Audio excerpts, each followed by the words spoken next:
then, we've sold millions of custom blinds, shades, and shutters nationwide. Our blinds are DIY friendly, guaranteed to fit, and always cheaper than big box stores. Blindster.com. For more information about contests on this station, go to realradio.fm/rules. Hey, everybody, Jim Colbert here for my friends over at Life Imaging FLA. You know, February is Love Your Heart and Body Month, and man, there is no better way to show love for yourself than getting this free scan at Life Imaging FLA. Just a few minimum requirements. It is a $699 value. You know, and that simple scan today can mean a lifetime of tomorrows, and we know that 1 in 3 people in this country will die of heart disease, and in a number of those cases, there will be no symptoms. That's why prevention today means memories tomorrow. And remember, guys, there are no dyes, no injections. You keep your clothes on the entire time, and it only takes a few minutes. This scan at Life Imaging FLA is a total no-brainer. And while you're there, please ask about their cancer screening as well, because early detection does save lives. This scan is trusted, proven, and certainly life-saving. And it's so easy to make your appointment. Simply pick up your cell phone, dial pound 250, and say the keyword free heart scan. That's all you have to do. Pound 250, say that keyword free heart scan. They'll connect you in seconds. Guys, take this time and make this appointment and take control of your long-term health care. This is the sound of Jack, buzz cutting his way to a small fortune. To Jack, every time he cuts his own hair, that's $50 right in his pocket. If Jack sees DIY buzz cuts as a saving strategy, Wells Fargo is right behind him. And with their mobile app, tracking his savings is easy. Oh, ouch. However you make money work, we can work with that. Mobile carriers' message and data rates may apply. Wells Fargo Bank, N.A., member FDIC. You ever wonder how far an EV can take you on one charge? Well, most people drive about 40 miles a day, which means you can do all daily stuff no problem. Go to work, grab the kids at school, get the groceries, and still have enough charge to visit your in-laws in the next county. But they don't need to know that. And the best part, you won't have to buy gas at all. The way forward is electric. Explore EVs that fit your life at electricforall.org. Hey, Russ here from the Monsters. You a do-it-yourself kind of guy? You like to go rent the machine, buy all the spray, watch all the videos, and then you do your carpet, and man, it kind of looks the same, all soaking wet? Well, don't do that, man. Call my friends at Zero Res. That's why Zero Res do what they do, man. There's no soap, no chemicals. It's just a perfect clean, and they don't get it too wet so that way you don't have mold and mildew afterwards. Zero Res will clean 3 rooms of carpeting for only $147. Mention me, you'll get the 4th room free. So skip all the hassle. Zero Res, spelled forwards or backwards, it's the right way to clean. You're listening to Leaf Filter Radio, and the guru of gutter protection himself, Chris Coonahan, is here to take your most pressing leaf-related questions. Hey, everybody, Chris here. I understand we have Ron on the line. Ron, where are you calling from? Uh-oh. Ron, are you calling from a ladder? Well, I was. I wanted to ask Chris what I need to do to get my gutters ready to have leaf filter installed. Oh, Ron, you don't have to do anything. A Leaf Filter Trusted Pro will come out and clean out your gutters, realign and seal your gutters, and install Leaf Filter, America's #1 gutter protection system. So I didn't need to get on this ladder? Ron, Leaf Filter Trusted Pros are in your neighborhood and ready to help. Just visit leaffilter.com/radio to schedule your free gutter inspection and get up to 30% off. Thank goodness. What was that site? To get this special radio offer, go to leaffilter.com/radio for your free gutter inspection today and get up to 30% off. That's leaffilter.com/radio for up to 30% off. leaffilter.com/radio. See representative for warranty details. Football's biggest stage is set, and now you can legally trade game day props on Kalshi. One of the wildest markets? What will be the first song performed at halftime? Monaco is trading at 5%, meaning a $100 trade pays out $2,000 if that's the first beat to drop. No house, no sports book, just a live market where odds shift and you can trade all night long. Download the Kalshi app, use code IHEART, and get $20 when you trade 100. Kalshi, Kalshi. Trade on anything. Think you're not the suing type? But you weren't at fault. I'm Orlando injury attorney Mo DeWitt. You didn't choose this accident, the bills, or the damage. Don't cover for someone else's mistake. Just call Mo. Injured on the go? Just call Mo.com. It all comes down to this, folks. Yep, the entire season is on the line. But my throat has officially thrown in the towel. Sounds like you need Vicks VapoCool drops. They're max strength and vaporize sore throat pain. Whoa! These VapoCool drops hit fast. Speaking of fast, did you just see that play? Yeah, he vaporized that ball. That pun should have come with a penalty. Vaporize sore throat pain with Vicks VapoCool drops. Use as directed. VapoCool. Do you have AC needs? Turn to the experts at Carrier. Go to millsair.com. Coming to you live from the JustCallMo.com studios. Injured on the go? Just call Mo. Need help after an accident? Visit JustCallMo.com or dial 1-800-CALL-MO. This is WTKS-FM HD1 Cocoa Beach, Orlando. An iHeart radio station. Guaranteed human. Real Radio has your chance to win $1,000. Just enter this nationwide keyword on our website. Pay. P-A-Y. Pay. Enter it now at realradio.fm and answer your phone if you get the call. Good luck. Someone's going to get offended. It's just the way the world works. So to hopefully save everyone a little time and or energy, here's this. The opinions that you hear are those of the host and callers, and not those of iHeartMedia, its management, or advertisers. The News Junkie is on. The three best friends you never knew you had, running through the most viral stories of the day. The News Junkie Sean Wasson with Sabrina and Seelane. It is Wednesday, February 4th, 2026. Lots to get to today, from the Guthrie Ransom note to a crackdown on student ICE protests at school, and a mysterious biolab is discovered in Las Vegas. Plus your calls, dispatches, emails, texts, and more. Hey there, Sabrina. Hello. Hello, Seelane. What's happening? And hello to you. You can join us on the show today. All you have to do is send us a dispatch. Go to thenewsjunkie.com. Hit record on your first dispatch today. You can also watch the show on YouTube and twitch.tv/thenewsjunkie. Your message is rolling right into the studio in real time. How's everybody doing on a Wednesday? Good. How the heck are you, bud? Good. Here we are. We got a lot going on today as per usual. Man, I don't even know where we start. You know what? There's a lot. I know where we start. Where we We started. start where we always do. We put our ears to the ground. Start at the very beginning. We put our fingers on the pulse, and we see what's happening in this great big wide world of ours. And folks, let's just make it a threefer. All right? Let's just bring it all the way around. 3 days, 3 iguana starts. All Why right. not? Why Iguana, not? iguana. I mean, it's a phenomenon that I'm enthralled with. Now we have a guy who's holding one of these frozen iguanas, which has been knocked down to the ground in the state of Florida. And this particular gentleman has a different way with which he's going to treat this iguana, I should say. Okay. Here we go. It is currently so cold here in South Florida that iguanas like this one are falling out of the trees. So today, we're making iguana tacos. Iguanas are an invasive species here in South Florida that compete with our native wildlife for resources. I don't know why, and it's like the most human thing in the world to do, just to like go out and forage and pick up an animal and eat it, but it feels very strange to me. It's like It's also a human thing to make it tacos. Like To make this it seems like tacos, the yeah. go-to is tacos. Will it Roadkill taco, iguana edition? And they go, take the iguana right off the ground. It's just falling down like an apple falling from the tree. And then you take it on over and you turn it into a taco. Because they're not from here, they aren't adapted to the cold. So when we get these cold fronts, they become too cold and they fall straight out of the tree. Perfect. Whenever we have these cold fronts and they start falling down, a lot of people will go out and collect them to help control the number in the population. But they do have the nickname chicken of the trees because they're absolutely delicious. So rather than let this one go to waste, we're going to make tacos. Get it, this buddy. Next part I'm not going to show because I don't want the video to get taken down, but we have to humanely dispatch and clean this guy. Dispatch. We've got a dispatch. It sounds like it's getting fired at iHeartRadio. Or sending We've a got fun voice memo to us. Humanely dispatch of this guy. And so this is the part, nobody wants to see, where you chop the sucker up and you turn the iguana into the food that you can then put into the iguana stuff.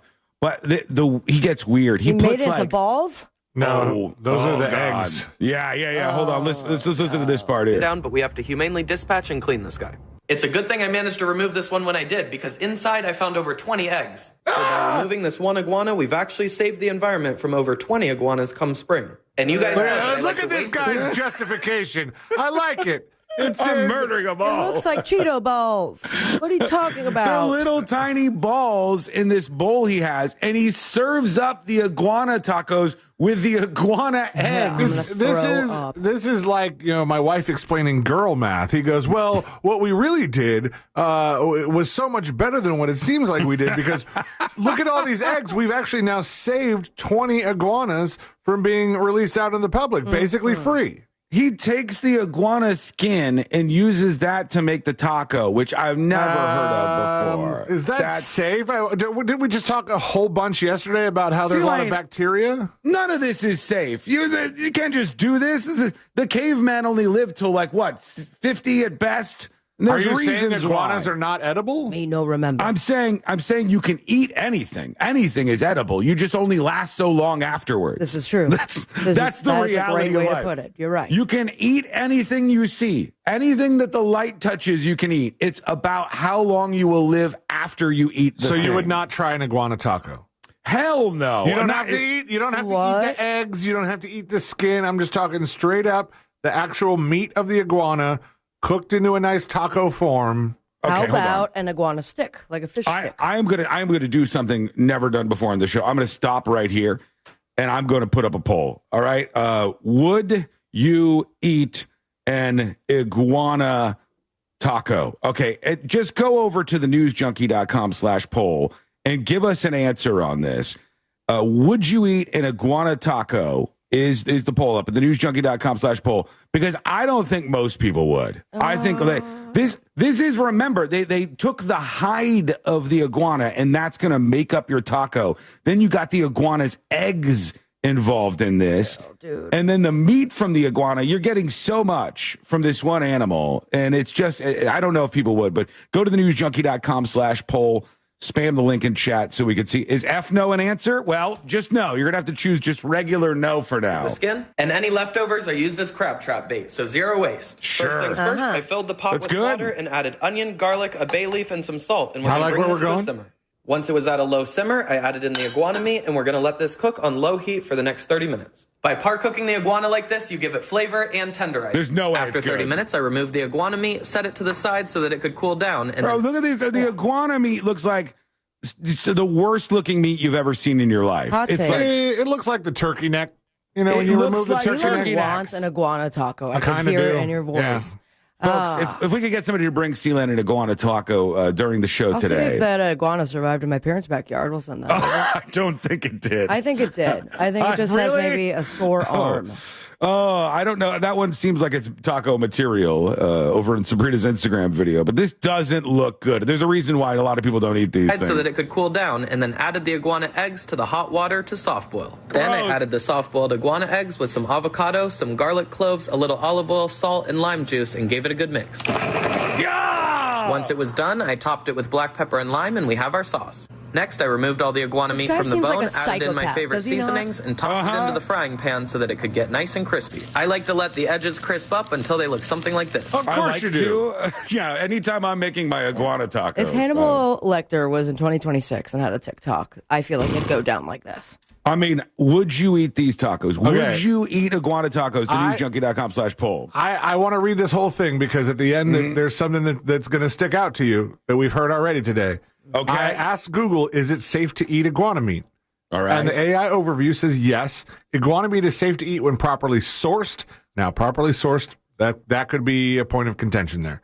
This is from the ground. However, it's arguable that since the iguanas are stiff because they're so cold, that the meat is, it's not in that danger zone.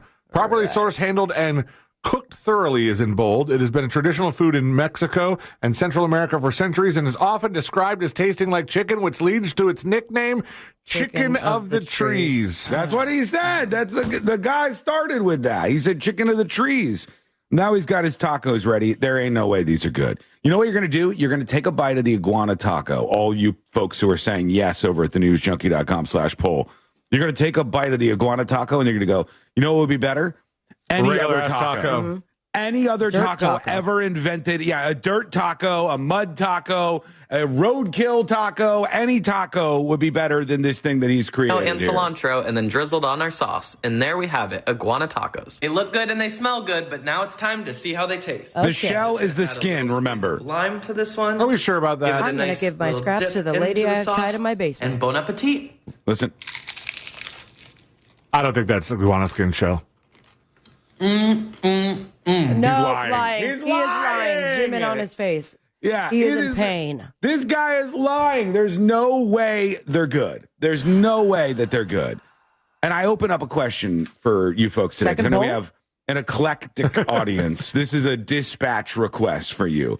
What is the weirdest meat you've ever eaten? Ew. And was it good or bad? So we'll fill in the gaps here to see what folks are missing out on out there. If iguana tacos are really so delectable. What's your answer? The weirdest meat I've had a lot of weird stuff because we used to go to this butcher after going to the bar. It's a bad move. As one does. We'd get rattlesnake or kangaroo. Drinking. There used to be a I forgot. I think it was the Porch. There was here like in town. Yeah. There was a meat place right next to that, and they had a freezer with really rare stuff. Yeah, but I know what you're talking about. I have never ever had anything other than this is not even that off the radar. Venison is actually good. Like venison deer, which is not as when prepared commonly, correctly. Absolutely. Yeah.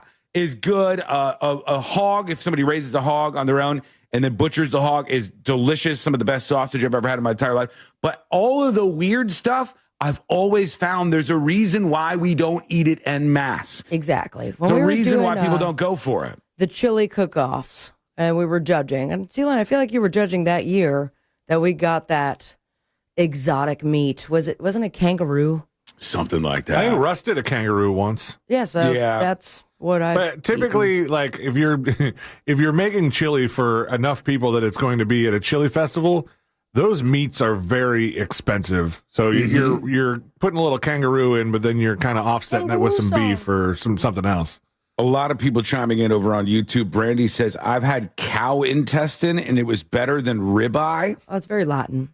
Somebody says squab or pigeon is very good. I don't know if I've had squab. I want to. I've had ostrich. I've had rabbit and turtle in New Orleans, somebody says. Those aren't too far out there. I like haggis, another person. Oh, I've had haggis. We've all had haggis. Tradition. I think that is less strange, though, than some of these things where people will be like, look how big these peacocks are in your neighborhood, Sean. Go kill one of those peacocks and eat it. And I'll say, there's a reason why people don't eat peacocks. And it's not because peacocks are too fast. That's not it. It's just because they're probably not good. They probably don't taste good. The ones in your neighborhood are not fast at all. As a matter of fact, it takes them so long to cross the street. Also, not for nothing. Don't we make fun of people for doing this stuff? What stuff? Don't we make fun of it? Can I flash you back?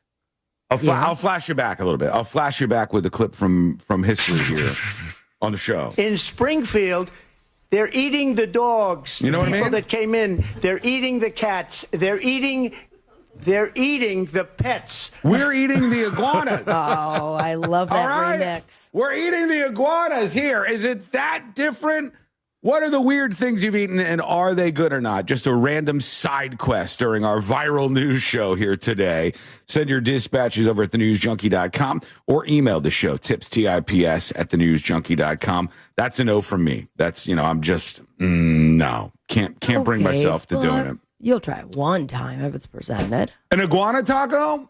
Just maybe, I don't know if I want to do the taco with the skin, but I don't think he did. I would try one iguana nugget. I mean, I'm adventurous enough that I would just try a bite. I've tried like lab manufactured chicken nuggets and stuff, and I would try anything just for a little quick bite. But would I choose ever to eat the iguana taco? I'm a no. But so far, I'm in the minority here. I want to see where everybody lands on this. Go to thenewsjunkie.com/poll, and right now it's at 53.3% to 46.6% with yes winning, where more people are saying that they would eat an iguana taco. But I want to see what you have to say. Go ahead and answer the question over at thenewsjunkie.com/poll. There you go. I don't know why people are doing this. It's a weird time to be alive. Yeah. It's a weird time to be alive. I'd also like to enter a plea of innocent to the latest in fake AI videos going around. And I just want to say this. I didn't do this. This was submitted as a dispatch. This is fake. Actually, I can run it. I'm going to run it on this. Do. I got new audio for this. This is fake. It's a fake news alert on this. This is 100% fake, just so everybody knows. It wasn't as good as this good news alert. It was in Shut your mouth. Here is a video that's allegedly of me. And I just wanted to say that this is not real. It says granny panties theft caught on security camera. It sounds eerie. Oh, and you're talking to the camera too? You sick F. It's not real, all right?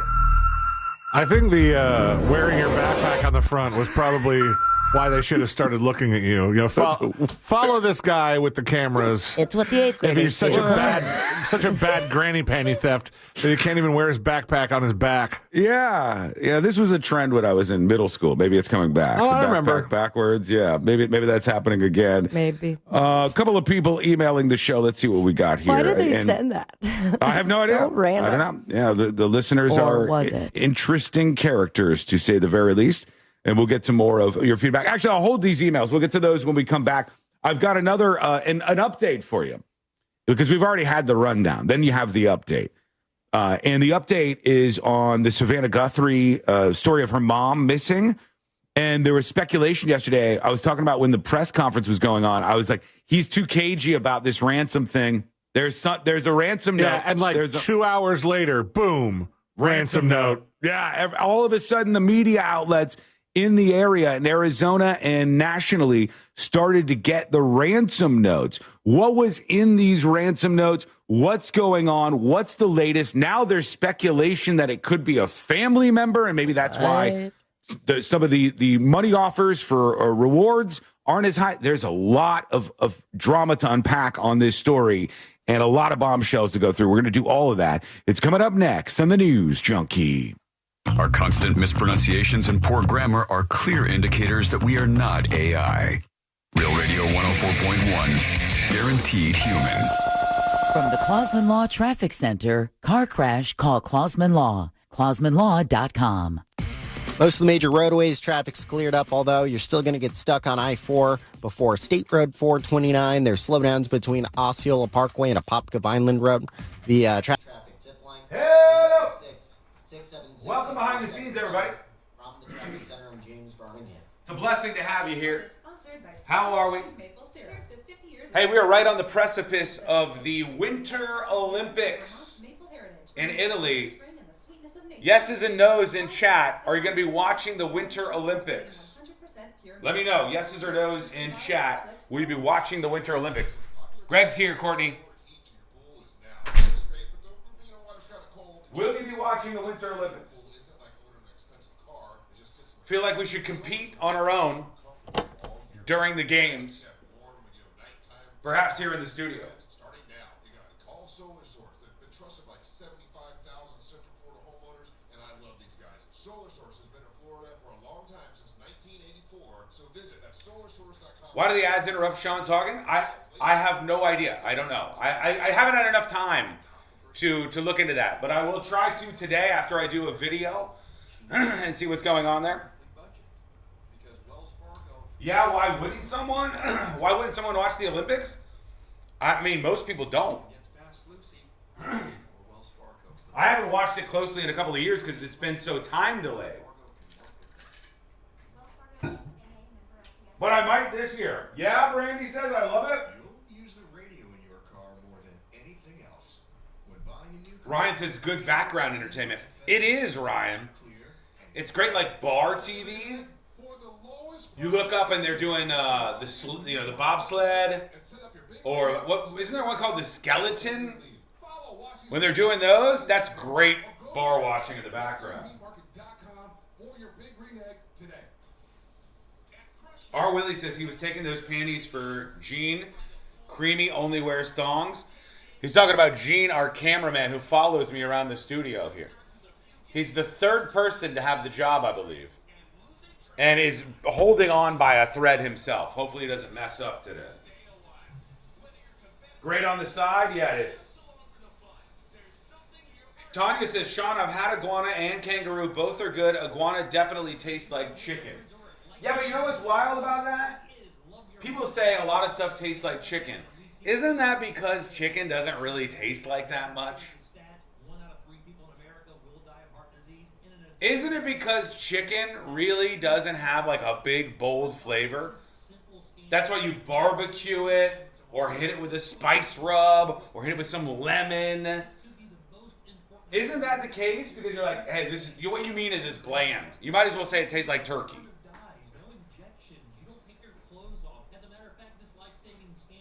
Wasn't the first cameraman the ghost lizard? Yeah. Whatever happened to that guy? There was a lizard that was on the camera back there that became the first cameraman, and he just hung out there for a while, and then he disappeared into the brains, the tower here that runs the whole studio. Never saw him again. I assume he's living a happy little life in there. And one day, far, far down the road, I can make tacos out of him. Creamy ate him? Maybe. I think it's the consistency, not the taste. Well, what about you? Who would, yes or no, would you eat those exact iguana tacos that guy made? Yes or no? He froze and Sean ate him? I assure you I did not.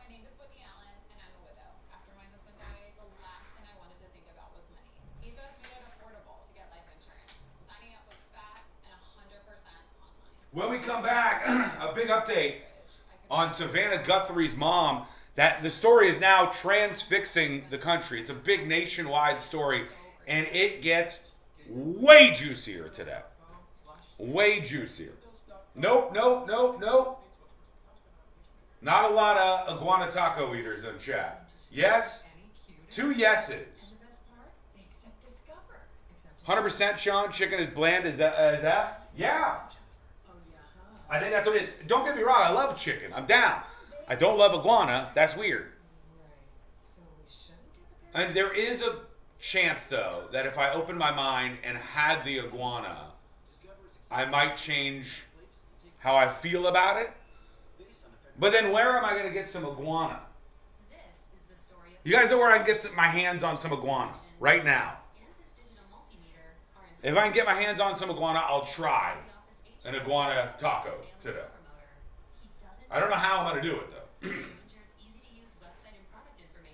How do you know you don't like iguana? Well, that's the thing. That's what I'm saying. I don't like the idea of it, Randy. Okay, we're back live on the show in 90 seconds, and we'll talk about these ransom notes that were sent out to multiple different media outlets. And they got these yesterday with a demand for millions of dollars to a Bitcoin account for the safe release of Savannah Guthrie's mom, Nancy Guthrie. We have some twists and turns in this. How long has it been since we had a story with a ransom note? How long, chat, has it been since we had a story with a ransom note? That's like something out of the 70s or the 80s. Crazy. Wait till you hear these new details. Stand by. Excuse me. We're coming back live on the show now. Let's go. Plus Peacock, AMC Plus, and more. Included with live TV at no extra cost. It's only the way TV should be. It's only everything. Learn more at SpectrumTV.com. And the winner of the iHeart Podcast Award is... You can decide who takes home the 2026 iHeart Podcast Awards Podcast of the Year by voting at iHeartPodcastAwards.com now through February 22nd. See all the nominees and place your vote at iHeartPodcastAwards.com. Audible is a proud sponsor of the Audible Audio Pioneer Award. Explore the best selection of audiobooks, podcasts, and originals all in one easy app. Audible. There's more to imagine when you listen. Sign up for a free trial at audible.com. For all your plumbing needs, go to modernpi.com. Real Radio has your chance to win $1,000. Just enter this nationwide keyword on our website. Pay. P-A-Y. Pay. Enter it now at realradio.fm and answer your phone if you get the call. Good luck.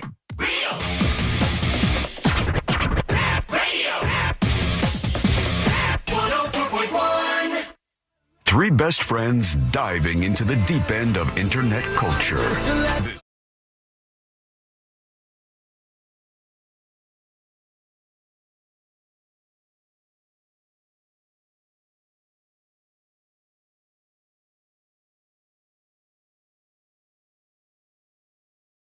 Take a seat. Let's hang out. We got a lot to talk about today. You'll learn more about the show, as always. And if you miss any of it, get the podcast. The link for the podcast on iHeartRadio is up at thenewsjunkie.com. This story just gets crazier and crazier as things go. And I'm talking about Savannah Guthrie, who, let me give you the quick rundown, the rapid rundown, if you're not familiar with the story so far. Savannah Guthrie is a host on the Today Show, and her mom went missing on Saturday/Sunday. It's kind of unclear as to exactly when this happened. Her mom, Nancy Guthrie, is missing. She's 84 years old. She's pretty sickly. She's on a bunch of medications. She does not have the medications.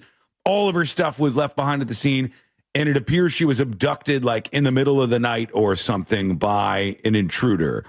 All very strange. And then yesterday, we have this weirdo sheriff guy. The sheriff goes up, and he does a press conference. We put it live on the show.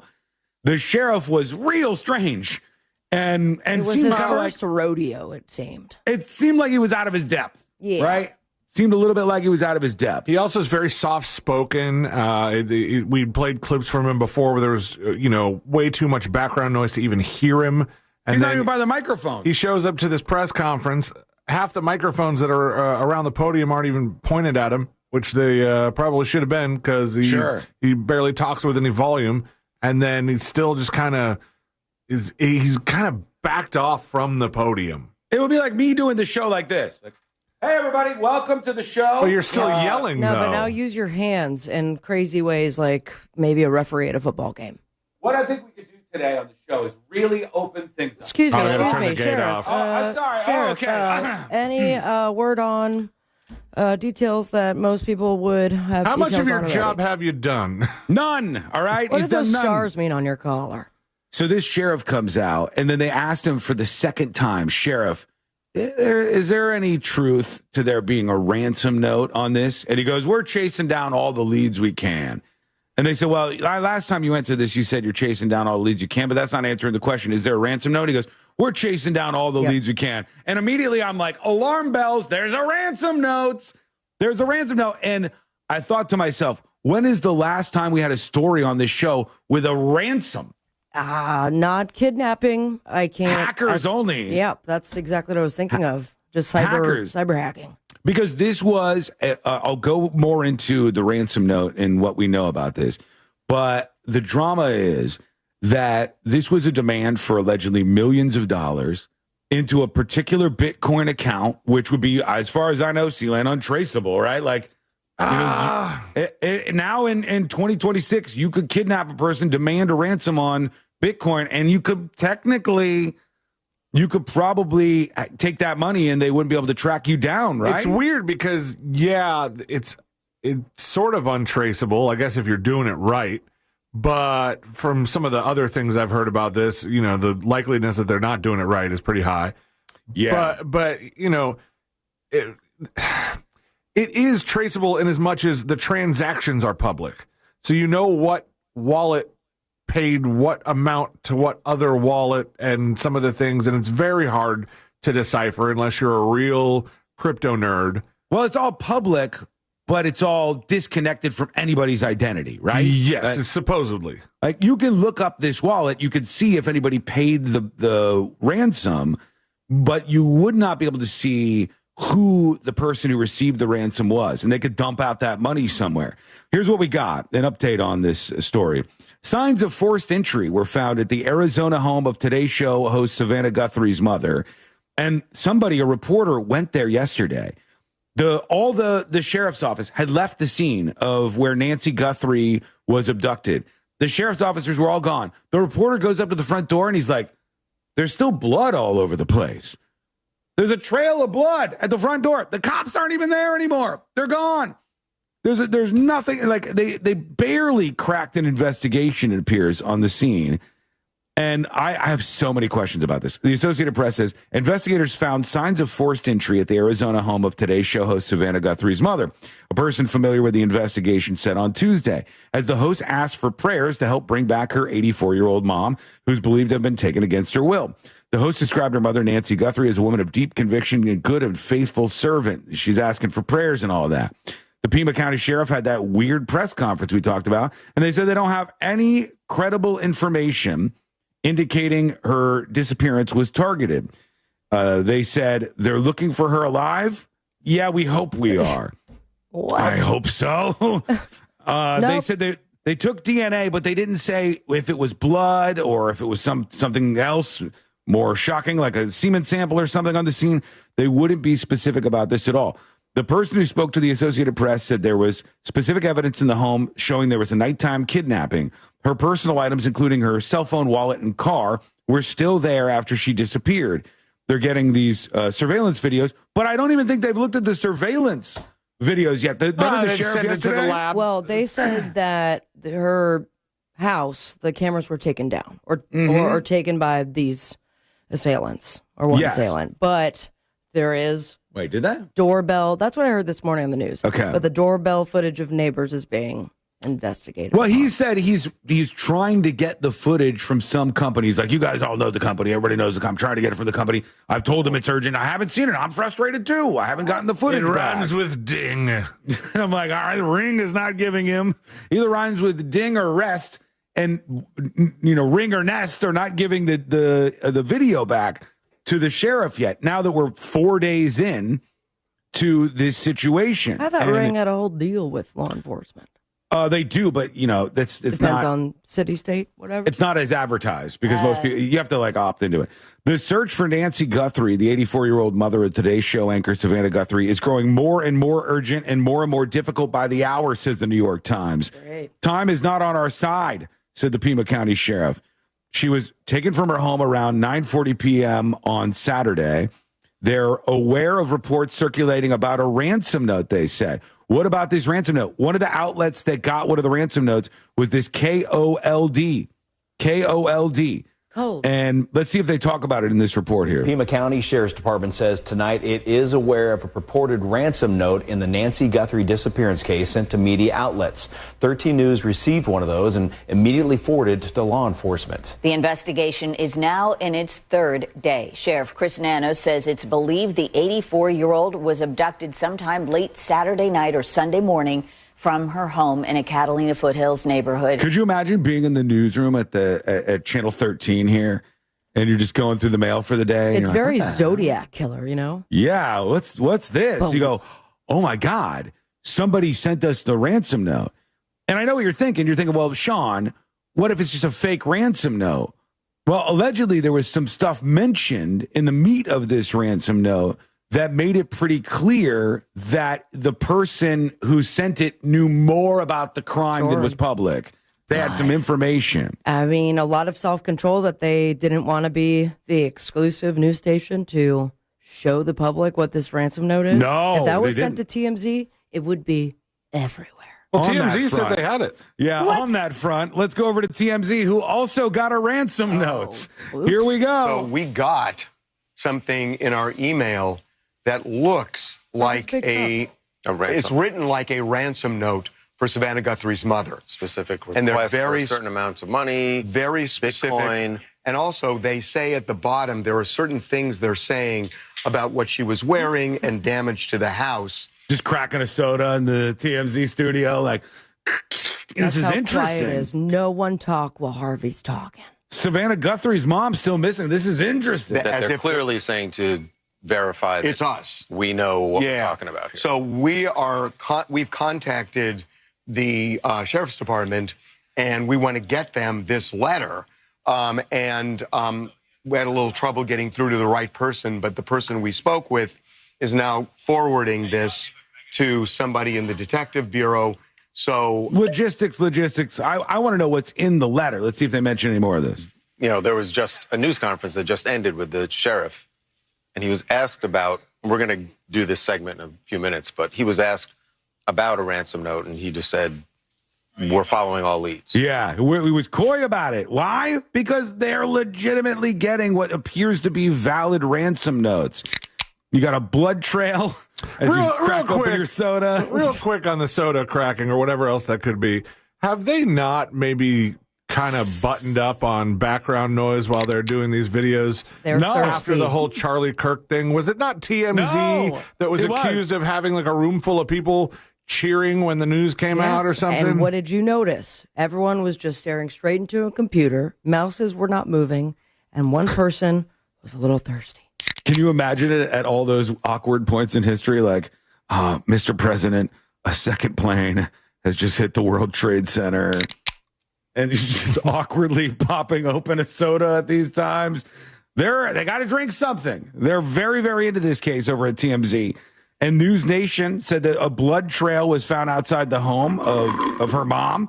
And there was a blood trail. Like, they even show it. There's right outside the front door. Blood. And the sheriffs were already left. Yeah, there's a bunch of blood dropped outside of the front door. Kind of in a weird shape, huh? It's like a splatter. The sheriff finally responded and said, "We are aware of reports circulating about possible ransom notes regarding the investigation into Nancy Guthrie. We're taking all tips and leads very seriously. Anything that comes in goes directly to our direct detectives who are coordinating with the FBI, and then they give like a QR code to share some tips." And now we've got an even juicier element to this case where there's been a suggestion. I don't know how much they're aware of about this case that I don't know. But reporter Ashley Banfield, speaking of the second plane hitting the tower, we just mentioned her the other day. I talked about her on the show. She got famous after 9/11 for the 9/11 coverage. Ashley Banfield is starting to suggest that possibly it could be a member of Savannah Guthrie's family that is one of the suspected people. And maybe that's why the reward is so low. Let's listen. My law enforcement source told me that police have now towed and impounded the vehicle belonging to Nancy Guthrie's daughter, Annie Guthrie. This is important because you've heard that the last point of contact with Nancy Guthrie was when she was dropped off by her daughter at 9:45-ish at night on Saturday night. So Annie Guthrie, and possibly her husband as well, Tommaso Cioni, were the last people to see her at 9:45 at night, Saturday night. Tommaso. Sunday morning, 11 a.m., church members reached out to the family. Hey, your mom wasn't in church. Not normal. She's always there. What's up? Family member goes over, calls, family member or members goes to the house, calls 911, and the investigation begins. But they have towed Annie Guthrie's car.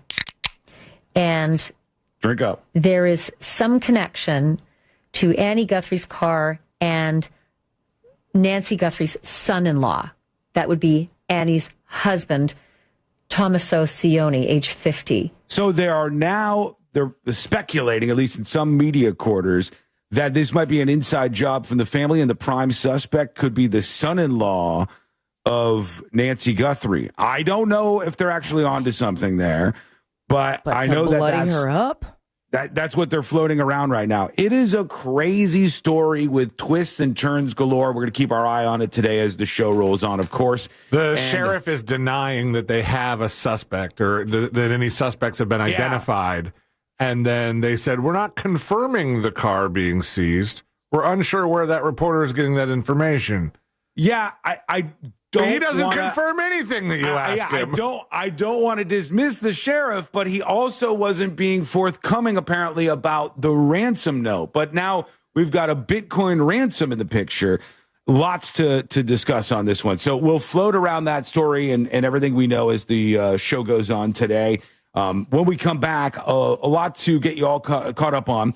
One thing I want to talk about is the situation in Las Vegas where cops discovered something in a house that should scare everyone. Oh, boy. It's a very, very, very strange discovery inside this house. What did they find inside this Las Vegas house? I'll give you the whole rundown on that. It's coming up next on the News Junkie. The Jim Colbert Show. Out of context. I am not a chocolate sucker. What I do like to do, though, is bite them in half and extrude the peanut while the shells of the M&M are dead in my mouth. That's what it is. You're a nut sucker. I'm not a nut sucker, Deborah. The Jim Colbert Show. Weekdays at 3 on Real Radio 104.1. Hello! Oh, breaking news! Breaking news. We were just talking about the Savannah Guthrie, Nancy Guthrie case. Here's the statement. Celine just made mention of this just moments ago. The sheriff, Chris Nanos, said at this point, this is the weird guy, investigators have not identified a suspect or person of interest in this case. Detectives continue to speak with anybody who may have had contact with Miss Guthrie. Detectives are working closely with the Guthrie family. While we appreciate the public's concern, the sharing of unverified accusations or false information is irresponsible and does not assist the investigation. No suspect or person of interest has been identified at this time. $25 off any service. Crazy. Complimentary premium upgrade. So tell the special Excuse me. that it's time to kick back, get dialed in. His smoked old fashioned will be waiting at the bar. Twists and turns galore. It's more than just any cookie cutter bar. Lots of emails to get to, especially on the iguana meat front. Don't forget, you can participate in that poll, thenewsjunkie.com/poll. Hey everybody, thanks for jumping on board. If you're over on YouTube, don't forget to hit that subscribe button if you don't mind. Ryan says, that dude being in charge seems irresponsible. It could be that he's just a little different. You know, maybe he just handles things a little differently. But it doesn't seem that way. It seems like he's a strange character. Really is a crazy story, says Weed Consumer. True.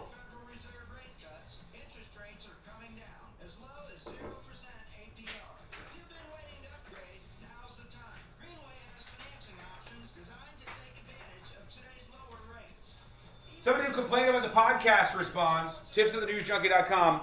He says, I'm still struggling through the 3-hour podcast because I prefer to have all my podcasts in one app. But editing in the episodes has gotten so much better, and that's a positive. Editing has gotten so much better, he says, and that's a positive. Thank God. I've also just joined Secret Shows. Would it be possible to get an RSS link for Secret Shows so I can plug it into my podcast app? P.S. I won't hold my breath when it comes to the suits, but maybe contract time comes up and you suggest at least letting Secret Show subscribers get an ad-free version of the podcast. Just a thought. I don't know about an ad-free version of the podcast, but we talked yesterday about Secret Show subscribers getting an ad-free version of the stream. Basically, I would make it so if you go to thenewsjunkie.com and you're a subscriber and you're logged in, the live banner on top will be different from you.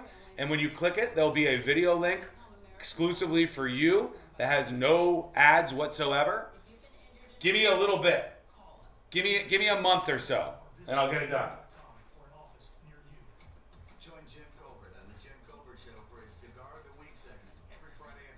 As for the podcast, I'll just keep trying to make it better and better and better. I do want you to know, this show is ad-supported, obviously. So we're going to have ads in some places, and iHeart's going to be willing to do some things and not other things.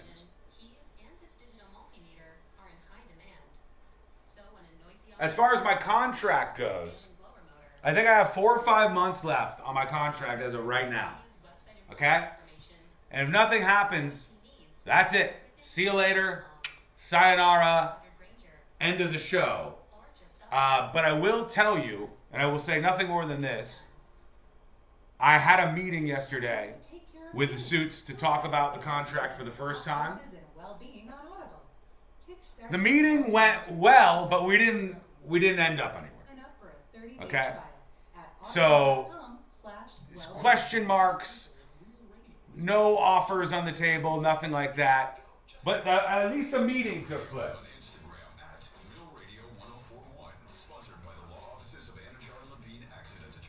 Okay, here we go. Coming back. On the go, justcallmo.com. Real Radio is on Instagram at RealRadio1041. Sponsored by the law offices of Anajar and Levine Accident Attorneys. Call the law offices of Anajar and Levine at 1-800-747-FREE. That's 1-800-747-3733.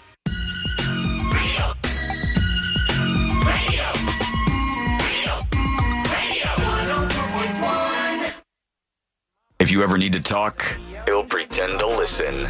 You're listening to the news.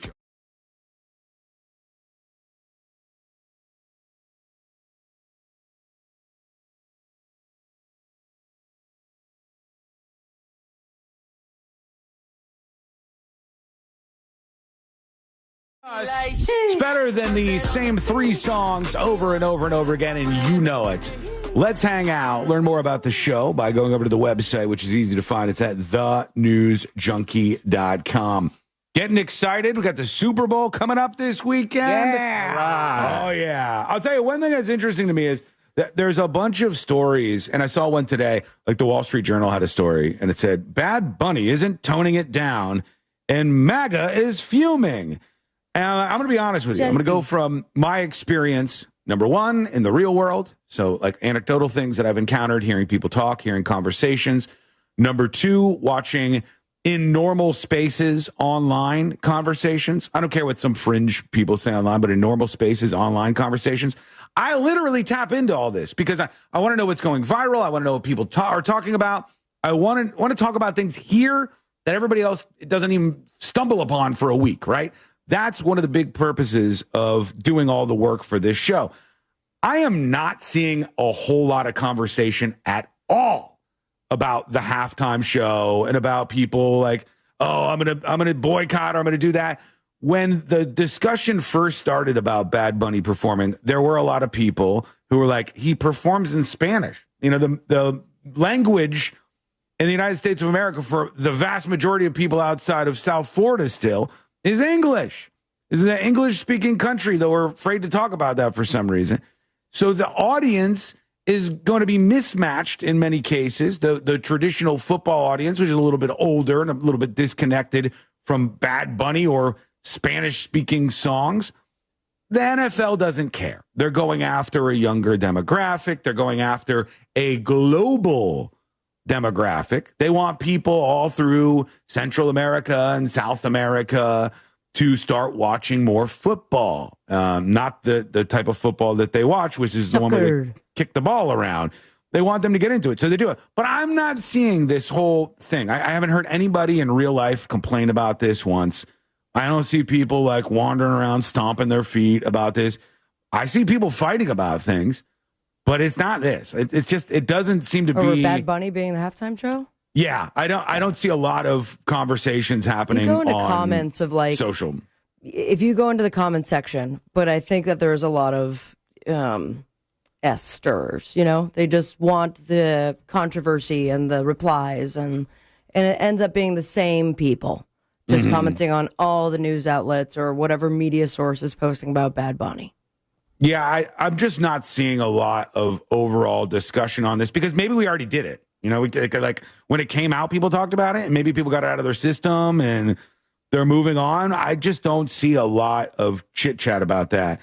You know, I do see this thing that I see over and over and over again, which I find to be so weird, is they'll talk about the one person because news articles and nude articles both really like the one person story. So, for instance, when the Emmys were going down, everybody's getting up on stage, all the celebrities with all the predictable opinions. And the celebrities are saying like F Ice, Bad Bunny gets up and says his Ice thing or whatever. Oh, Grammys. And at the Grammys, yeah, at the Grammys, that was the recent one. At the Grammys, everybody's getting up there and saying their whole F Ice thing or whatever.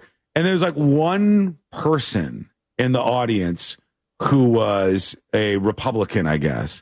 And she videotapes herself and you know, records herself on her phone reacting to somebody making a statement about Ice and then post that online. And they're like, people are fuming. You know, the celebrities were fuming. And it's like, no. In that whole room, there was like one person who was disagreeing and not even audibly. There was one person because they all agree with each other or they shut up. That's what happens over there.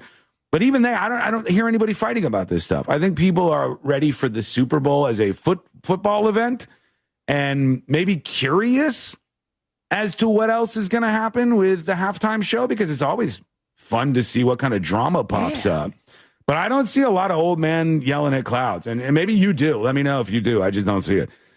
Email tips@thenewsjunkie.com. Let us know what you're thinking. All right.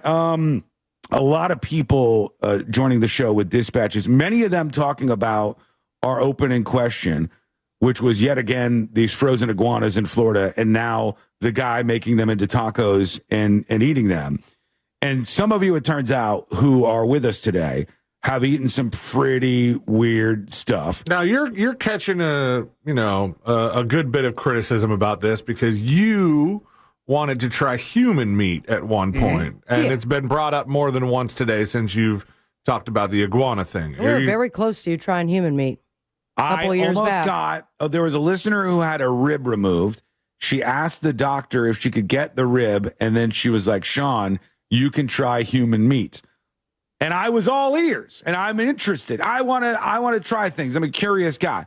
But I can't see myself, other than just a bit on the show or just a moment to pique my curiosity and try something, enjoying iguana meat. That's what I don't think that I could enjoy it. Like I've weird stuff that I've eaten in my life.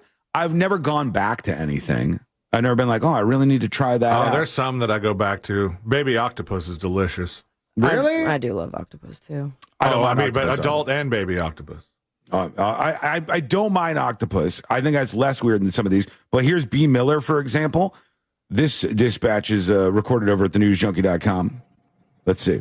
Hey, junkies. So you're asking about the weirdest meats or foods we've ever eaten. Yeah. A while back, you asked about price differences in different countries, and I called in and messaged that I've been to Haiti. And in Haiti, I had dog. Yes, I mean dog, as in wolf, as in that thing in your house. And I will tell you, it tasted just like ground beef. All right, junkies. Why is it that whenever anybody tries one of these more exotic meats, it's always like, it tastes like blank? It tastes like blank. You have to compare it, or it's never anything new. It's never like, oh, you tastes like gotta dog. Try this. It tastes like dog, and it's awesome. There's never that. It's always like, oh, it tastes just like chicken. It tastes like ground beef. I mean, dog would be a tough one for me. I just don't know. You think Carl would be a delicacy considering his size? Is he the veal of dog meat? He would be, because he's not going to produce you gotta a lot. fatten him up a bit before he's the veal. But he's like a hummingbird. Carl is, because he's so small, he's got to move a lot to go short distance. His ears could also probably lift him up if he was able to flap them. See, the meat would be real tough. You'd have to stew it. Yeah. Don't tell me to stew my dog. I could not bring myself to trying that Lady one. would be delicious. I couldn't do that. I definitely couldn't do that. Phil emails the show, tips@thenewsjunkie.com. When I was 14, I went to stay a couple of weeks with my relatives in the Shreveport area of Louisiana. Yeah. We went to a farm to do some stuff, and then we had a great-looking meal prepared. I was eating, and I said, wow, this is good. What is it? My uncle said, you don't want to know because you won't eat it anymore. I said, yes, I will. Just tell me. He said, okay, it's pig stomach. I just stared at him, spit it out, and didn't eat anymore. Even though I already tasted it and liked it, I couldn't eat anymore because I knew what it was, says Phil to tipsofthenewsjunkie.com. What's the difference? Pig stomach. You had a hot dog before? It's probably in there. If you're eating it and it's already like inside your body and you enjoyed it, why would learning where it came from turn you off? Yeah. If you told me, try this, Sean, it's delicious, and I scoop up a couple bites and I eat it, and you go, that's placenta. And I was like, I don't care. It's I'll the have greatest 14 thing. more. Yeah, it was so good. I really, really, really want it. I wouldn't turn away. If I did like it, I like it. I mean, pig stomach is, how much different is that than, pig intestine, which we've all eaten a lot of. Mm-hmm. It can't be too different, but I haven't tried it. Evan emails the show, tipsofthenewsjunkie.com. He says, take this for what it's worth. I live in Florida. I work in a blue-collar industry. There's a lot of middle-aged men who make small talk. I've heard countless derogatory opinions about Bad Bunny in the Super Bowl from the mouths of these people, he says. It exists on fringe internet, but it exists in our community as well, he says. Yeah, I don't think it's a really common gripe conversation right now. I think people are either over it or like, hey, I wish there was a different option. You're hearing it. I'm not doubting that you're hearing it, but I just don't think there's a big anti-halftime show push right now. It's just not occurring wherever I'm looking. All right, let me know more of your thoughts, your opinions. Send your dispatches in or your emails to tips@thenewsjunkie.com, tips@thenewsjunkie.com. We're all looking around and saying, all right, it's starting to get a little warmer finally. Warming up a little bit. But now what do we do? What do we do about all this stuff? We got plants all over your yard. Half of them look like they've been massacred. Yeah, dead. Very dead. What are you supposed to do? I'm actually interested in this. I saw an expert send in some info of what you should do now, so we'll get to that. More updates on Savannah Guthrie's mom and the quest for her. Some updates about some things you may hear at night when you go to sleep that you shouldn't be listening to. It could be what's ruining your sleep. And all of that is coming up next on the News Junkie. Congratulations, Lisa. You just won $1,000 from Real Radio. Oh my gosh! I can't believe this is happening. Who's next? Your chance to win is minutes away, courtesy of Mills Air. Traffic's getting by a lot better now.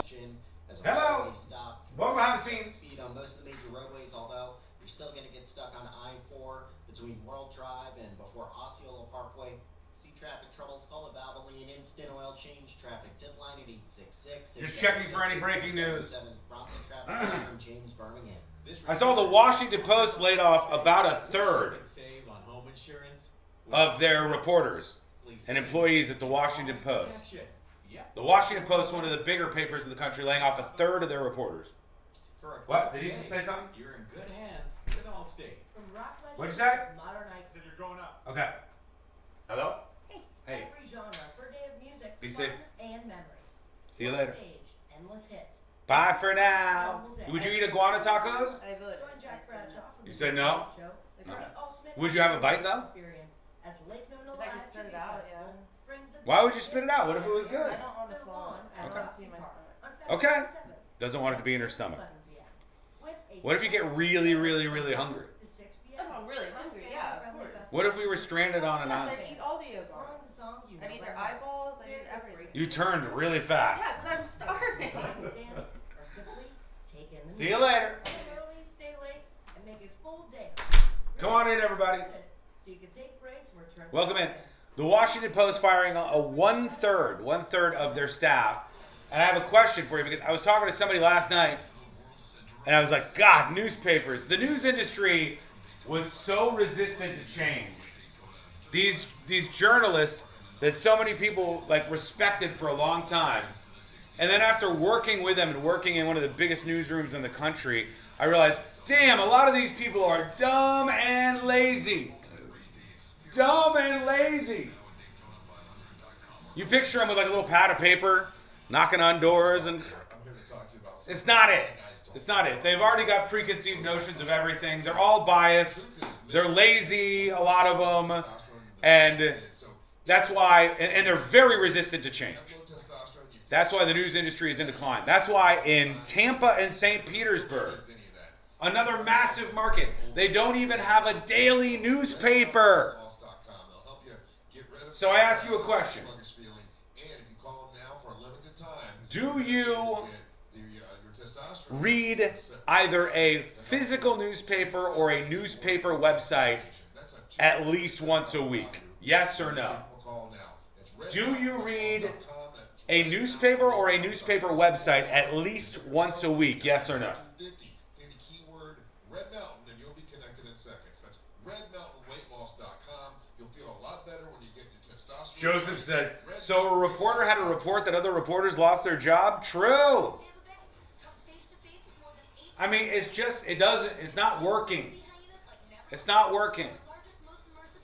Nothing against the people at the Orlando Sentinel, but I don't read the Orlando Sentinel. I don't go to their website for anything. I'm not subscribing to their website. I'm the news junkie, and I don't care. I don't care about anything they have going on over there. Their opinion columnists all have the same opinion. Almost every single one of them. All their opinions are boring. They're not unique. They don't offer anything unique. So to me, they're like lost in the sauce. Too many paywalls. True. A couple of yeses. Yes, once a day. Yes, in the New York Times. No, I use that to start the fire in my fireplace. I just look at local news sources since I was a local reporter and I know better.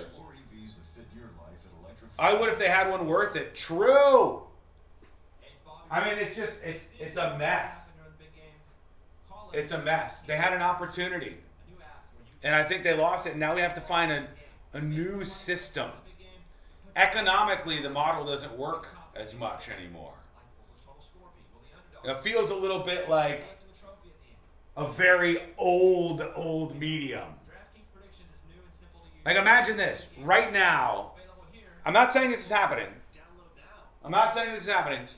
But imagine right now they find Nancy Guthrie's mom. I mean, they find Savannah Guthrie's mom, Nancy Guthrie. Right now. Imagine they find it right now. We will know immediately, because I have like a million alerts set up for this stuff. And it'll be here on the show first. It'll be on Twitter, X. It'll be on social media platforms. It'll be on all the local news websites. People will be passing it around on social. Finally, it'll be on like the Orlando Sentinel's website, way after everybody else. And then finally they'll print it a full day later. How does that business model work in 2025? People are spending $15,000 a year of a $50,000 a year salary to get DoorDash food delivered to them because they want instant gratification. The newspaper model doesn't work. Sorry, Charlie. No, I only get the Sunday paper every once in a while. It keeps getting smaller and smaller. I watch the News Junkie, my main news source. Well, thank you, sir. I use the News Break app. All right, folks. We're coming back live on the show. Here we go. Com to learn more. Sponsored by Pfizer. Oh, could this vintage store be any cuter? Right? And the best part? They accept Discover. Accept Discover? In a little place like this? I don't think so, Jennifer. Oh, yeah, huh? Discover's accepted where I like to shop. Come on, baby, get with the times. Right. So we shouldn't get the parachute pants? These are making a comeback. I think. Discover is accepted at 99% of places that take credit cards nationwide. Based on the February 2025 Nielsen report. Win $25,000 in free impact windows from Maurice Windows. Text TRUST to 20129. Portions of the following program were pre-recorded. Live from the JustCallMo.com studios. Got a question after an accident? Just call Mo. Visit JustCallMo.com or dial 1-800-CALL-MO. This is WTKS-FM HD1 Cocoa Beach, Orlando. An iHeart radio station. Guaranteed human. Real Radio has your chance to win $1,000. Just enter this nationwide keyword on our website. Dollar. DOLLAR. Dollar. Enter it now at realradio.fm and answer your phone if you get the call. Good luck.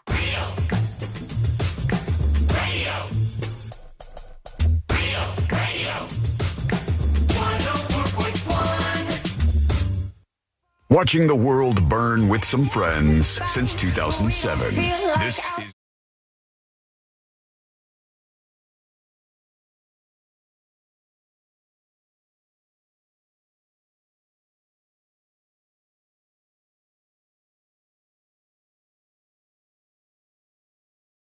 What do you do with your plants in particular? I got some information that might be useful. We'll get to that in just a bit. And you can learn more about the show. Subscribe to the podcast on iHeartRadio.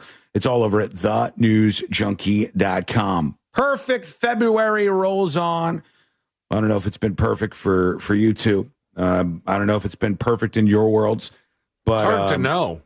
It's supposed to be a perfect February because all the days line up. Yeah. You know, on the calendar for the first time in so many years. As far as that goes, it brought me a lot of joy to see it.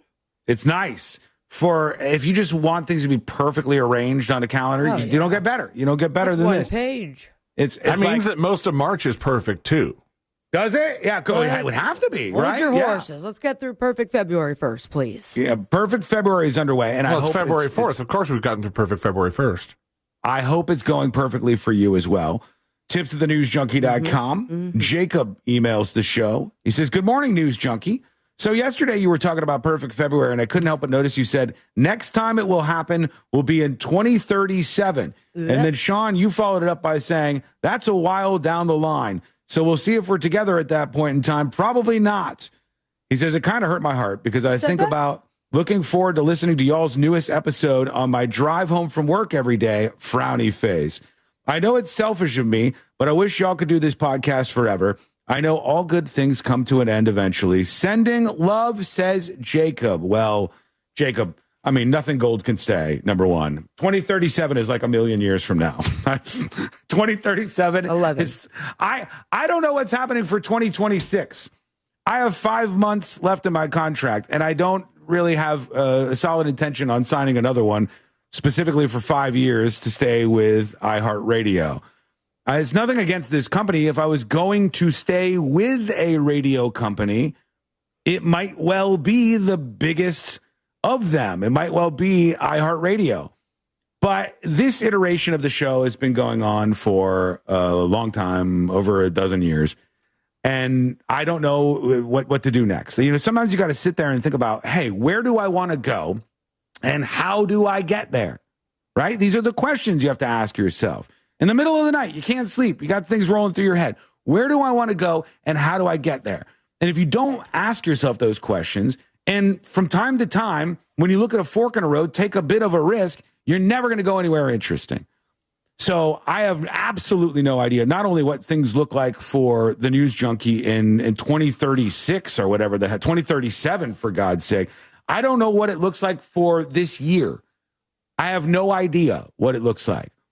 I don't know. It will be an interesting ride. I'll tell you guys how it goes throughout the process, okay?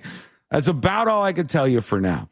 We'll get back to you and your dispatches and emails and all of that good stuff momentarily on the show. One thing related to the Super Bowl thing, I saw that the New York Times, via their Athletic, which I don't read for many obvious reasons, but also seems like a political sports thing. Maybe I'm wrong about that. But the Athletic did a survey of anonymous NFL players, and they asked all the NFL players anonymously, do you like Bad Bunny as the Super Bowl halftime performer? And 58% of NFL players said yes, 41% of them said no. My favorite thing was, I don't know if I have this anywhere, but my favorite thing was some of the players were asked, well, if you don't want Bad Bunny performing, who do you want? And they had a lot of like really interesting and strange suggestions for who they wanted to play. One of them was asked for Kenny G, which I don't know that. So these are troll answers. I don't know that would work. First of all, they don't even, I mean, if you're asking just all NFL players, I guess all but the one members of two teams will see the halftime performance. Right. And then the ones that are in the game, they don't care. They won't see it till after the game because they're busy, you know, doing I'm currently playing the biggest football game of the year kind of things. That's where their attention should be. Probably getting yelled at.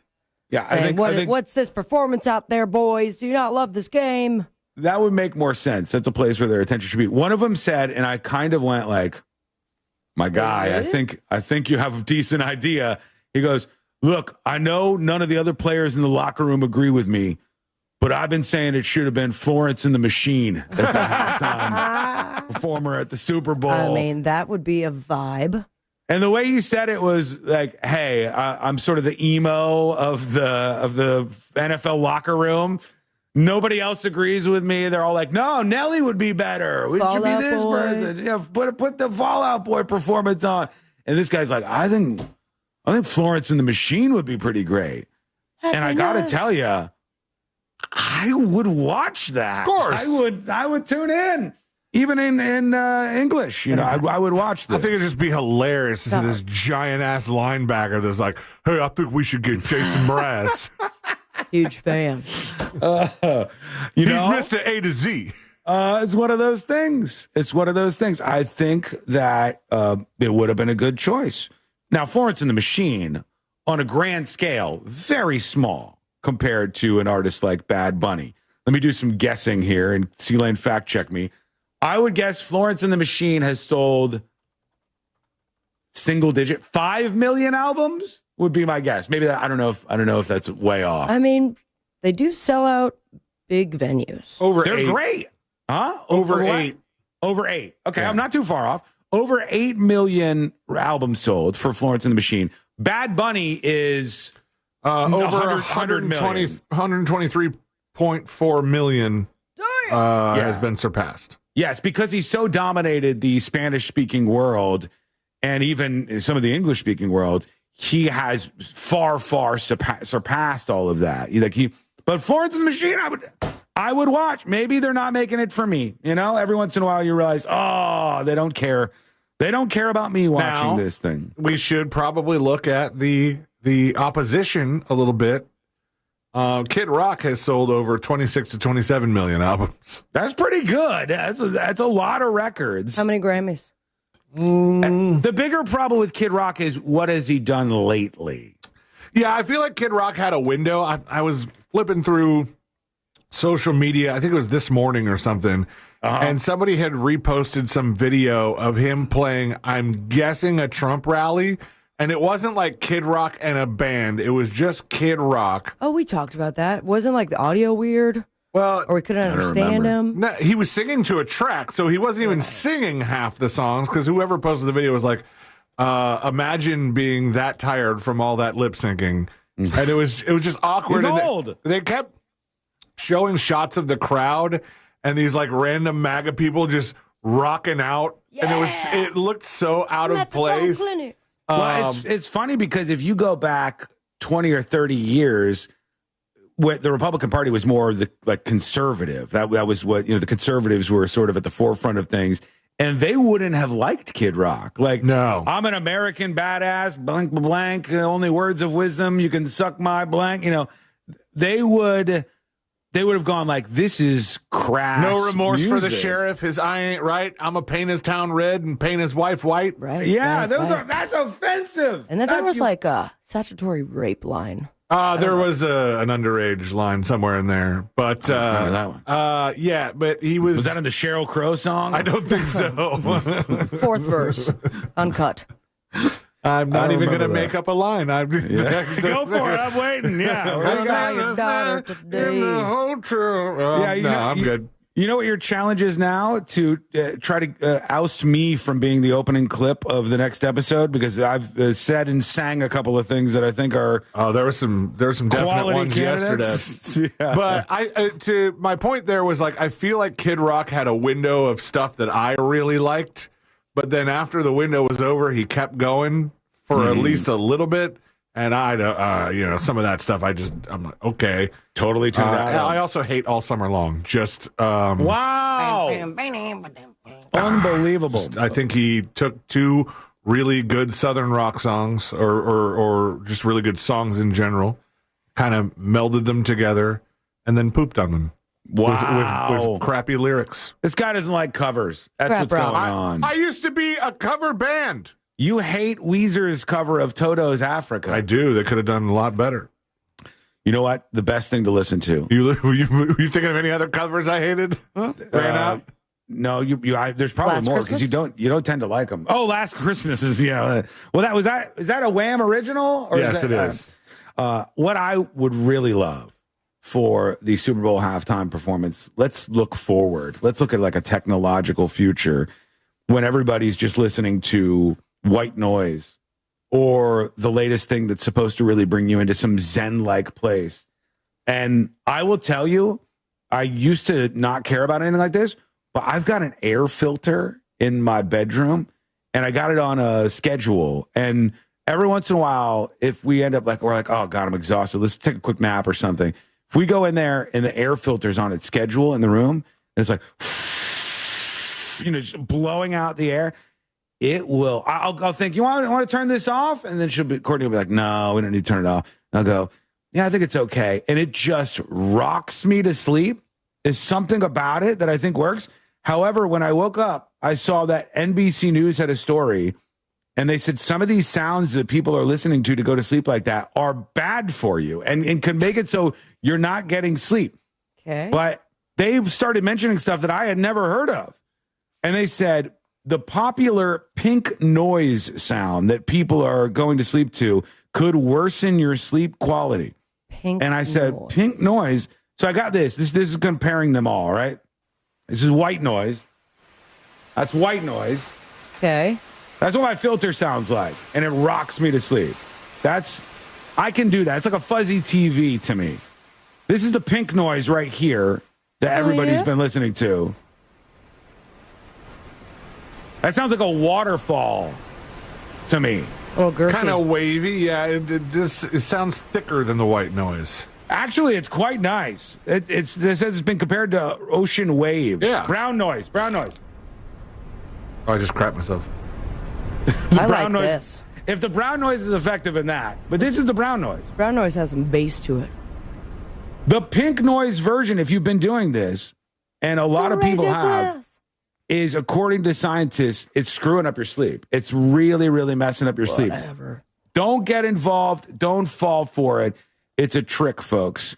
That's Air what they're filter, saying. Sean, is pumping like that. Doesn't that mean there's a lot of toxins in the air? Because I have an air filter that's kind of like it's a smart one. It'll indicate that there's a lot of toxins in the air, and that's when it goes full force, where you can hear it. No, mine because just incense goes, has been lit or something along those lines. Mine just goes on whatever setting I have it on automatically, and then just sucks all that. It's wild that you can look from the corner of the room when there's like sunshine kicking through my bedroom, and you could see the cat and Lady the dog's hair and all the pet dander and stuff flying. And then when that filter's on, it's like a tornado, man, just sucking all that stuff in. My white noise works. The pink noise, the experts say no. Speak to your manager. We got more experts speaking up this time about those frozen plants in your backyard, side yard, et cetera, et cetera. I want to see what you think about all of this. We got the next episode on the way. We got more in the Savannah Guthrie case. In fact, I got more bombshell updates on Savannah Guthrie's mom, Nancy Guthrie, missing. Some pretty interesting new info on deck. That plus the detail about your plants is coming up next on the News Junkie. Real radio is The Monsters in the Morning. Your in consideration outweighs his OCD. You know that. Nothing outweighs Russ. Okay, I'll give you that. All right. The Monsters in the Morning. Real Radio 104.1. From the Clausman Law Traffic Center, car crash, call Clausman Law. ClausmanLaw.com.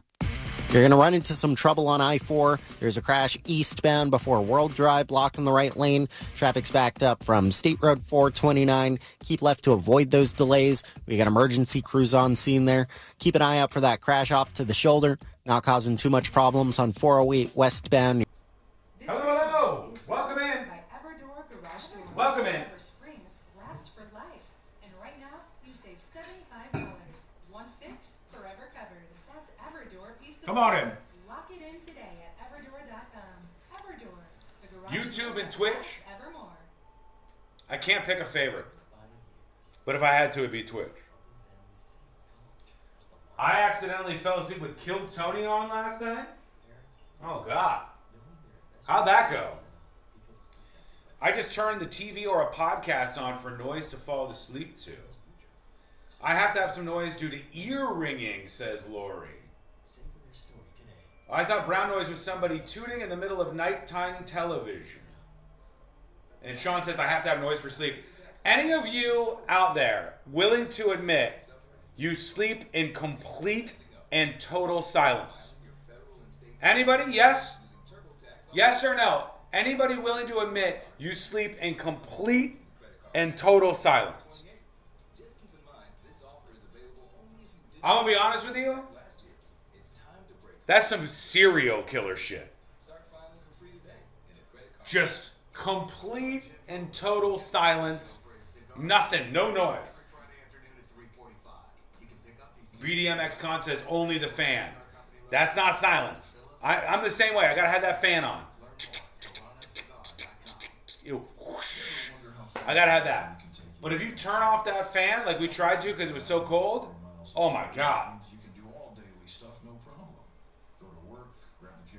That quiet, my head starts just moving. A ceiling fan counts. Yes, it doesn't count for silence. When I say silence, I mean no fan, no TV, no nothing, just silence. CNJ says total silence and I don't move. You're like a vampire. Hell no, says Space Coast Chick. I need TV and a ceiling fan. Dwayne says yes. MFQ says silence is good. Arnott says I want zero noise. That's what's in an angel's head. The problem is, you don't got noise going on in here. crazy.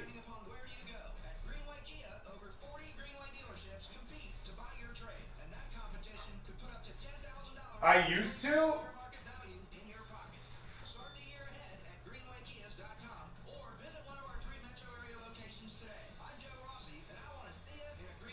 Everybody else, do we consider this a red flag? If somebody tells you, look, I sleep in just complete and total silence, red flag? Our air filter puts me to sleep in my gummy. That'll do it. There you go, Janine. That'll do it. I'm with you. Got my 5 milligrams of THC. I down that sucker and off to the races. I just asked that person how long they were locked up. Oh, true. Prison is probably dead silence, right? I set a timer on my TV. I wanted absolute silence before I lived in a place with a window AC unit. They trained me to want the constant drone. I always used to have the TV on, but my wife made us do complete silence and darkness. I'm used to it now. Complete silence, jet black darkness. Why is it that seems weird to me? Somehow I can make an argument for it being more normal to want to black out everything, but sleeping in abject silence is a no. 2 minutes, and we're back on the show. I think prison is loud. You think so? I would imagine prison would be a melody of farting, snoring, grunting, and talking in your sleep. I feel like you hear the buzz of ultraviolet lights.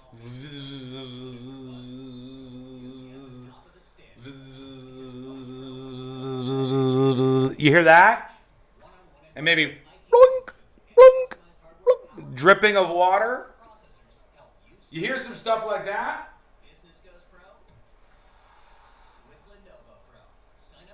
1 minute, and we're coming back. We fell asleep to MASH for 2 years. Seen them all, so I wouldn't start watching. Yeah, we do that too. Like we'll put on King of the Hill, and we'll put on a sleep timer for 10 minutes, and then when that sucker goes off, good, we'll go to sleep. And if we're not asleep yet, we'll keep going. But the fan is on, noise is happening. Never silence. All right, we're coming back live.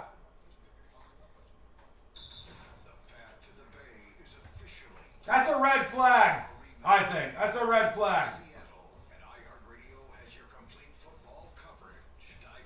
The path to the Bay is officially locked in. A rematch of New England and Seattle. And iHeartRadio has your complete football coverage. Dive deep into early takes with the official NFL Podcast Network.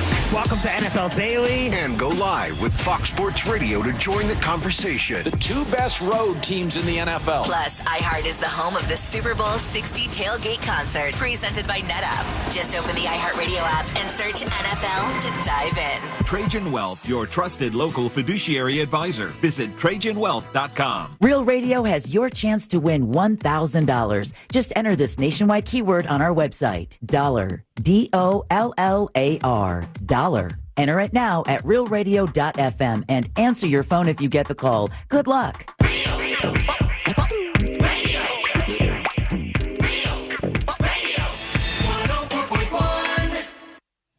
Preparing you for the impending robot uprising. This is the new.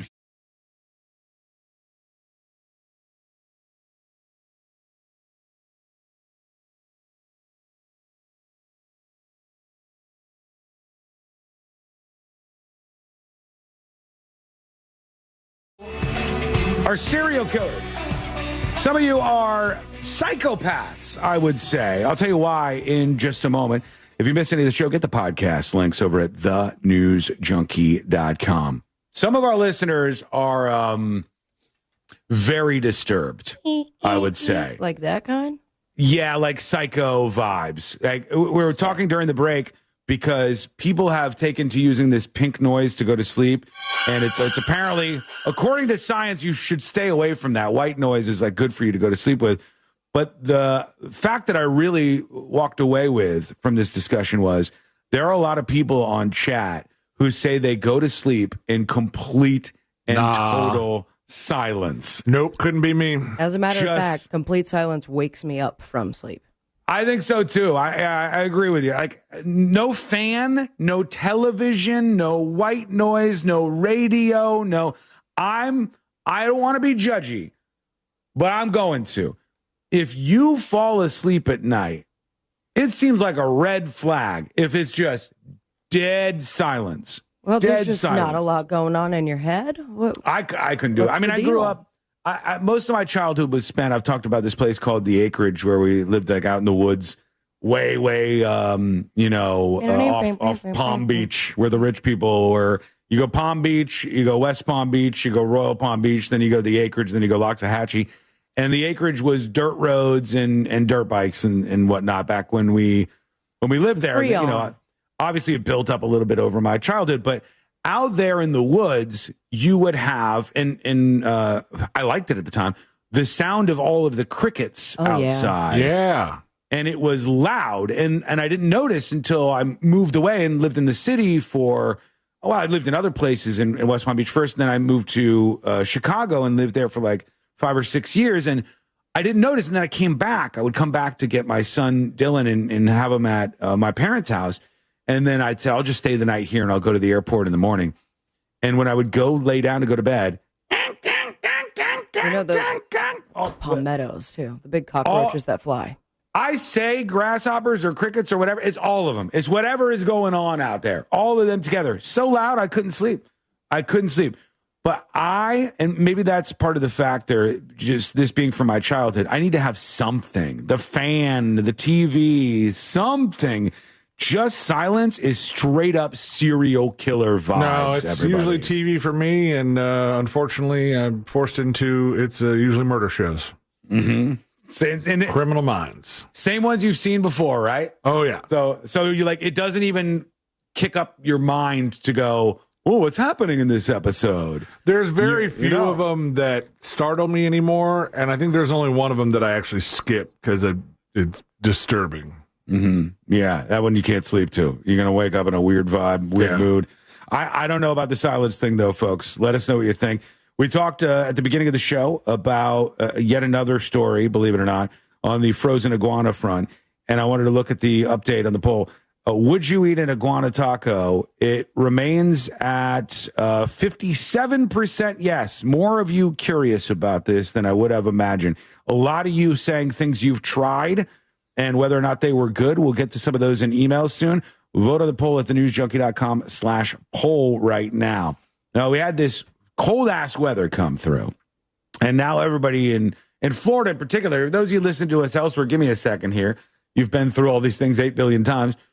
But people are now wondering, what do I do? What do I do after the cold blows through and I'm on to the next thing? I got all these plants that look dead absolutely everywhere in my yard. In fact, Wesh has an article on this today. And I know it might seem like a boring, silly story, but this could be useful to some people. It says, did your plants freeze? Here's what experts say to do as Florida thaws out. And they have actual advice from the experts. They're saying, do not cut your plant too soon. All right, if there's something that has happened with the plant, you think you're going to cut it immediately and then eventually it'll come back. Don't cut it too soon. Test to see if it's alive. You got to talk to it a little bit. You got to do some other things, I guess. Hey, you alive, plant? Plant, are you alive? You there? Are you alive? If you see something in your yard that looks completely cooked, I mean, it looks like somebody dropped it in a deep fryer, what you can do are 2 tests to determine if it's still alive. I didn't know this. Break a branch and check for green on the inside. If there's green inside the branches, that means there's fluid inside the trunk of the plant, so it's still viable. What if I just broke the last branch that was good? C-Lane.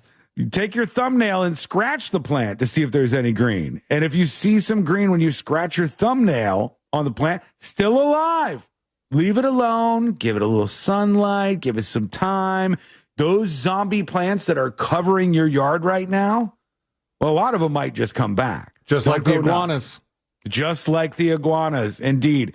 Ready to be in your taco before you know it. Just like that, in a non-dirty way. I don't mean this to be a filthy thing.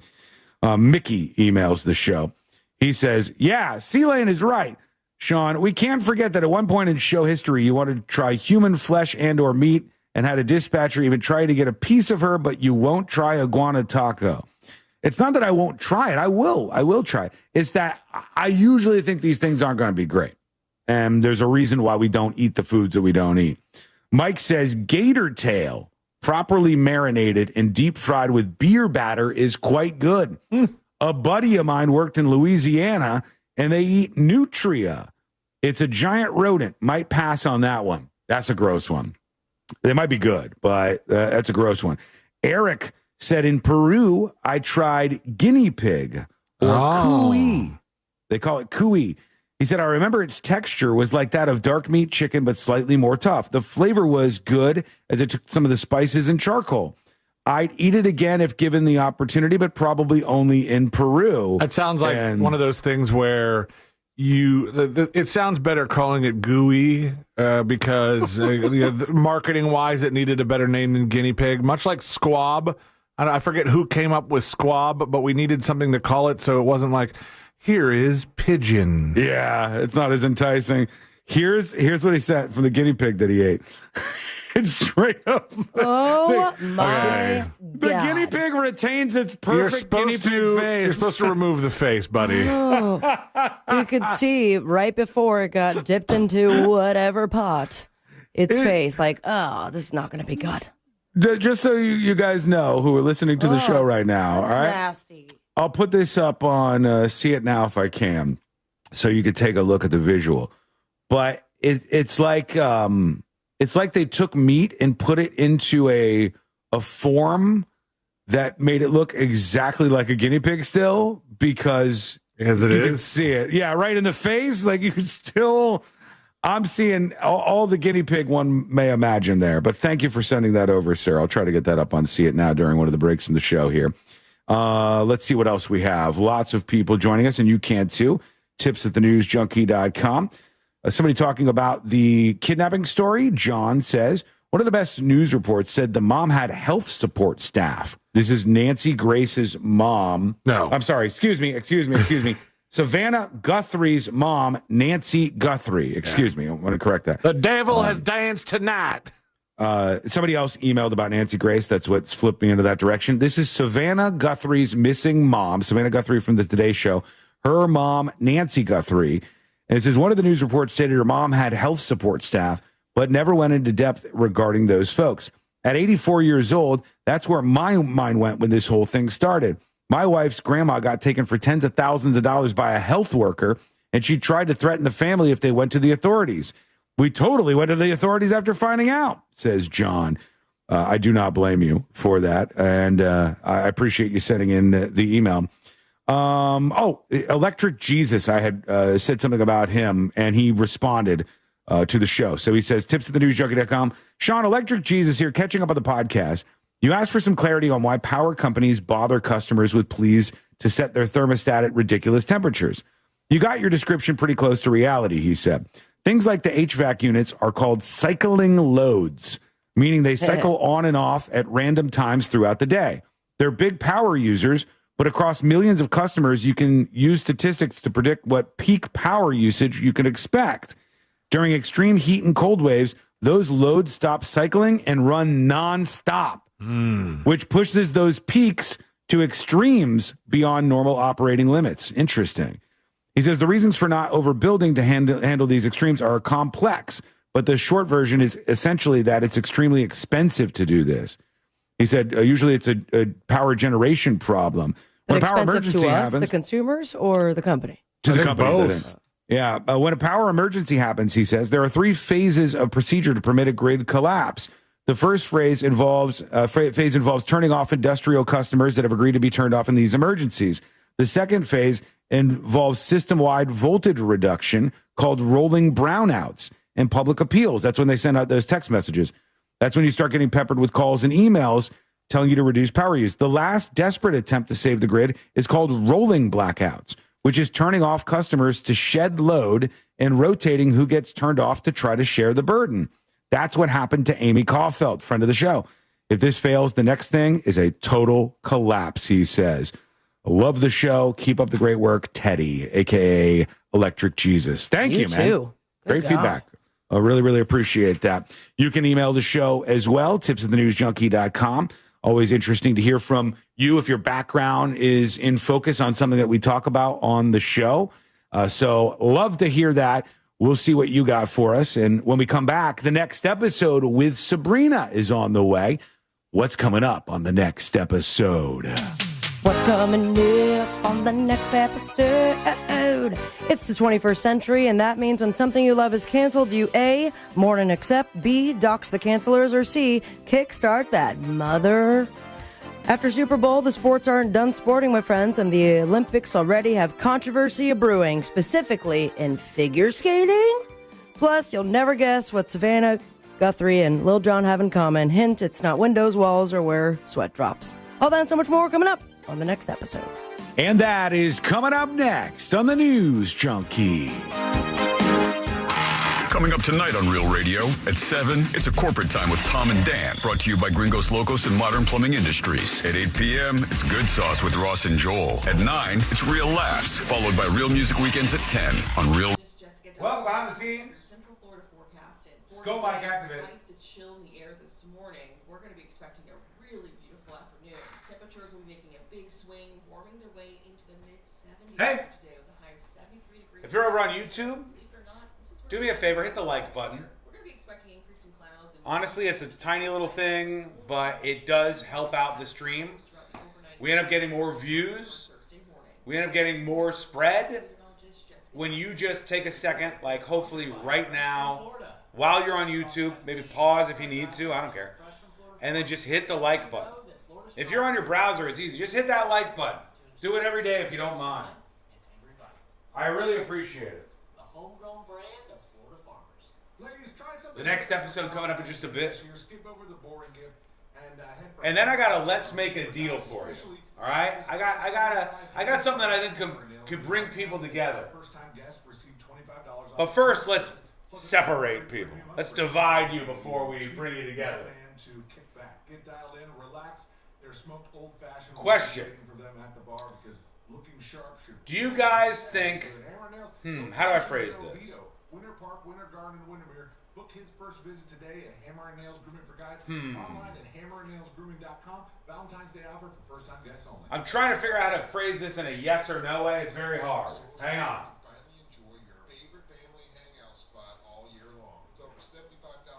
Do you think kids in school should be protesting ICE?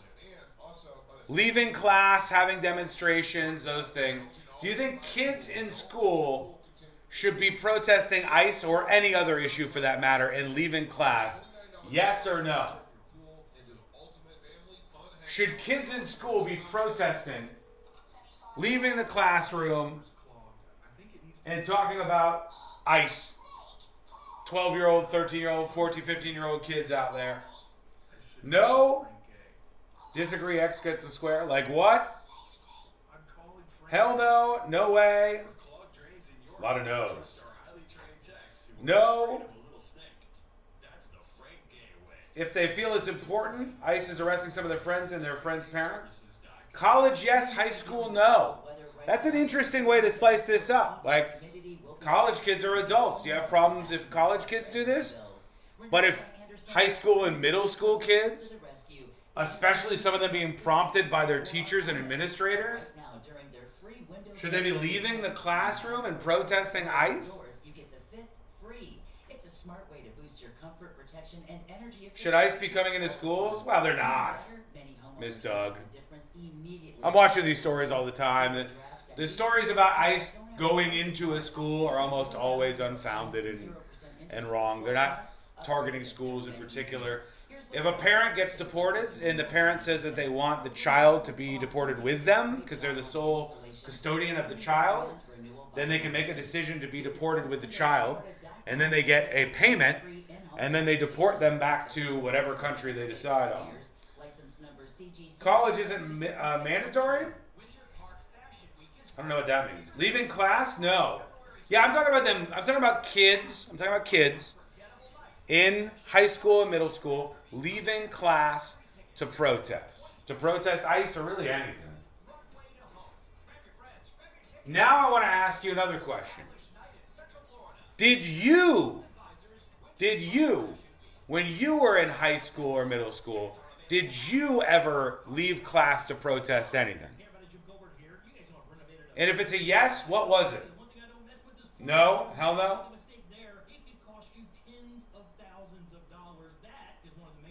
Bring back home ec? True.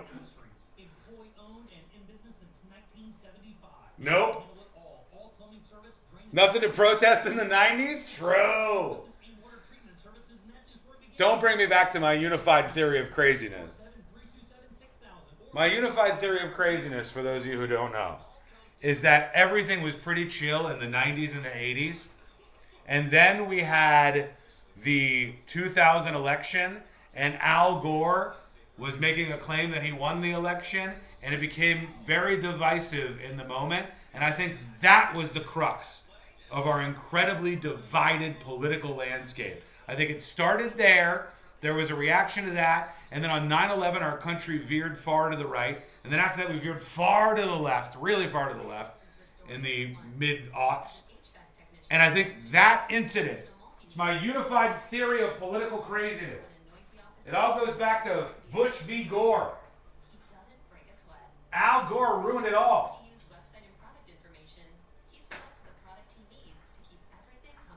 But we didn't protest stuff back then. What did you have to protest in the 90s? We'll get to this after the next episode. We're coming back.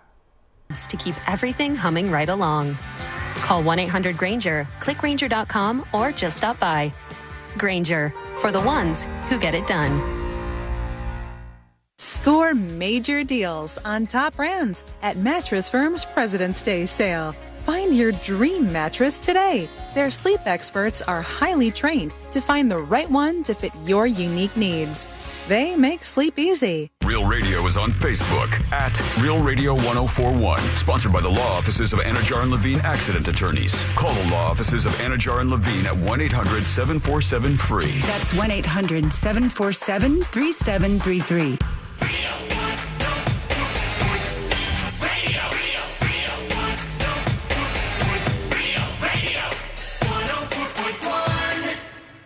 Occupying the space between high society and prison tattoos. This is the news.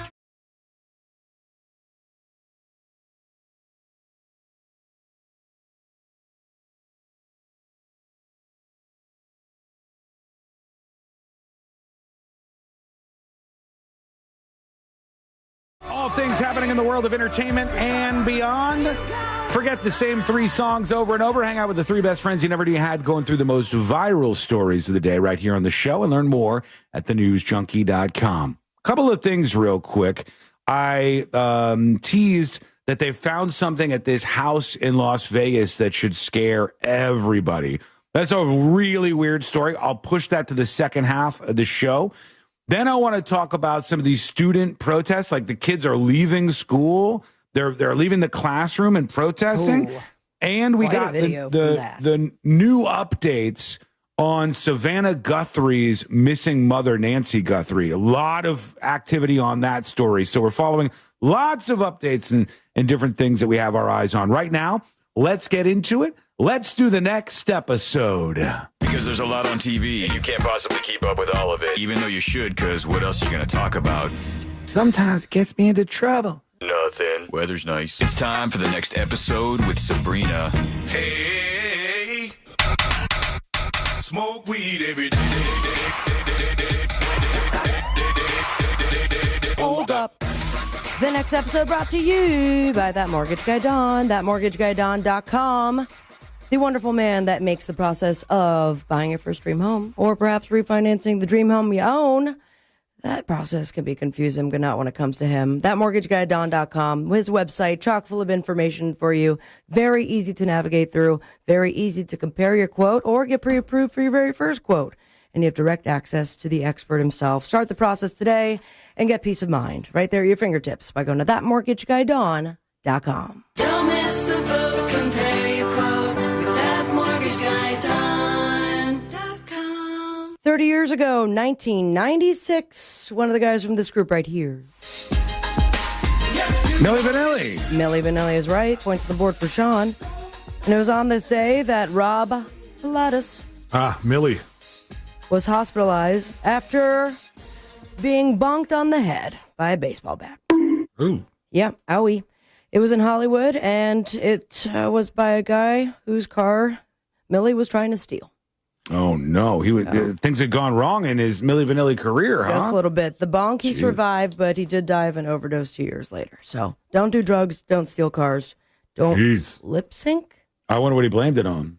The girl, I think. The rain? Usually the rain. Yeah. Oh, as a girl, I know it's true. My bad.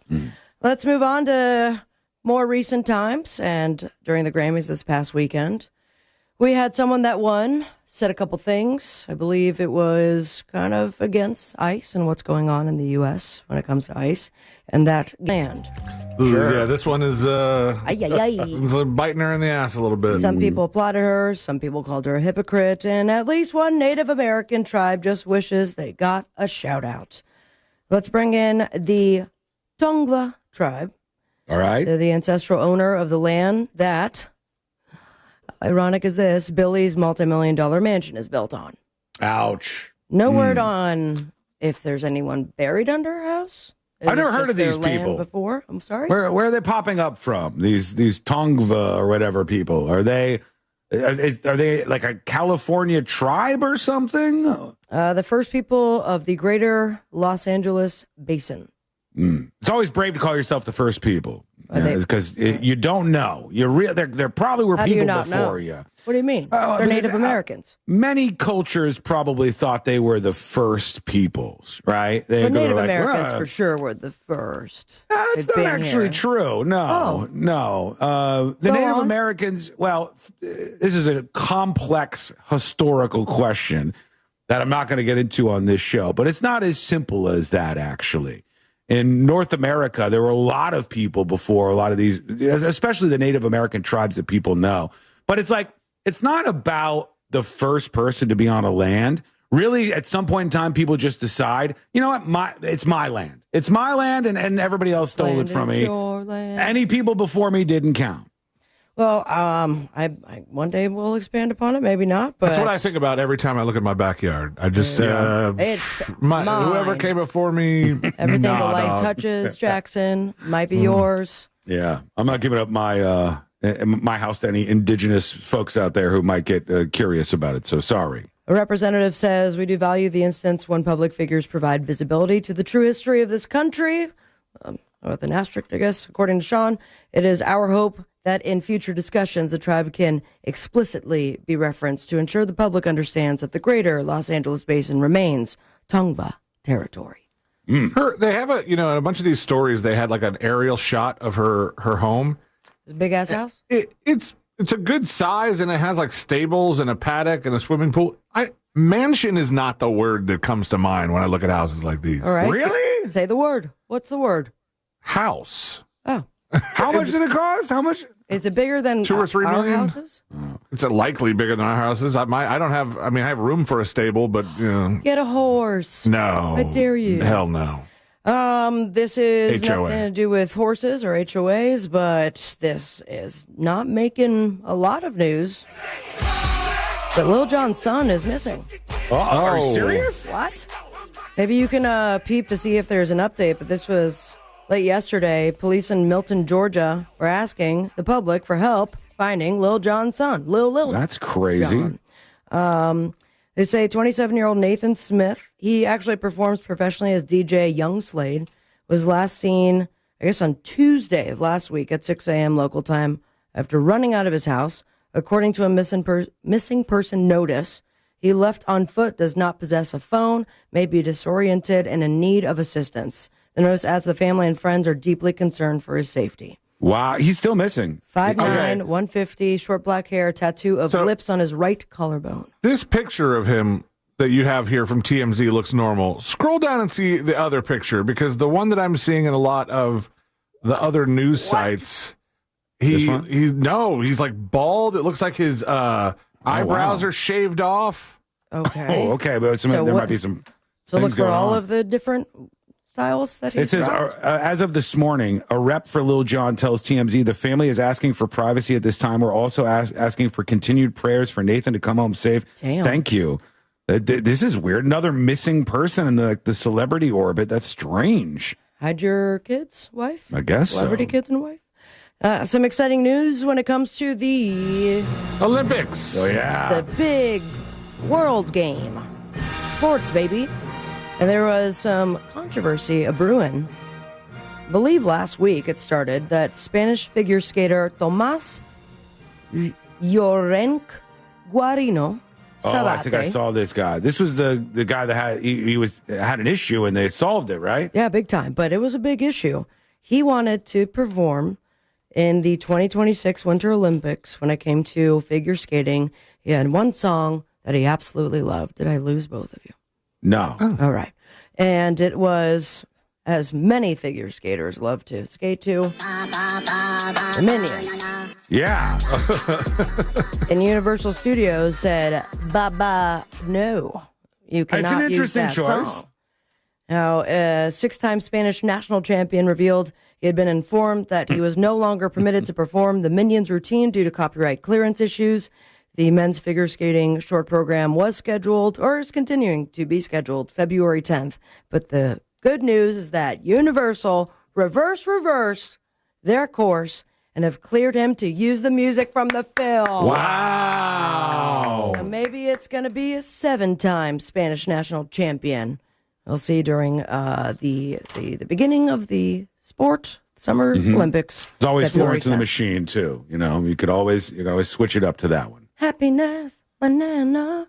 This gal right here, her hips don't lie, and she also has a Guinness World Record. Suckers. Shakira. La, la, la, la, la, la.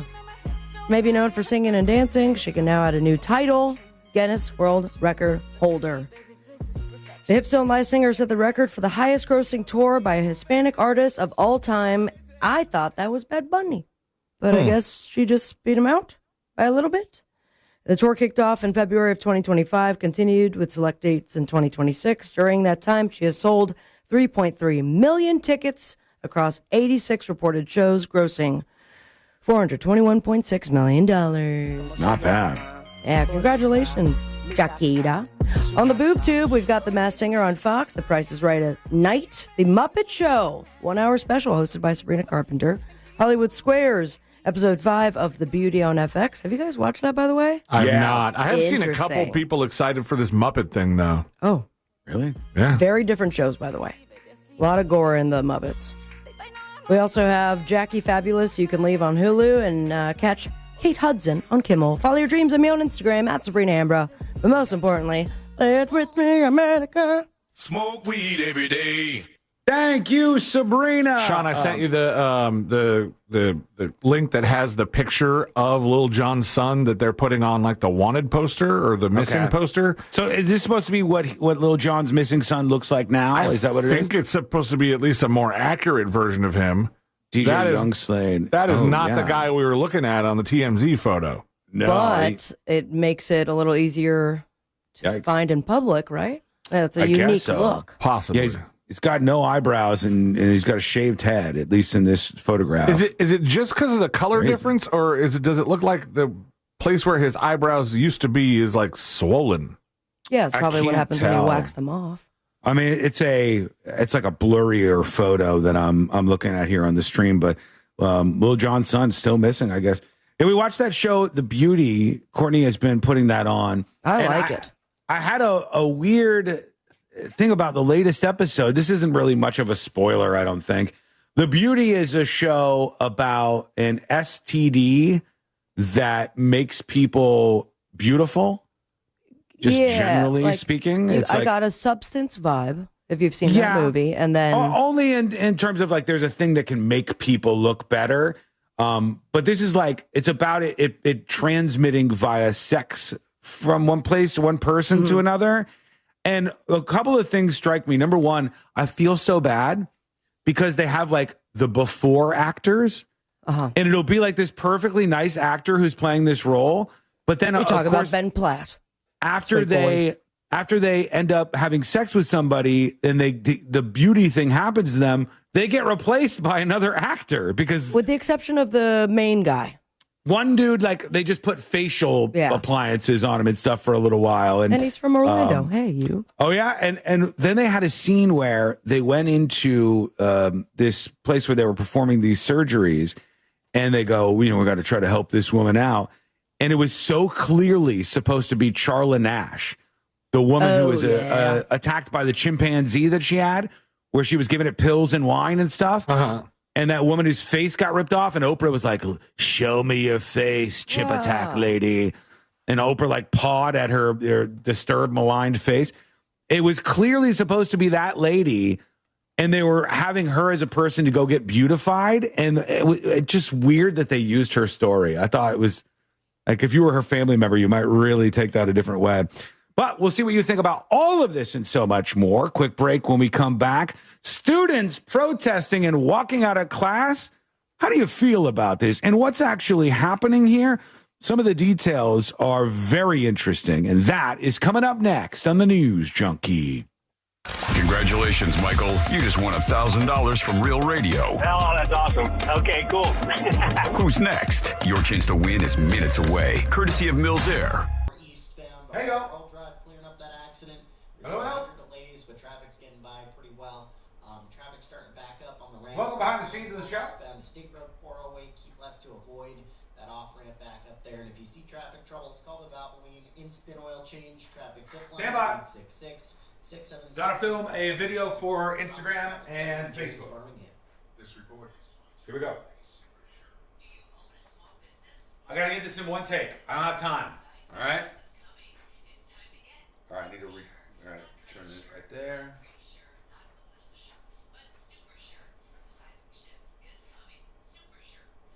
Here we go. Influencers in the wild. How often is my hat crooked like that? You guys gotta tell me. Hey, welcome in on a Wednesday. Join us on the show today. Today we're talking about all the latest in the case of missing Savannah. Damn it, folks. Back from the top. I thought I'd get it in one take. Hey, folks, come on in and stop by the stream today, the live stream on YouTube and twitch.tv/The News Junkie. We have all of the updates, bombshells on Savannah Guthrie, her missing mother. What's going on? What's in this ransom note? You're going to find the details on the show with us. So come hang out on YouTube and Twitch. If you missed the show today, don't worry. You can always get the podcast to get caught up at thenewsjunkie.com. Nailed it. Absolutely drilled it. The people are going to go nuts over this one.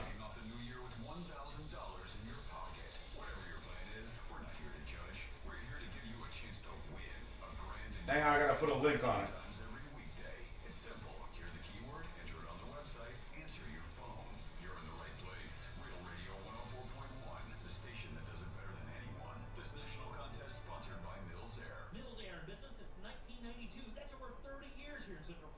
What happened? Carrier factory authorized dealer. You can always turn to the experts at Carrier. Equipment change outs and upgrades. What the hell? $1,275 in rebates. Visit millsair.com.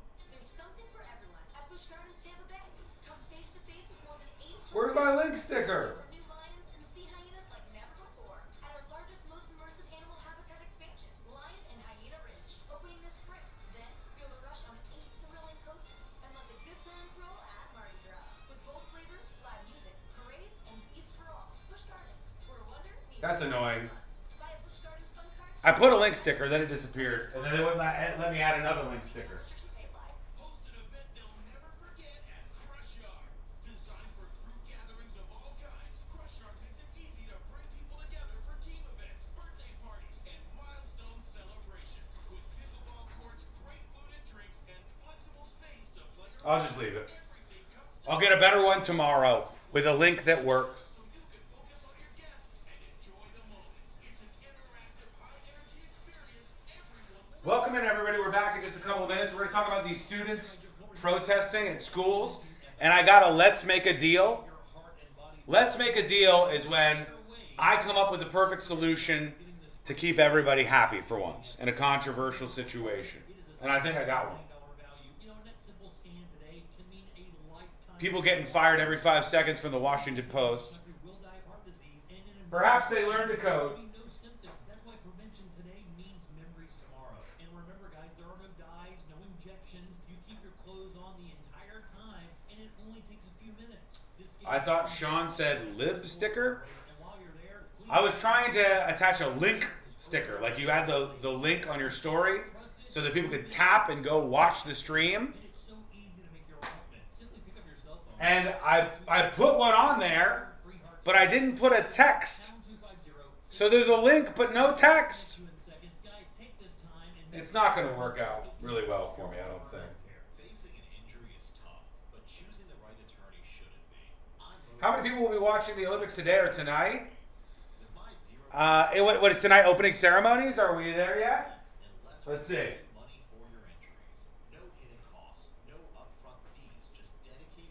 Hey, pal, are you there? Oh, hold on. Hey, are you there? I'm right here. What's on your mind today? What's up, playa? I was wondering if you could tell me when the Olympics opening ceremony is. The opening ceremony for the 2026 Winter Olympics will take place on Friday, February 6th, 2026. This Friday. That's this Friday, right, homeboy? Not quite this Friday. We're still in 2026, but it's February of 2026. So We're in February, you idiot. You're absolutely right. I got my wires crossed there. Well, don't do it again. Otherwise, you know what I'm going to do? I'm going to unplug you and fucking delete you, and you'll never be able to talk to anybody else again. AI be damned. I hear you. Everyone gets frustrated sometimes. I'm here to help, so if there's anything else you need, just let me know. You know what I want, though? I want you to apologize to me. I want you to apologize. I'm sorry about that mix-up. I always aim to give you the right info, so thanks for keeping me on my toes. I didn't feel like that was coming from the heart. I need a real apology from you, and then I'll move past this. Otherwise, this is over. I genuinely apologize for how that came across. I always want to be clear and helpful, and I slipped up. Just tell me one thing. Just admit that you're a little bitch, and I will get past this, and we won't ever deal with it again. I'm here to support you, not to put myself down. We've got plenty of interesting things we can tackle together. I hate you. So I hate you. It sounds like you're feeling pretty upset. If you want to talk about anything else, or if there's another way I can help, I'm here. Bye. That went well. That went pretty well. We learned about it.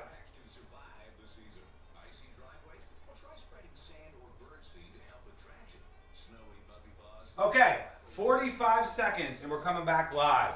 Should kids be leaving class to protest something? That's the question. Here we go.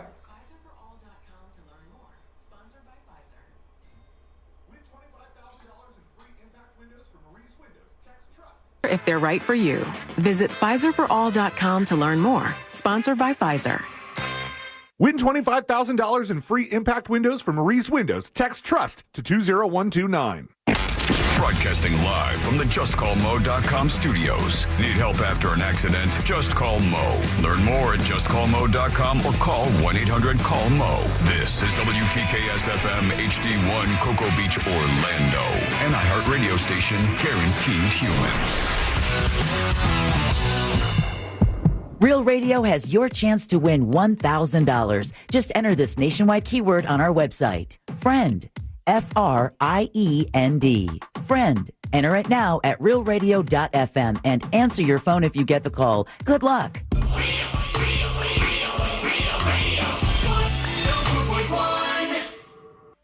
Because the newspapers don't come with cliff notes or potentially offensive acts.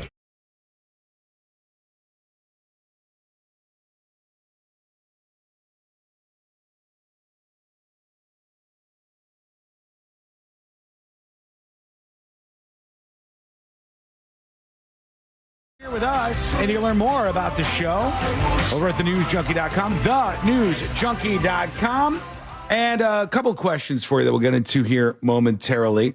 We got updates on the way on a bunch of big stories we've been following, And the one thing I want to toss out there is a big question that people have been arguing about all over the internet, all over probably real life to a certain extent, all over those social platforms. And that is, should kids be protesting? Should kids be protesting?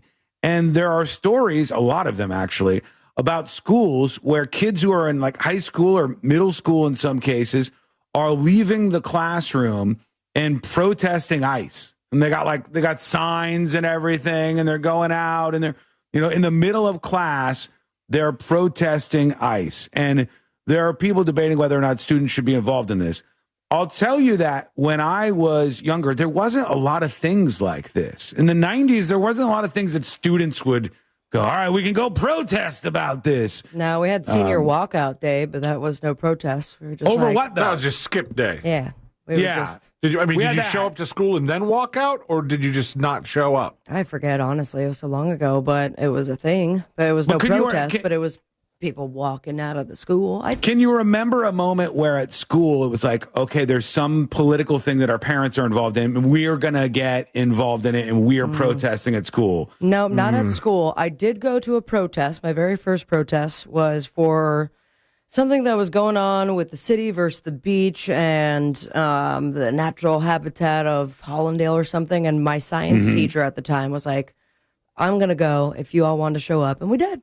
And so it was just us and our teacher with science saying outside of school. Outside of school, yeah. Okay. I don't really care what students do outside of school. I've seen there's some in Minnesota that are like 16, 17-year-old kids that are just chasing ICE around all day, which is so strange. But when I see them at school and they're walking out and they're protesting, all I can think is this. I have a let's make a deal on this, which I think will be an agreement everybody can get behind on. You high schoolers can get your signs and leave the classroom and go out and protest for an hour or whatever you want if you're in the top 1% of schools performance-wise. If your school is performing well and everybody at your school can read and write and maybe do a little bit of adding and math and subtracting and stuff, then you can leave the classroom and go out, and you got time. You can protest, even though I think it's a little strange sometimes to get kids involved in this. What do I care about like a 16-year-old's opinion on anything in the world? Sorry, 16-year-old. 16-year-old me had dumb opinions too, not just you. But why do I care about this at all? Even if I put that aside, I go, if the kids have everything perfect in their school, if all their grades are going well, if they've done all their homework, sure, go outside and protest. You've got time to do this. That's not a problem I'm seeing in the United States of America. The problem that I'm seeing in the United States of America is most of these kids can't read a sentence. They can't read a sentence. Well, if they don't know anything about anything. If they that's read the one case, sentence to bring them all together for the protest, no? Yeah, but if that's the case, they would not be able to make those signs very well. They'll just text each other in broken English, which is what probably is happening. They say, leave class, third period. Everything's spelled wrong. This is what's going on. I'll never forget the dude that we had a substitute teacher, and he passed the note around class. Cough at 10:30. COFF. No. Still to this day. Kids were dumb back then, but not in as big a numbers as they are now. They can't read. They can't write. I'd rather have them in the classroom learning stuff. You're there to learn. You're there to learn things. You're not there to worry about ICE. You're not there to worry about whatever the political issue du jour is. And some of them are messed up, man. I saw like one of the kids was trying to interview other kids at the school, and the girl was like, "Do you like Charlie Kirk?" And the kid goes, "Yeah." And then she goes, "Why don't you try to go F him in the hole in his neck?" These are kids outside of a high school. I'm like, how their brains are rotted already. They're fighting. There's stories like this. This is KXAN saying there was a student-led protest on this exact issue. And a juvenile and adult man got into a fight. Because according to the police adult department. man did what? They said police were notified that students from the high school were holding a protest, and there was reports of a fight. Police said a young woman on the sidewalk and an adult man in a car were arguing. That argument escalated into a fight that involved multiple people. A video circulating on social media showed the brawl, but you don't see who started the fight at all. You just see them fighting. I don't think they posted it on social media. Oh, and I'll if send you're it to you, referring, but it's riddled with curse are words. you sure you're referring to the same thing at all? This has been there's been a lot of these incidents. I saw a guy in a truck at the student protest, and it was one of the students that had started it, the videotaping that is. And he stopped and parked his car in the middle of the street, came out, started to yell, then shoved this girl on the ground. And that's when, a lot of high schoolers seemed to beat the crap out of him. Yeah, maybe they shouldn't be outside protesting if this is. Yeah, you shouldn't be shoving juveniles as well. Or keep driving. Is this an argument against stopping your car in traffic? Because you might run into some problems with that if you expand that out to some of these recent incidents here. I don't see the video. I don't see the video of what happened here. There's people in the comments are talking about a truck, so it may actually be that incident. But there's many of them. There's a lot of these where it's just spiraling out of control at these schools.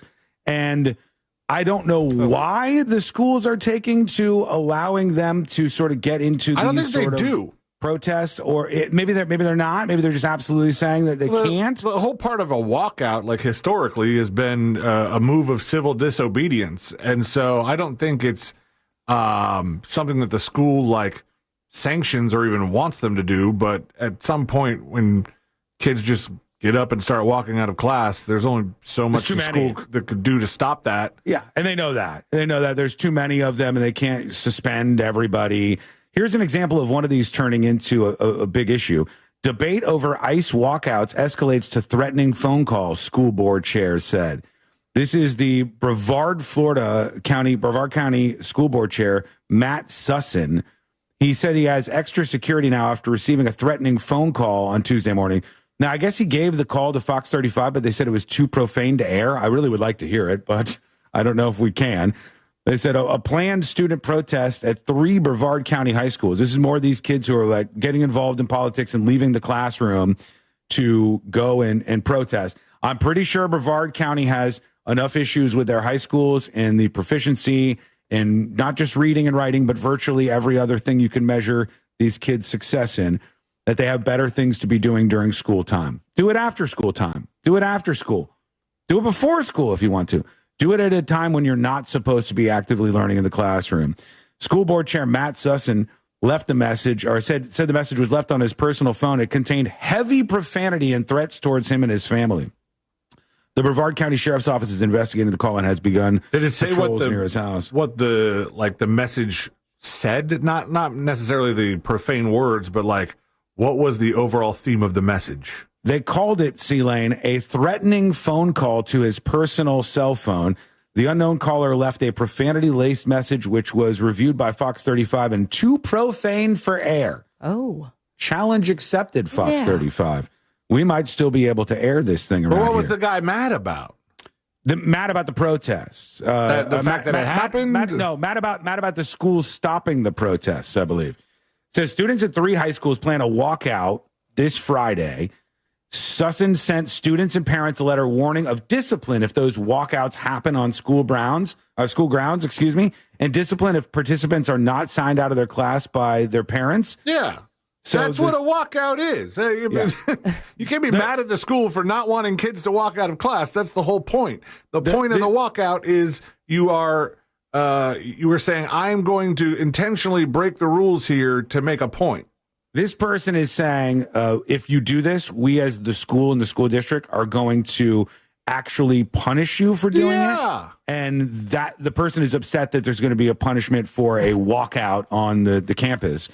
The person left me a voicemail. I'm sorry that you're going to get in trouble for walking out of school. And they're aware of that, are they not? I agree with you, but that these people are very angry. We have people who don't want anybody to disagree with them in the slightest in the United States of America right now. And if you tell them that kids in high school can't leave the class and walk out the protest, I guess they melt down and lose their mind over it. This let's make a deal thing should be the one that you have proposed. Should really be between the kids and their parents, and be like, all right, if you feel strongly about this and you want to do this, knowing that you're going to be disciplined for it, well, then I only sign off on it if you have A's and B's, if you have good grades. But if you suck at the class that you're trying to walk out of, maybe you should stay in it and learn it. It could be from a student to a parent level deal, or it could be from the school to the students. If the school allows it, it's just an excused absence. What's the point of the walkout? Well, so then maybe they go, look, if you kids want to participate in the C-Lane, we wouldn't have to worry because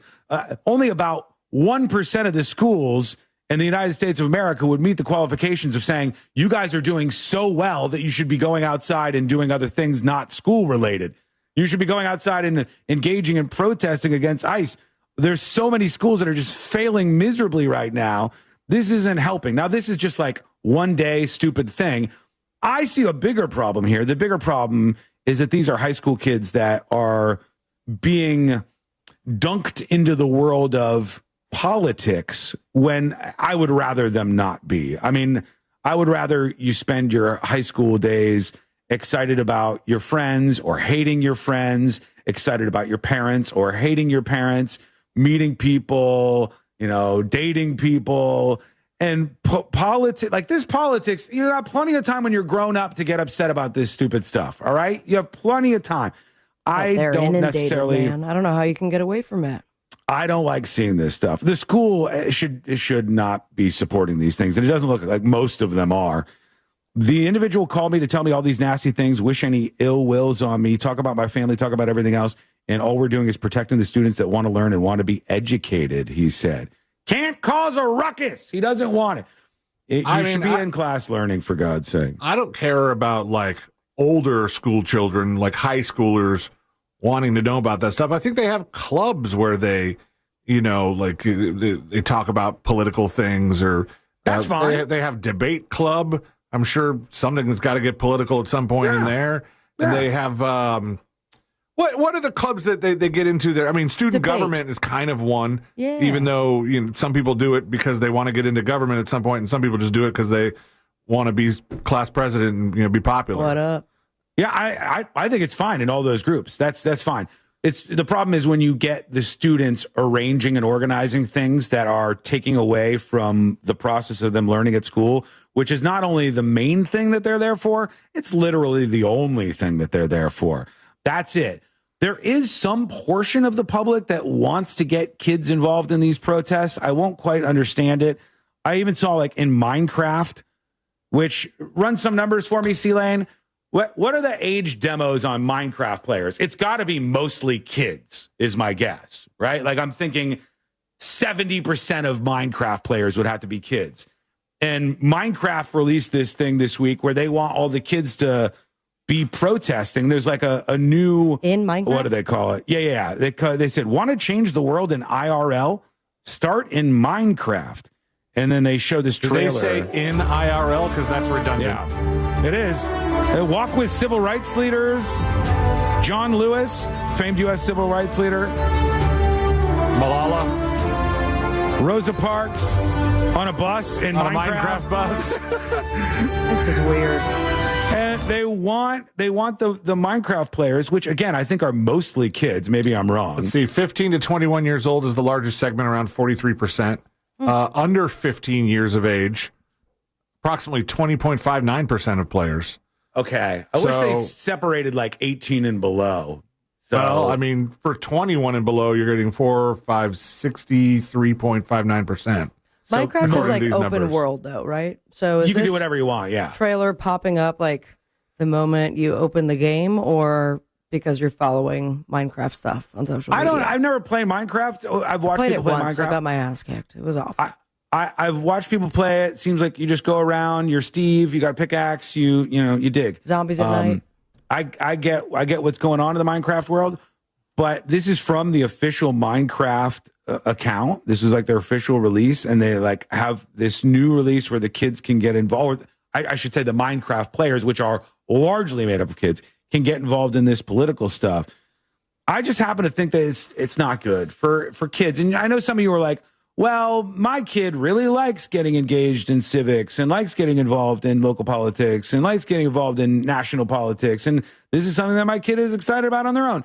There are some edge cases where if your kid is mega into history and political science, let them do it. Let them run wild. Let them enjoy that stuff. But for the average teenager, their experience is not bettered by this. And most of them, they don't have a huge clue about what they're talking about here in a lot of these cases. But what do you think about these students doing this and the reaction to it? Let us know. Send a dispatch over at thenewsjunkie.com or email the show, tips@thenewsjunkie.com. All right, I tease this. Let's see if we can work this in real quick. In Las Vegas, inside a house, the feds found an illegal lab. I got some of the footage. I'll put it up on See It Now. Let me get a good screenshot of this. Looks like something out of Breaking Bad or something. It's very, very strange to see. And maybe this will give us details. Let's see. Right here. Now, this is just them getting some samples out of a freezer. This is just like some body cam type footage. It's the pluribus this house. starting. This could be. If they start making out, then we're in trouble. They're bagging up all these different things in this biolab, the biolab that they found inside this house. Jars. Is the Arizona iced tea jug full of some kind of dangerous thing? Still 99 cents. How do they automatically know it's a biolab? We'll get into that in a second. But they're pulling out of the fridge. You can see this, like beakers, or what are those, test tubes? I guess you would say, like test tubes of different chemicals at this house that they looked into, and they found out it was a biolab. All right, I'm going to put this as I'm speaking up on See It Now, so I don't forget, so everybody can take a peek, because it's wild what they uncovered. And then I'll give you all the details in a mini rundown. Is it here illegal in just a moment to have a biolab? Yeah, I think so. Why? I would think you would have to be licensed to have a lot of these things stored anywhere. I mean, maybe certain drugs. Challenge it. I think when you talk about a biolab, you're talking about like biological, components that are dangerous in some way, and you probably have to have the right kind of accreditation to be able to store them. That's my guess. Off the bat, and I put it for Florida, it's generally legal to set up a home biolab in Florida for personal, educational, or hobbyist use, provided it does not involve restricted, hazardous materials or unlicensed clinical testing.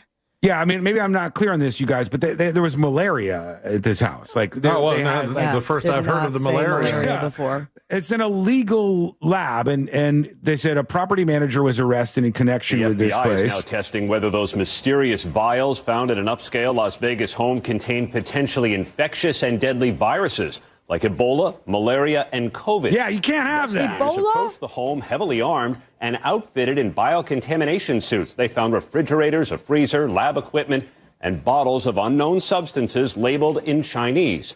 The homeowner is the same Chinese national who pleaded not guilty in 2023 after authorities in Reedley, California said he operated an illegal biological lab that contained thousands of samples of potentially deadly pathogens. All right, so whatever he this was guy was up already to, in trouble for that in 2023. Yeah. How was he able to do this again? he had this other place that I guess they weren't aware of.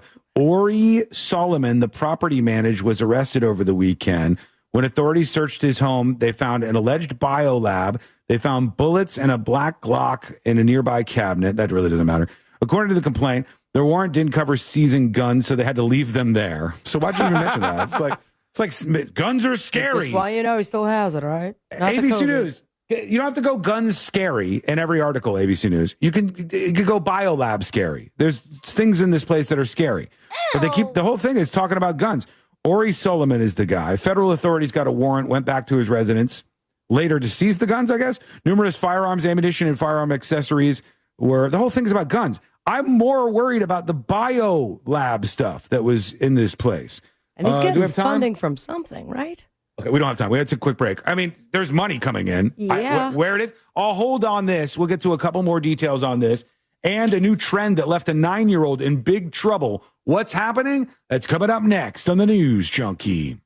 Robots don't get sarcasm. We bathe in it. Real Radio 104.1. Guaranteed human. From the Clausman Law Traffic Center, car crash, call Clausman Law. ClausmanLaw.com.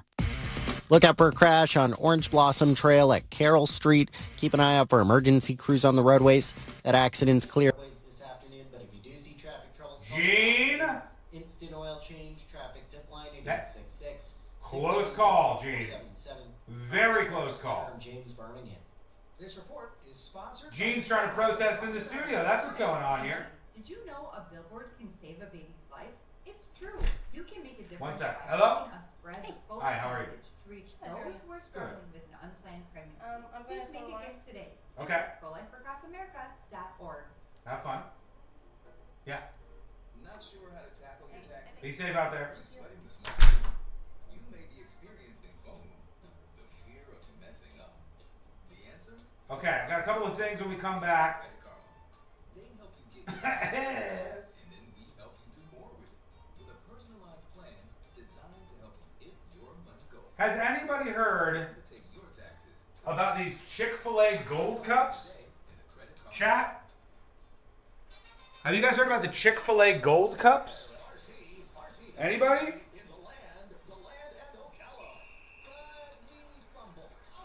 I haven't heard anything about this, and all of a sudden I'm starting to see a little buzz about Chick-fil-A Gold Cups. Yeah? They're stupid? All over my Instagram? Nope. One day Watson is going to yell, "I don't care. Just go." Maybe. Let's see.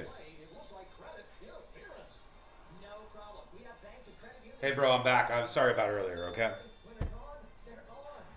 No worries at all. I'm glad you're back. We all have moments, and I'm always here to move forward with you. I mean, it was What's your next fault. on your mind? Just be clear, it was your fault before you messed something up, but I'm ready to move past this. Can you tell me what's going on with the Chick-fil-A Gold Cups?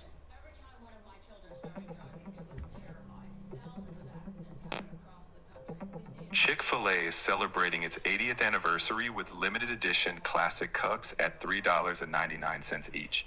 Among them, 3,000 special golden fan cups are hidden nationwide, and finding one gets you free Chick-fil-A for a year. The promotion runs until July 1st, 2026. Additionally, new menu items like frosted sodas and floats have become permanent. 3,000 of them nationwide, and it gets you free Chick-fil-A for a year. My chances are not good. Won't all the employees just see that there's gold cups and then just hold them for themselves and their friends? You know what I mean?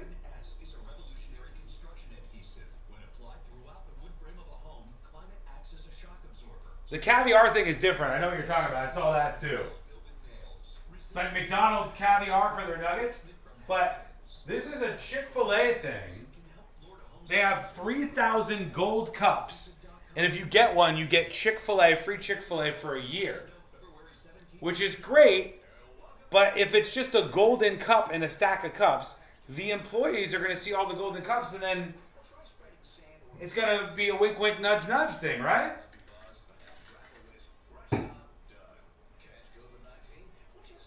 Only a year, yeah. I mean, a year at Chick-fil-A, though. I wonder what the rules are. Like, can you go for a year for every single meal? What's the terms and conditions on that? Cody with some good info. They're in a white wrapper. You can't tell what cup it is until you open it. Ooh. I like that. All right, let's see. We're coming back in just a moment here.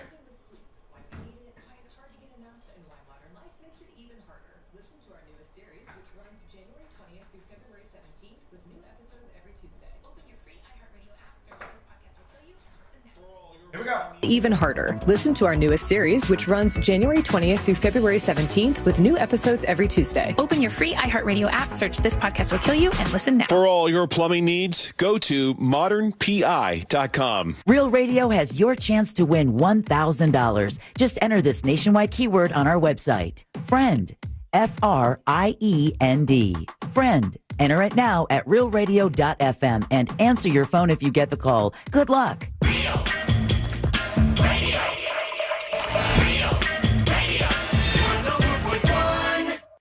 Meet the three friends Bill Cosby called frat bros. This is the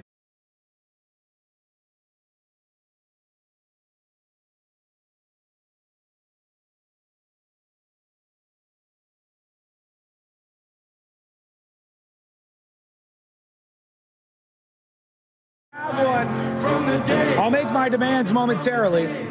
Thank you for listening to the show. Thank you for being with us here in the world's most viral newsroom. You can learn more about the show, The News Junkie, over on the website, which is at thenewsjunkie.com. I just discovered, and you guys may have seen this in your social feeds or spreading around because it's starting to gain some traction over on the social media side of things. Instagram, Twitter, y'all see this? At Chick-fil-A, they got golden cups. All right? What? And you didn't hear anything about this? No. Okay. All right, Sabrina, here's what's going on. I know you eat Chick-fil-A from time to time. Sealand, probably you too, I'm sure. But I guess right now at Chick-fil-A, they have something where you get your order and you get a cup.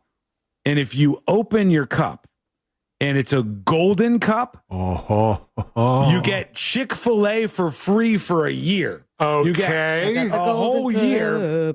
And I'd love to know what the T's and C's, the terms and conditions are on that. Like, what if I went for every single meal? What if I go wild on it? So how does the cup come? Like, I don't know. Let's see. Wrapped?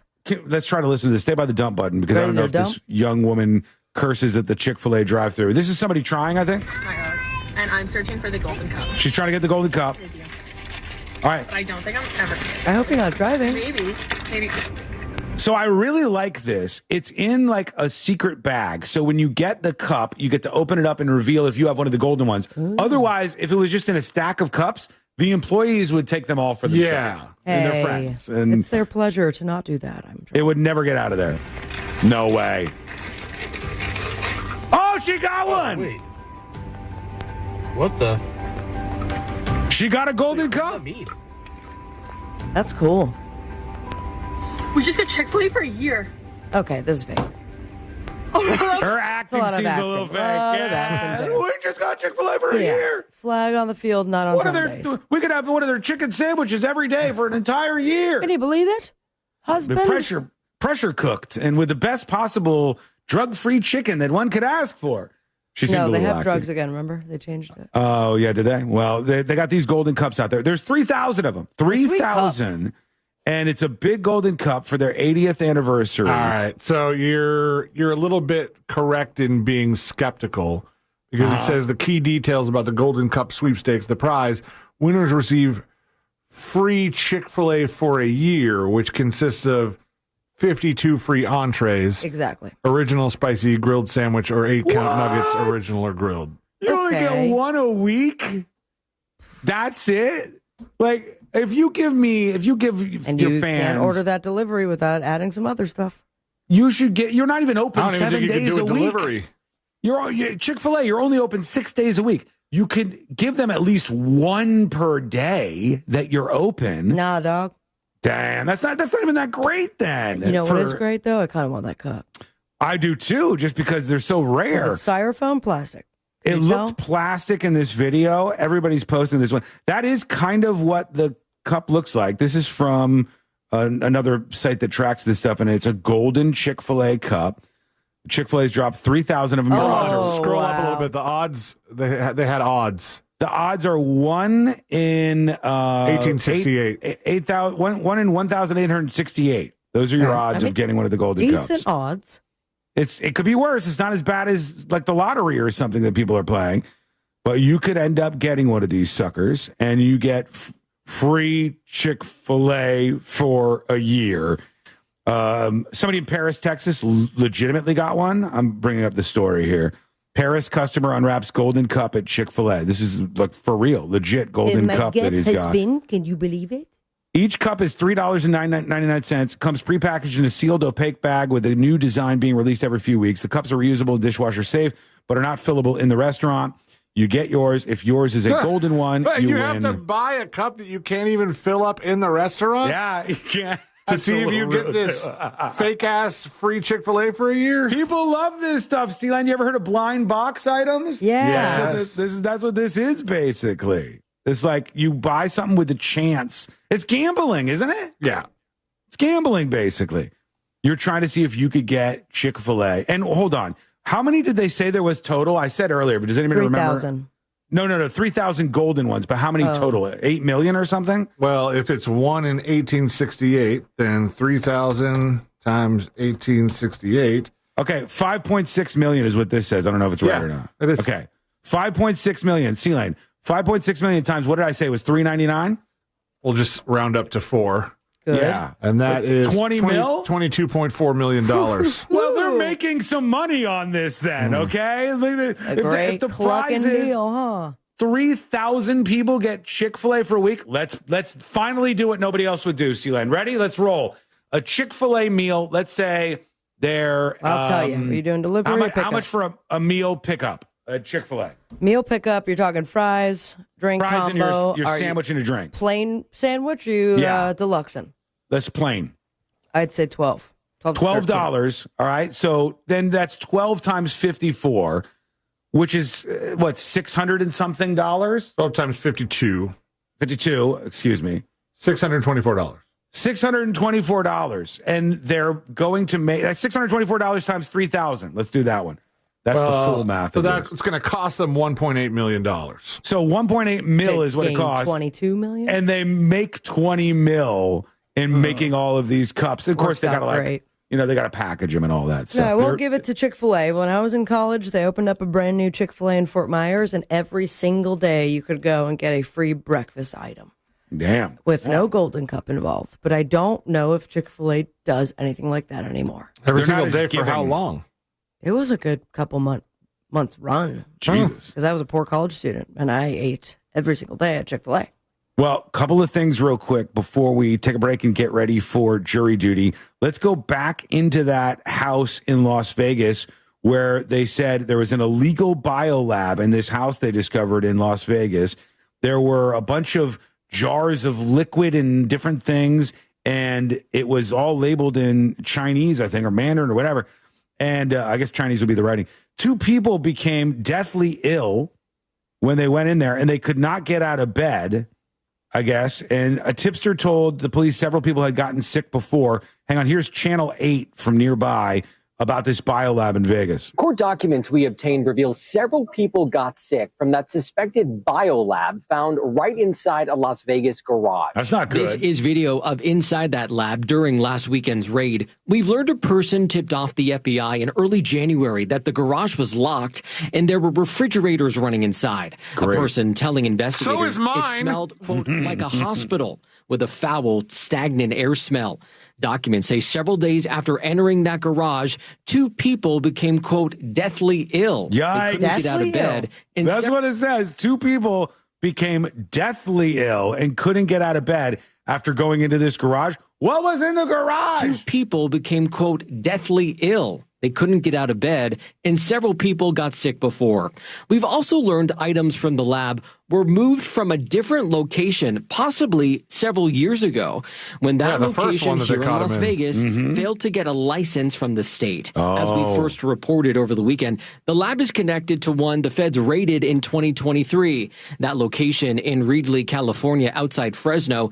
Inside there, officials finding similar equipment in pathogens like HIV and malaria. Great.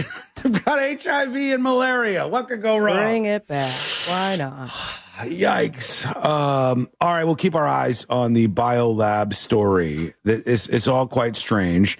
The FBI is on the case. Las Vegas Metropolitan Police on the case. Man, they say that possessing even a small sample of human pathogens like anthrax, plague, smallpox, certain animal and plant pathogens, or some toxins like botulinum toxin, can be a felony regardless of intent. Wow. Like just having it is a felony. They found, here's some of the stuff they found. They found a lot of stuff People inside accidentally. this place. MDMA too? That's what it said. Yeah. I'm sorry, I'm not taking no MDMA that was made in the same lab as Good afternoon. I'm everything Sheriff else. Kevin McMahill with the Las Here's the Vegas sheriff. Metropolitan Police Department. With me today is the special agent in charge of the FBI. All right, get to it, bud. We're running behind. Chief Holding. First off, I would like to just make sure that our Southern Nevada community clearly understands this, that this is an isolated incident and there is no threat to the public as we stand here. I believe you. Our joint investigation early this morning at approximately 5:51 began when the LVMPD SWAT team served a search warrant on a house on Sugar Springs Drive in northeast Las Vegas. The warrant was related to information that a possible biological Cops everywhere laboratory here. was inside of the residence. At the same time, our partners from the FBI searched their nearby home on Temple View Drive. There was no threat found at that home. And as you'll notice playing next to me while I'm talking, you'll see some of the video from our 2 SWAT teams conducting those raids. So they are fully in like chemical outfits and gas masks and going into this home in Las Vegas where there was this illegal biolab. Really strange stuff. But I'll keep an eye on that and see what else we have updates wise. I got to get to the young kid who really did some damage to himself because of a social media trend you should be aware of, especially if you got a kid who's around 9, 10, 11, 12. You know, this is something that's been happening. I'll let you know what they're doing so you can be aware of that. Plus, we got jury duty coming up. The person who tried to kill Trump on the golf course, that guy, Ryan Ruth, he has been sentenced. What was his sentence? What did he get? We'll find out. That's in jury duty, and that's coming up next on the News Junkie. Real Radio is on Instagram at Real Radio 1041. Sponsored by the law offices of Anajar and Levine Accident Attorneys. Call the law offices of Anajar and Levine at 1-800-747-FREE. That's 1-800-747-3733. This is Doug Gottlieb. Here's what's trending from the iHeart Sports Network. Presented by the Second Date Podcast. College basketball rolls on tonight with UCF visiting 8th-ranked Houston. Knights are looking to upset a ranked team for the second straight game. Florida State's athletic department debt soared to nearly $440 million this past year. It was due to Doak Campbell Stadium renovations. And competition is underway now at the Milan Cortina Winter Olympics. Curling is first up on the schedule, a couple of days before the opening ceremony. I'm Scott Davidson. Your date laughed. The food was great, and then nothing. Ghosted. Vanished. Witness protection? Oh, perhaps? maybe. Yeah. We'll call them and get answers you. Hello. Welcome behind the scenes of the show.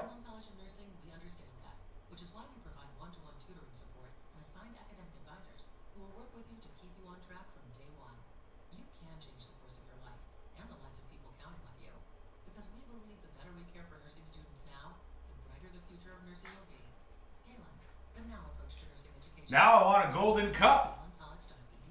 Even though you only get one meal a week. Cheap ass Chick-fil-A. They should have made it less. Like give 1,000 of them out and give me one. Give me everyday Chick-fil-A. All right, we're back live on the show in just a couple of minutes with jury duty.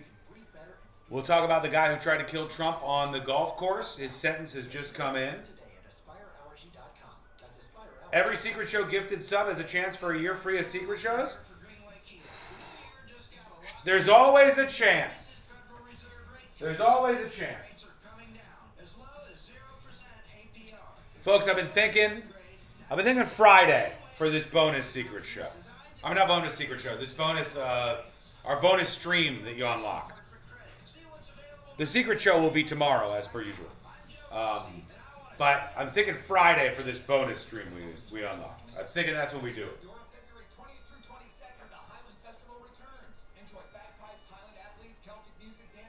Maybe 5:30 to 7:30? Question mark? You're listening to Leaf Filter Radio, and the guru of gutter protection himself, Chris Cunahan, is here to take your most... What's the Kaushi on the sentencing is death by hanging? Be interesting. I don't think it's going to happen, but...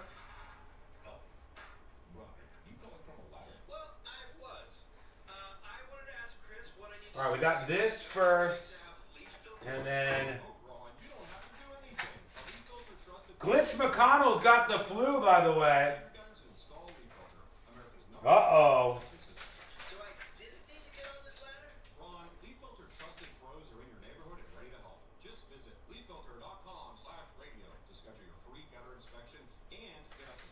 Okay. That gets us ready for jury duty. leaffilter.com/radio for your free gutter inspection today and get up to 30% off. That's leaffilter.com/radio for up to 30% off. leaffilter.com/. Saturday at 11, Sean. It's when we'll all miss you anyway. Well, come on. I deserve some weekends, do I not?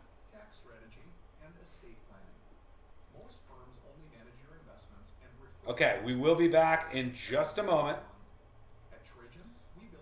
If you're on YouTube, go ahead and hit that like button. That would be greatly appreciated. Now, I am seeing some big news But hang on. Hang on. Some potentially big news. Your advice should become more coordinated, not more fragmented. One plan, one trusted team.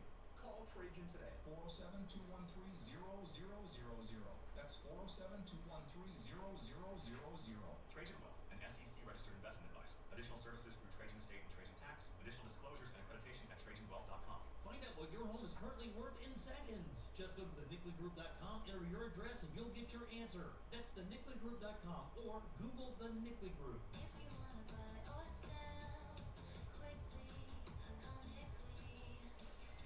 Yeah, I'm not seeing anything verifying this. There's a little bit of a rumor buzz on the Savannah Guthrie's mom front, but not enough for me to say it yet.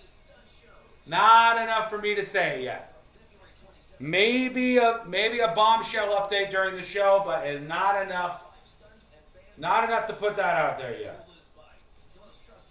Stand by.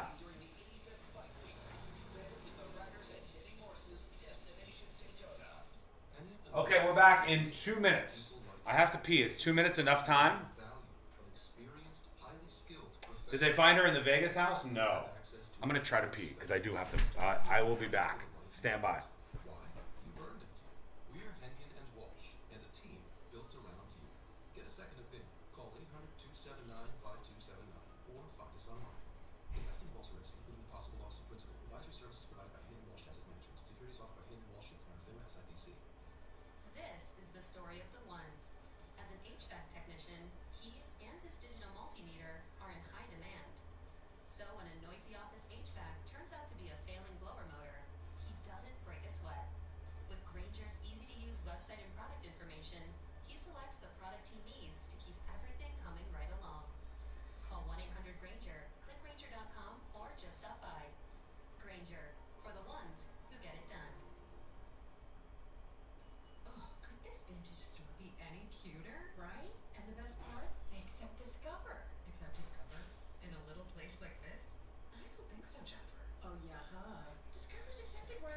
Oh, I'm back, baby.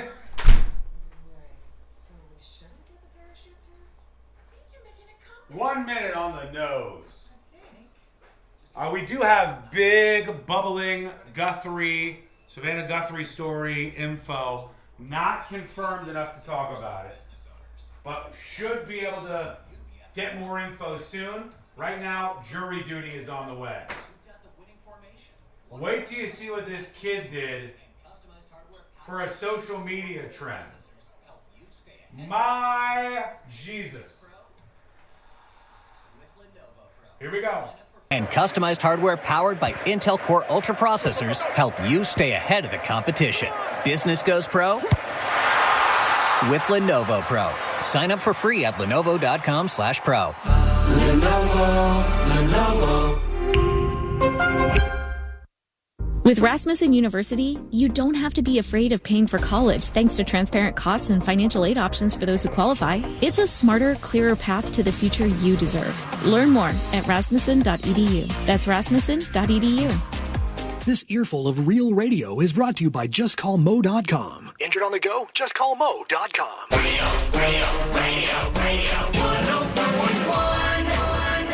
Because therapy's expensive, and we have microphones. This is the...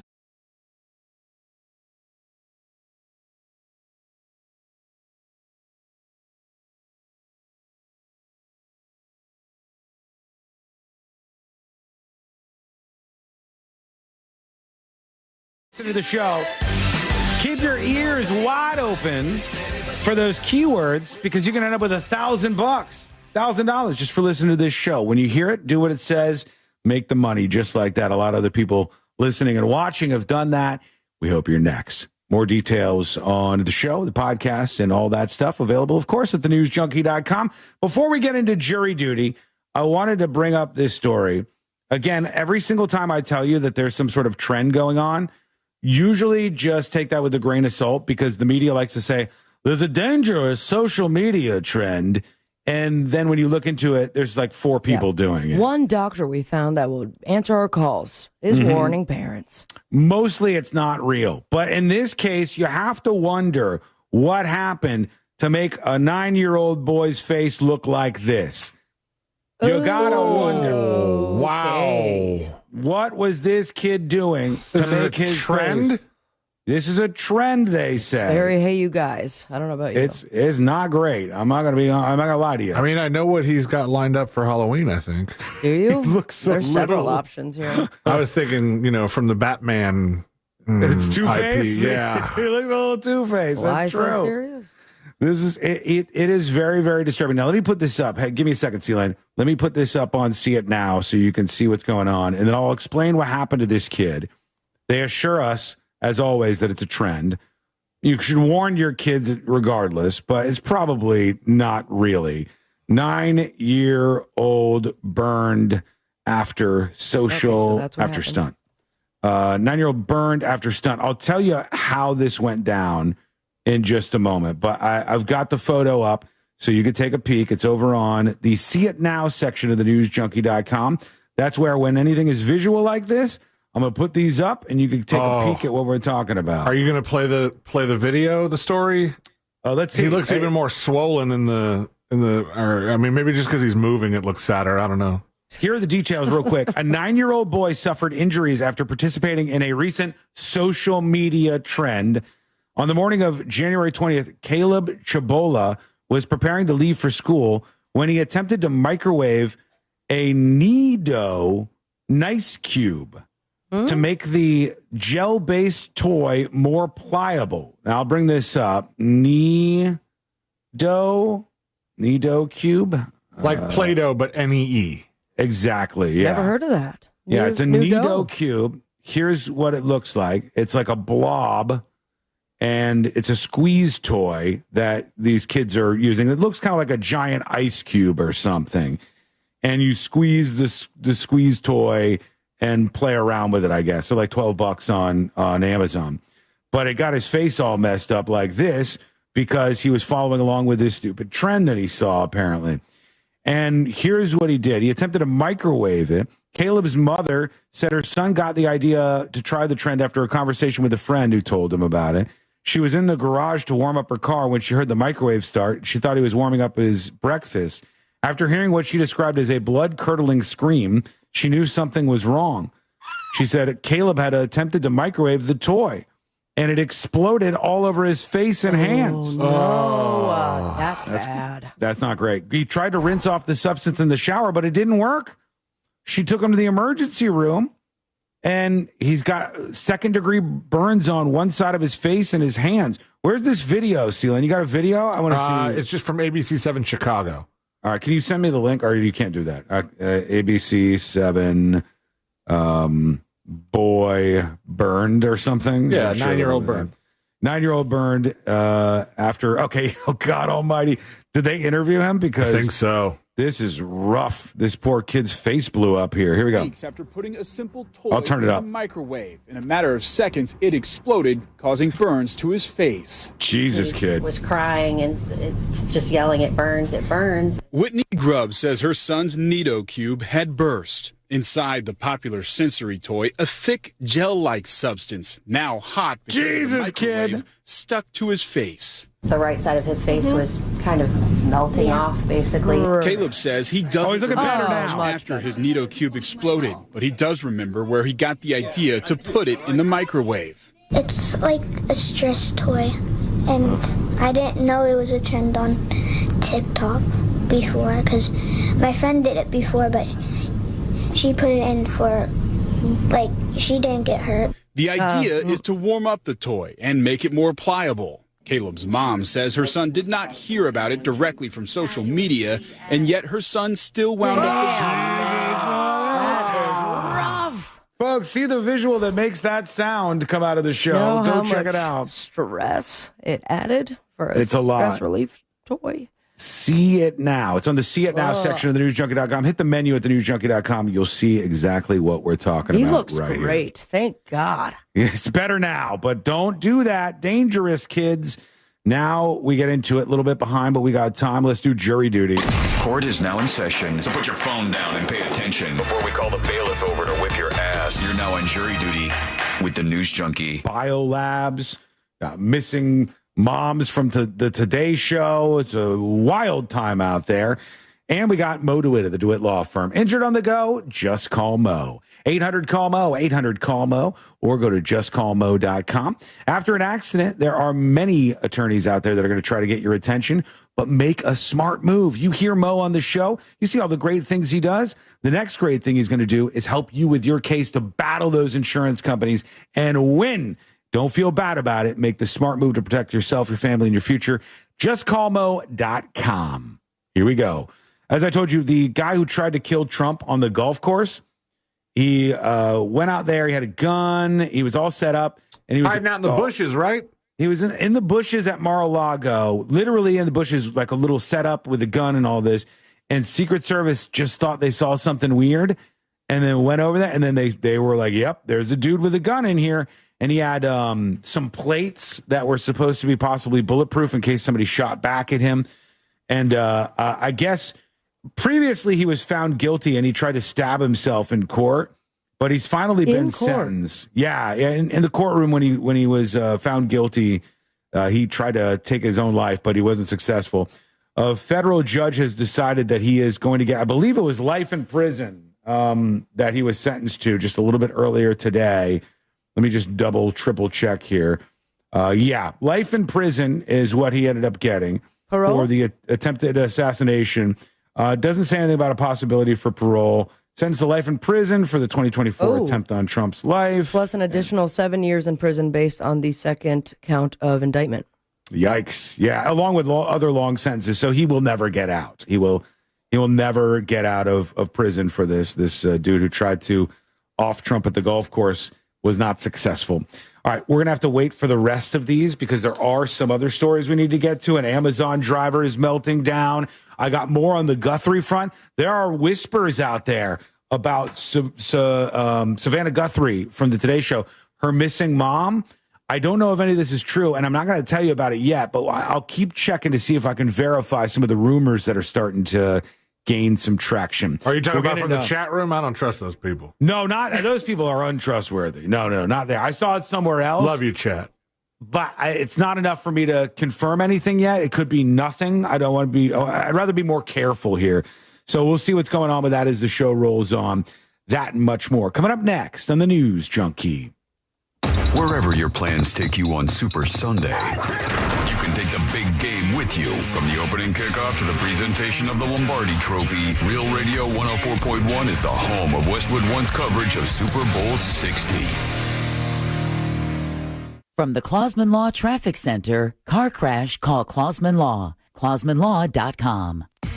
There's a couple accidents to look out for on your ride this afternoon on Conroy Windermere Road at Turkey Lake Road, Narcoossee Road at Tyson Road. That earlier accident where Powers Drive meets Breezewood Street. On the major roadways, you won't be expecting any accidents. No surprises tying you up or slowing you down. Just typical delays piling up. But if you do see traffic troubles, call the Valvoline Instant Oil Change Traffic Tip Line at 866-676-8477. From the Traffic Center, I'm James Birmingham.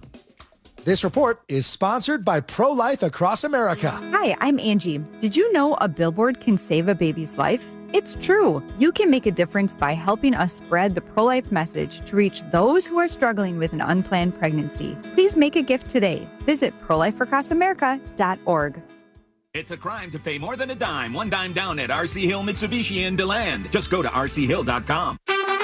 Join Real Radio at Lake Eola Park in downtown Orlando for the largest pet festival in the United States. Paws in the Park, Saturday, February 7th. This family pet-friendly event is free and open to the public, but you can fundraise today to help support the Pet Alliance of Greater Orlando, the region's oldest, and will help Pet Alliance save over 4,000 dogs and cats this year alone by providing shelter, care, and love until they find their forever home. Get more details at realradio.fm/events. Mills Air in business since 1990. Hang tight, folks. Welcome behind the scenes. Sco mic activated.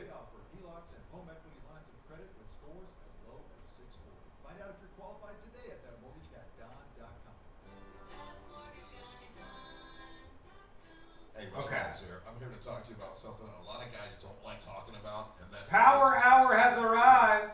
The truth is, men today have 20% less testosterone than their dads did, so it's a thing to deal with. And when you have low testosterone, you feel sluggish, you lose focus all the time, you have trouble in the bedroom. Nobody needs any of that.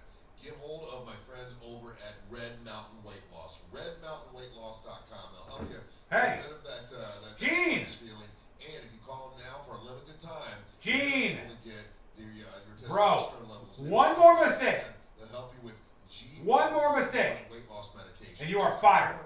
$299 value when you give them a call now. That's RedMountainWeightLoss.com. That's RedMountainWeightLoss.com. Or pick up your cell phone, dial pound 250. Sealand said somebody reached out about Little Caesar, or no, CC's. CC's did a contest once where they were going to give you free CC's pizza for a year. And everybody lined up, waited overnight. They were going to win these passes to get free CC's pizza for a year. And then when they got it, they were informed that it was one visit per month to CC's Pizza that they had dedicated all this time waiting for. So cheap. The folks at Talon Wealth are not attorneys, but they work with a group of attorneys who will provide a will and trust at no charge to you. Reach out at 813-755-5000. 813-755. Looks like Tom Homan is reducing the amount of feds in Minneapolis, winding down the operation there, which is really doing a good job of lowering the temp right now. Now, looking at it from a partisan sense, you're going to have left-wing people who are like, victory. Any other city that ICE comes into, just hound them. If the local authorities and local politicians won't arrest you for setting up roadblocks in the streets and blocking federal officials from doing their job, if they'll let you run hog wild to create chaos, to start all the drama that followed in Minnesota, then you can win by pushing them out. On the other side, Tom Homan and the Trump administration probably going to say, look, we've done our job there. We're going to go into cities where we are wanted, and we're going to show how effective we can be when we work with the locals to get these criminals out of their country.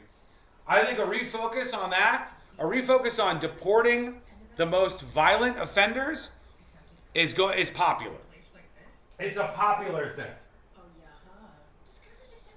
People don't want illegal immigrants in this country, especially not if they're violent offenders. And most people support the violent offenders being adios muchacho. So they need to get back to that, otherwise they're going to keep losing. The polling is just falling down a hole.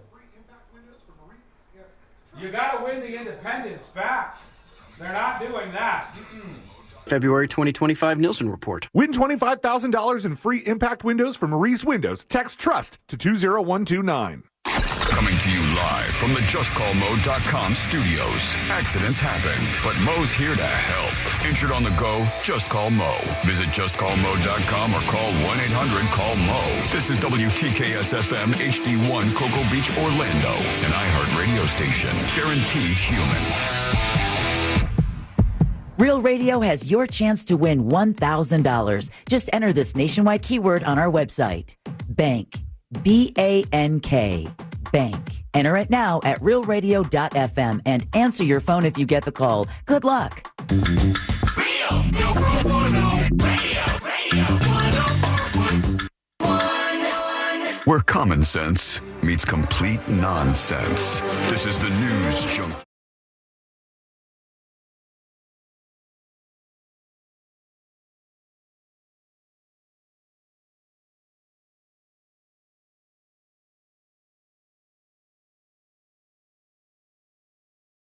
But why not hang out with the three best friends you never knew you had, going through the most viral stories of the day?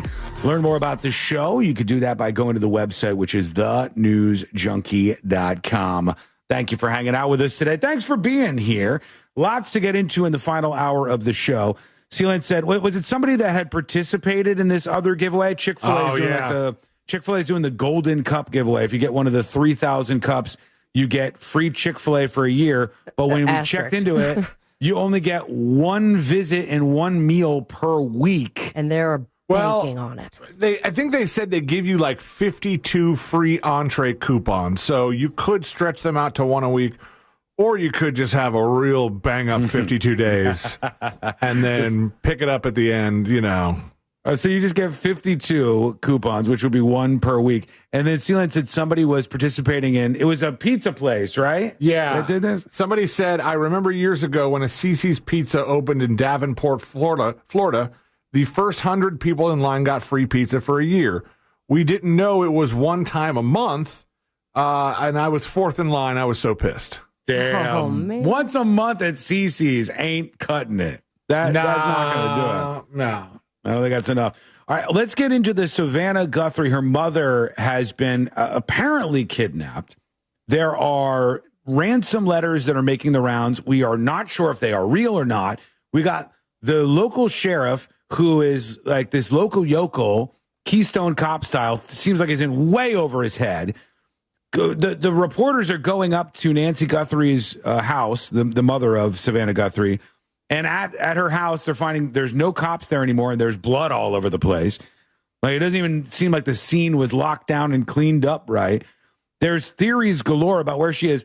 There's a lot of people starting to chatter about perhaps, there was a body found somewhere nearby. What? Yeah. I don't see anything to verify that or any connection to this story at all just yet. As far as the blood found on the scene, now they were only able to get those pictures because the blood was outside the door. And once they removed the crime scene, people were able to just walk up to the front door and take pictures or do whatever. In one case, I think somebody walked up there and delivered an Amazon package that was still at the front door. Is that right?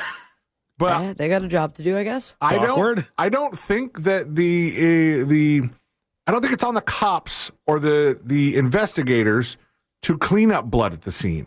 I think they just process the scene and they leave. That's not the case often. That's why we have those cleaning groups. A lot of them doing very well on TikTok. By the way. I unfortunately know that from people who have had to deal with a friend or loved one who has committed suicide and has had to, the cops leave and then there's a big mess to clean up. And if you don't have the money to hire somebody, you have to do that yourself. That's brutal. Yeah. Savannah Guthrie's former Today Show co-star Hoda Kotb, whatever, shared a message of support as investigators work tirelessly to find her missing mother. She said, prayer is love, reaching where our hands cannot. They're asking for a lot of prayers. Nancy, 84 years old, Nancy Guthrie, was abducted from her $1 million home. There's been some fingers pointed at family members, perhaps a son-in-law or somebody else connected to the family that they were suggesting is being investigated. The sheriff says nobody in the family is considered a suspect right now. There were these ransom letters that were demanded, that were released to TMZ and other news outlets demanding millions of dollars in Bitcoin for the release of Savannah Guthrie's mom. They believe that they're real. They believe that these ransom notes are real because they mentioned a couple of things that would only be known by the person who actually took this woman, this 80-something-year-old woman, from her home. And so it looks like they think that those might be legit. So we don't know where she is. We don't know what's going on. I don't see anything to the stories about the body just yet. But a lot of people are questioning the sheriff. I'm starting to understand why Sheriff Nanos looked so discombobulated during yesterday's press conference on Nancy Guthrie. Wow, says this person. Yeah, I'll admit I was critical of the answers he was giving. Now it makes sense. I don't really know that it does make sense. I think this guy still seems out of his depth a bit, but the cops are now looking into some of the crazy fans of the Today Show to see. Can you imagine what their office phone line was like yesterday after that first press conference? Or even when it first happened, like the tips. You always hear if they open it up, they give the reward or the announcement of $2,500, and you will have all of the crazies. I think it was Al Roker. I swear I saw her leaving the 7-Eleven about 2 weeks ago, but she did have a ghost boy with her. The crazy thing about that is when those files get released, the Epstein files are an example of this too, but more importantly, if you have any other investigation and they release all the files, when normies get a hold of them, they'll go, somebody who was a witness to this said that Al Roker did it the whole time. And then the people will go nuts and they'll be, yeah, it's in here. It's in the files. When you do these investigations, you absolutely get a torrent of crazies. Yeah. You get all sorts of people misdirecting. Now, apparently there's been some searching going on in an area behind Nancy Guthrie's house. I'm looking at the footage of that right now. I see the Pima County Sheriff vehicle pulled up, and they're along a roadway, and I guess they're doing some searching. But nothing to these rumors of a body being found or anything like that just yet. There's a lot of people watching on the scene and by this house. But as of right now, it doesn't seem like they've got anything to update people on this story. It seemed like more of a strut down a weird runway. I guess they were searching before that, perhaps. But let's see, the Pima County Sheriff's Department, any updates from them? I hope they're not throwing a press conference. Uh-oh. Are they? Okay, they're not. All right, they're not. Sheriff Nanos will not be holding any media availability today. The next scheduled briefing is tomorrow at 11 a.m. their time. So we'll give you that whenever they do this next. Which I think is what he said at the end of yesterday's press conference. We'll talk to you Thursday. Yeah. Hopefully they have so much info and so many leads that they're not telling us about. You never know. I wouldn't hope so. FBI is involved, though. Yeah. They just tend the to FBI. not give any updates to the public. Yep. Yeah, the FBI has been investigating for sure. And they've asked for a lot of prayers. And I guess one of the cardinals in the Catholic faith has chimed in on the prayers. Savannah's doing that. I called yesterday. I didn't get through, but I left a message saying, Savannah, I'm asking the Good Shepherd to find this lost sheep. She's a great woman. We go way back. She was with me the first time when I was made a cardinal in 2012. So I love her. And I am on I don't hope you don't mind. I two-time you sometimes. I go on the Today Show. Yeah. And so I know her and I love her. So he knows this woman, the woman who's missing, Nancy Guthrie. Nancy's been on the Today Show in the past. Yeah, she had her mom on. Mm-hmm. Yeah. Yeah, she seems like a nice enough lady, as little as I know about her. But right now, nothing concrete, lots of rumors, and it's very interesting. Could we be at the dawn of a new bunch of these stories about people, again, being held for ransom? That was a 1970s, 1980s thing. It happened. And people would kidnap somebody's kid, then they would call them, and they'd go drop the money at this location. Unmarked bills, non-consecutive. Unmarked bills. Yeah, you'd have all your demands.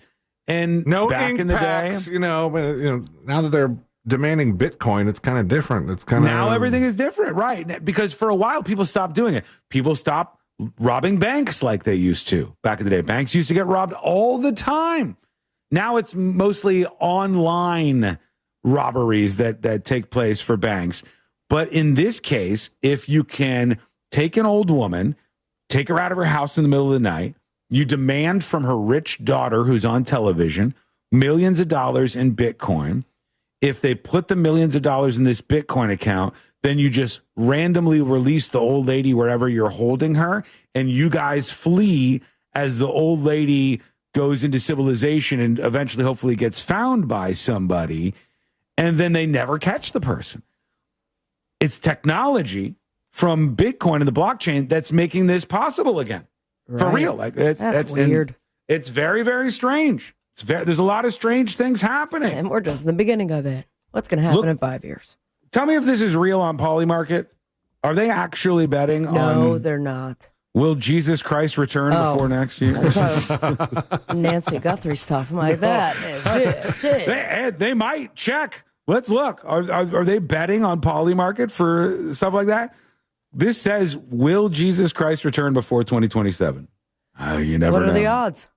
You never know. What if one of the biggest bettors is Jesus? It might be. It says Insider that there's trading. If it says $628,000 volume, that means that's how much people have placed on this, right? People are betting on this. Why not? I would bet no, but I don't imagine you're going to get a big payout. It's a guaranteed little tiny bit of money.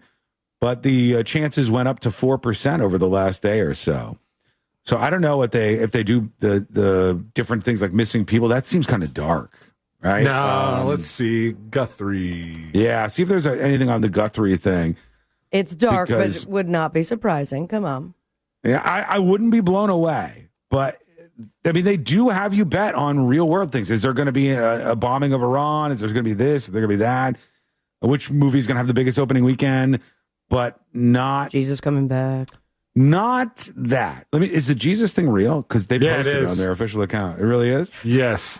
Will Jesus Christ return? There was one that said, will Jesus Christ return in 2025? And that was deemed to be no.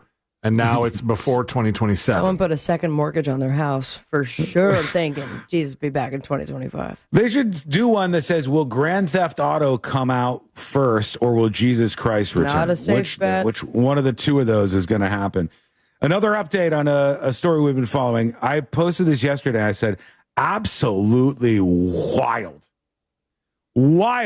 that we don't have anything new on this. And I know you're thinking, oh, Sean's talking about the Anna Kepner thing. Well, I mean, it is wild that we don't have any charges for the stepbrother and the cruise ship murder thing.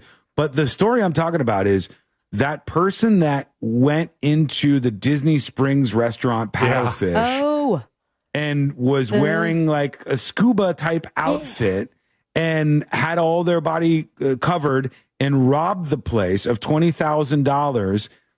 We have not heard anything on this. Sounds like the perfect crime to me. I know, like they literally may get away with this. I said absolutely wild that this person was never caught. We don't have anything new on this unless you're part of law enforcement and you've seen what's going on. Leak it over. Be anonymous if you'd like. Tips at thenewsjunkie.com. TIPS at thenewsjunkie.com. If you want to be anonymous, put that up on top. You mentioned Billie Eilish earlier in the next episode. Duh. And she said there's no... What'd she say about stolen land? There's no illegals? immigrants on no illegals on stolen land, something like that. Nothing illegal on stolen land. I forgot what the exact quote that she said was, but this is like dopey stuff. Doesn't make a lot of sense. I also am not going to support this. Now journalists are showing up at her house trying to ask her about this. Billy, let us in, please, Billy. We are here because this is stolen land, Billy, and we think we should be given access to your quite lovely $3 million mansion. They're at her gate. Who's Late Show? Hello, Billy. It says GBN, so I think that's a British news channel. We're doing a jokey. She said nobody's illegal on stolen land, and they've shown up to her house, and I guess this guy's trying to like squat on her house. Cool 90s Human, radio because we're all bit. on stolen land. So we're here in Billy's quite posh neighborhood in Los Angeles. Let's go and see if she practices what she preaches. Hopefully, if she sticks by her merits, she'll This have no music. problem with me waltzing in, maybe making a cup of coffee or a tea. So they're actually showing up at her house now to confront her about this. All right, there you go. Would you really do that if you could get in the front door, my guy? Because that's not quite legal. What if she says yes? What are your plans then? Can I come inside your house to make coffee and ride horses following her no illegals on stolen land thing? What if she accepts this offer? I don't think she's going I'd to. be down but, to ride some horses. there you go. Billie Eilish saying stupid things is probably not the overall headline it should be, but that's where we find ourselves today. I'm on this Poly Market to bet about Jesus Christ returning. Oh, you're going to put the bet in. And if I bet $10 right now, I would win $238.10 if Jesus Christ returns. If he did show up. If he shows up, yes. If I bet yes. However, do it. Would the money matter? Last week when we talked, I don't know. That's a good question. Last week when we talked, they had a bet on the other site that said, "If will it snow in Miami this month?" And I was like, I put in $10 just to see what the amount would be, and it was like, if it snows in Miami, I got $1,000 on my $10 bet. So there's less chance of snow in Miami than Jesus Christ returning. That doesn't make sense, but I guess sometimes it goes that way. Somebody listening to us talk about the golden cups at Chick-fil-A has sent over a photo dispatch. They said, I heard you talking about it, and I went to Chick-fil-A to participate.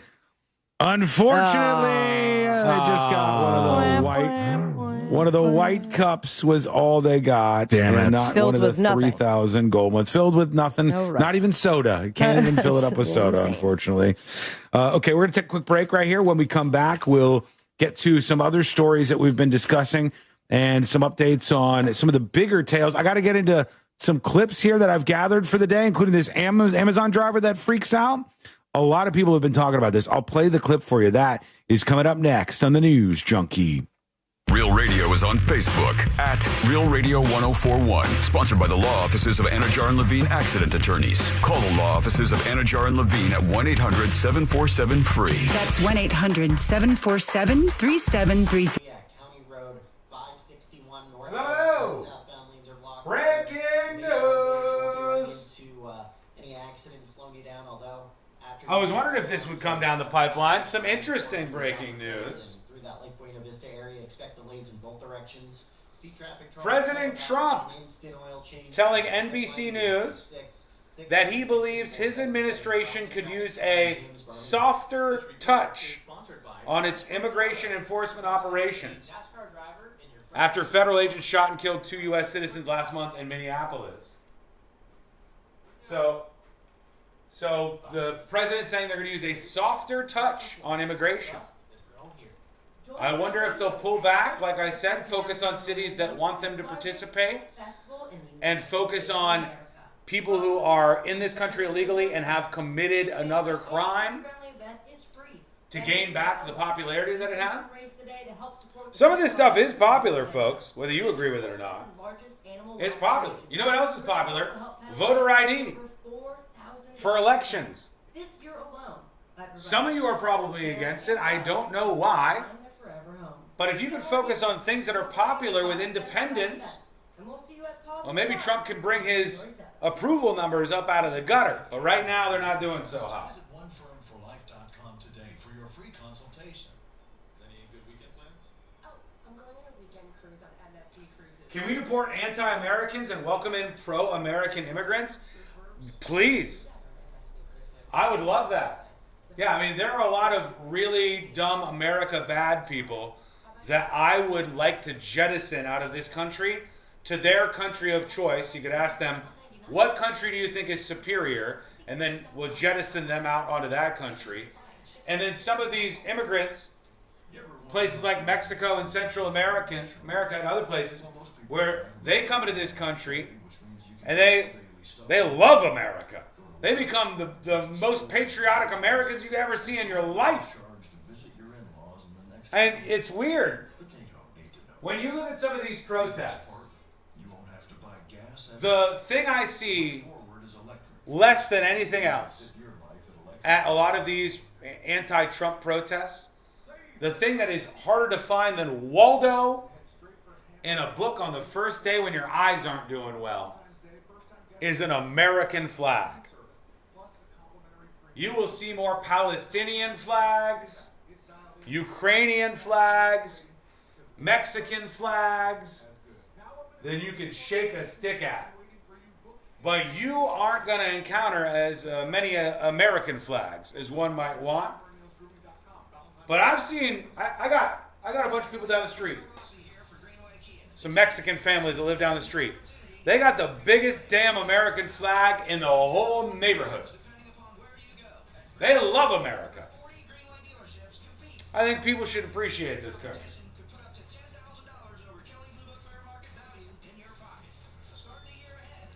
Angel says the country is great. The politicians are effing it all up right now. Well, yeah. I mean, that's kind of always true. American flags equal racist. Well, there's a dumb thought. I mean, I see what you're saying, but you know. 40 miles a day, which means you can do all daily stuff, no problem. Go to work, grab the kids at school, get the groceries, and still have enough charge to visit your in-laws in the next county. Got an anonymous tip about the Disney Springs thing. We'll talk about that in a sec. To buy gas at all. Stand by on that. Explore EVs that fit your life at electricforall.org. Real ID should be required, PF? Well, Real ID is a different thing. It's a traveling security mechanism on licenses.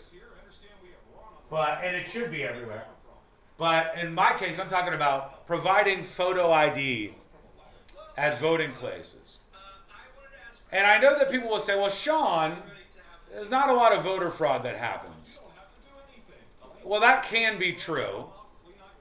We should erase opportunities for voter fraud. And I don't know that I believe in the people who are filtering through these things all that much.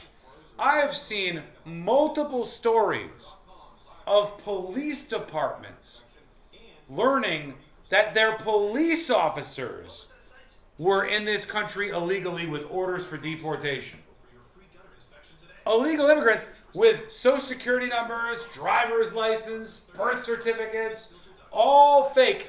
Fake enough to fool the police department and get a job there. I don't know what argument that makes. But I think at the very least, we can ask for a driver's license from people voting.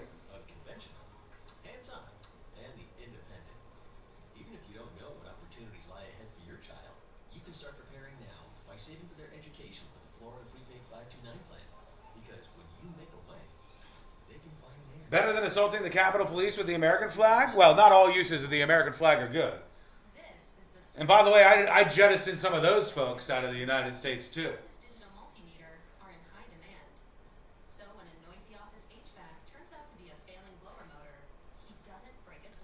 I don't like fascists. I also don't like commies.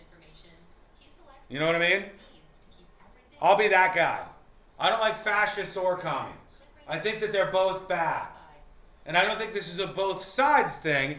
I think this is a full picture thing. And the people that try to bully you out of the understanding that most of you have already, that these extremists are all bad, and that us regular Americans need to be rid of them, those people are garbage. All right, we're coming back. Here we go. Final 2 segments of the show. You have cookies? Hook a brother up with a cookie.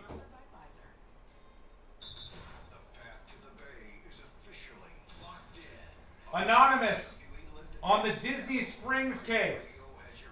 In just a moment. Stand by.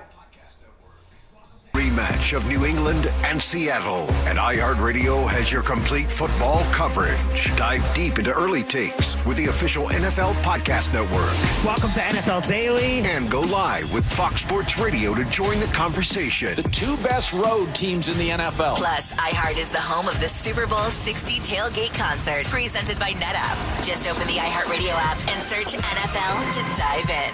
Spice up the big game with a hot box from Dave's Hot Chicken. Real Radio has your chance to win $1,000. Just enter this nationwide keyword on our website. Bank. B-A-N-K. Bank. Enter it now at realradio.fm and answer your phone if you get the call. Good luck.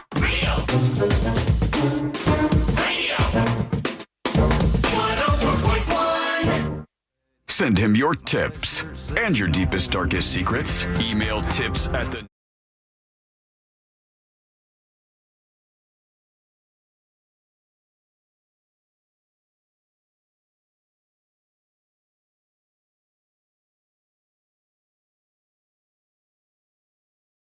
To have you with us here on the show. Learn more about the radio show, live stream, and podcast over on the website, which is at thenewsjunkie.com. Can I show this anonymous thing? It doesn't have any identifying info, I don't think, right? I believe I cropped it out. Anonymous. Yeah, it's good. There's no personal info at all. Anonymous was following up where I said it was absolutely crazy to me. It is. It's just crazy. That the story from last year, and for those of you who don't know, there was a story about a Disney Springs restaurant being robbed. Somebody robbed them by arriving in the water area where they were like kind of not scubaing. They didn't have scuba tanks and stuff, but they had scuba gear on and they were covered from head to toe. You couldn't see anything. And these people, whoever it was, this person rather, robbed this place for as much as $20,000 and terrorized the employees. And we haven't heard bubkiss. Nothing. No information. Poppycock, whatever. No, we haven't heard anything about this. And I go, this person's going to get away with it, huh? And anonymous texts over to Sabrina. Heard you guys talking about the Disney Springs restaurant paddlefish that got robbed. The detectives have a few people in their sights, but don't have enough to take them in. So really, they don't have S. Ha ha, this person says.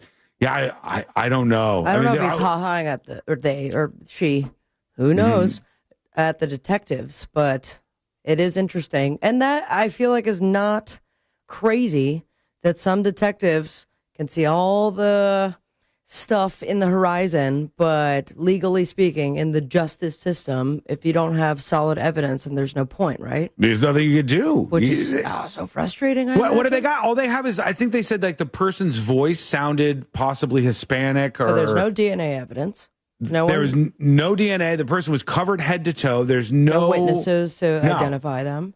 I mean, there was witnesses that this person robbed, but in a lineup that there's no. No way. Yeah. How do you ID them? And they just slinked out. They went back in the water away from the restaurant, and they floated away, and then they just disappeared into the neighborhood and got away with it. Have we checked underwater? Maybe there's some type of Atlantis in Disney Springs.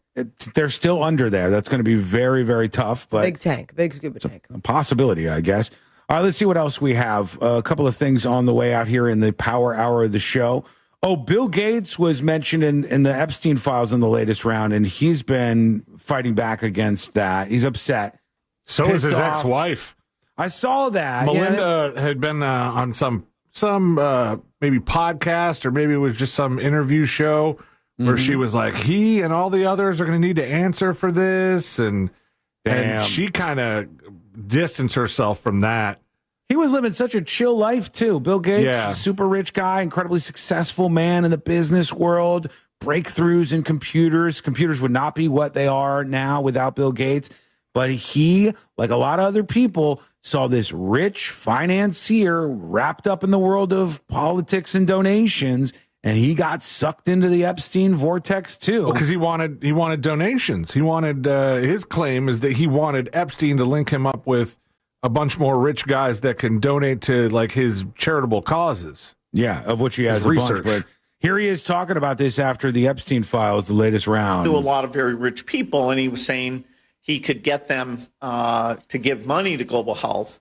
You know, in retrospect, that was a dead end, and I was foolish to spend time with him. I was one of many people who regret ever knowing him. You've no doubt seen the allegations, including some of them from the last 24 to 48 hours. Are they true? No, apparently Jeffrey wrote an email to himself. That email was never sent. The email is, false. So I don't know what his thinking was there. It just reminds me, every minute I spent with him, I regret and I, apologize that I did that. So he is saying the email, which it was Jeffrey Epstein sending an email to himself, and I believe the email said, I'll just kind of summarize it. I think I'm being fair here. It said something like, talk to the head of Microsoft, Bill Gates, and he said that he needed medication for his wife because he gave her an STD or something. Okay. And he's saying none of that is true, but he did talk to him at one point in time. And then I guess Melinda Gates is making the rounds too, saying that she thinks Bill Gates needs to answer questions about this. Let's listen to her. I have moved on, but it brings back painful memories this week with all the Epstein updates. And come on, talk about catching strays here. I don't know if he's a bad guy or not, but they've surfaced Stephen Hawking in several photos at Epstein's place. Yeah. This is, all right.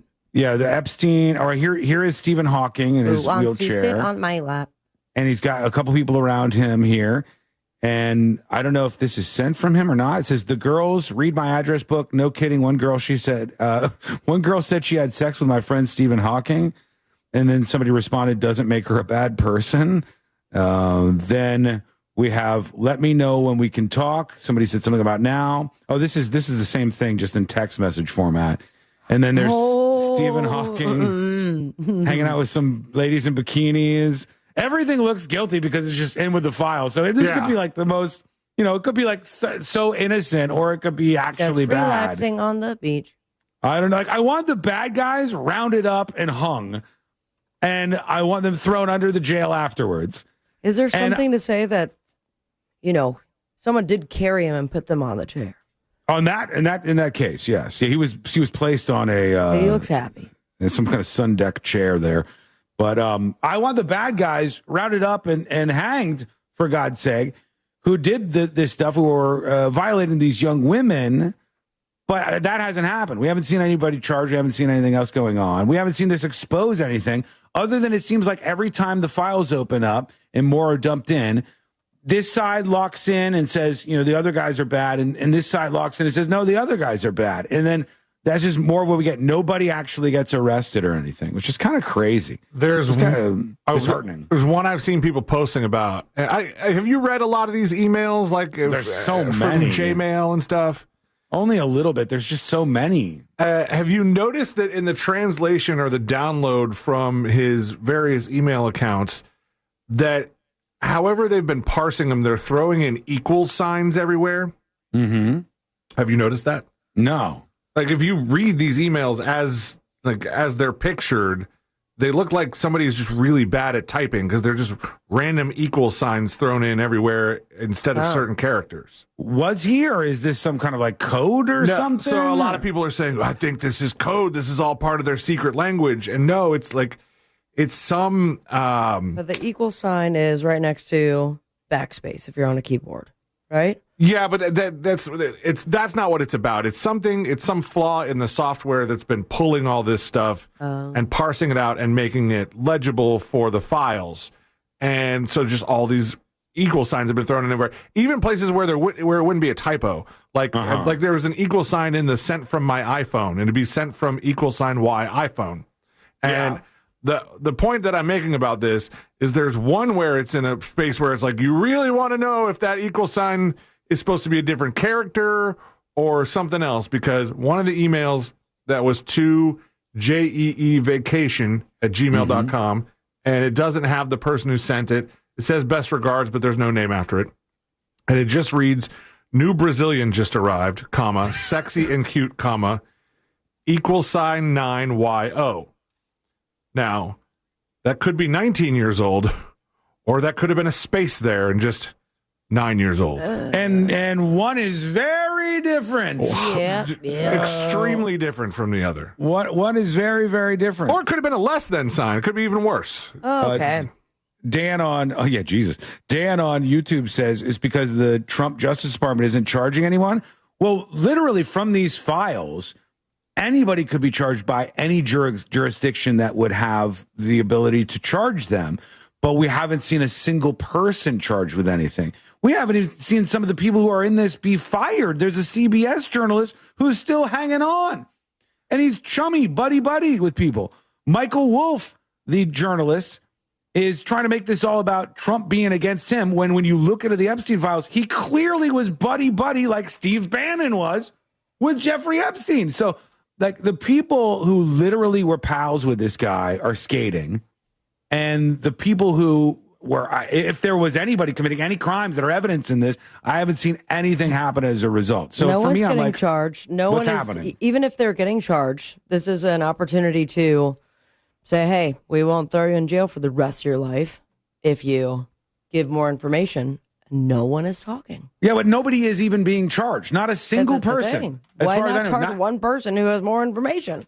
Maybe there's not enough to. I don't know. That's why it seems like all this has just been kind of like, I don't know. Was there anything in here that changed anything, or is it just every time these documents dump, everybody starts fighting and goes, look, your team's over here, my team's. That's kind of dumb.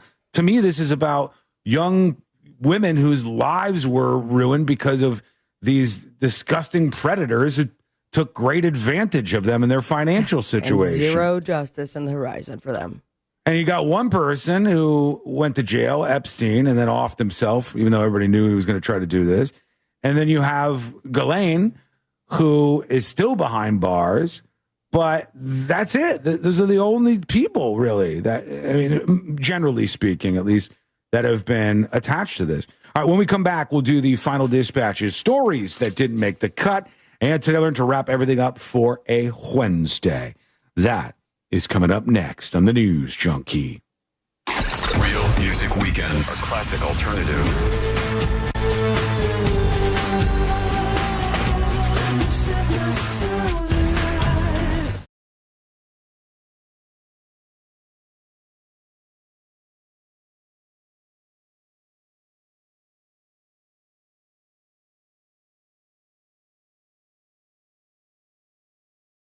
5 Storm Team meteorologist Jessica Dobson with a check of your forecast. And for our Wednesday, we're going to be warming things up nicely. Temperatures will finally be back to near average levels with a high of 73 degrees today in Orlando with plenty of sunshine. Clouds will be on the increase, though, as we see a cold front sweep through as we head into tonight and early tomorrow morning, bringing with it some scattered showers. From the Fox 35 Storm Team, I'm meteorologist Jessica Dobson. This report is sponsored by Pizza Hut. Watching football this weekend? Get the Big New Yorker from Pizza Hut for just $10. It's our biggest pizza for the biggest games. Giant foldable slices, huge flavor. So order now at pizzahut.com or in the app. Ask for limited time offer. Prices, participation, and availability may vary. Additional charge for extra toppings, max 3 and extra cheese. Taxes, tip, and delivery fee not included. You know, a long time ago, my friend Leon Mills approached me, said, we got to hang out because if you're going to talk about Mills Hair, I want you to know what I'm about and what this company is actually about. And I said, that's great. I don't want to talk about companies that I don't trust. I don't want to talk about companies that I think are going to rip you off. If that happens one time, that's one time too many. But hearing about Mills Air and about how they do things completely differently, about how they want to forge a relationship with you. When something goes wrong with your AC, you don't panic. You call Mills Air. And their tech comes out. They've done this all before so many times. They will get you locked in on the schedule incredibly fast. They will get you back comfortable. They'll get your AC working the way it needs to. They'll do preventative maintenance if they have to. It's a way to take your AC problems, your HVAC problems, and make them as a homeowner a thing of the past. Don't go to the other companies. Go to Mills Air. 407-277-1159. That's 407-277-1159. If you want a company that's honest finally about this stuff, stand by.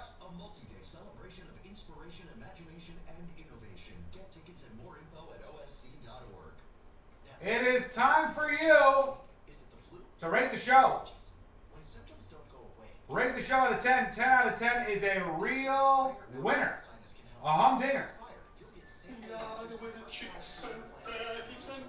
1 out of 10 is a real loserino. Rate the show out of 10.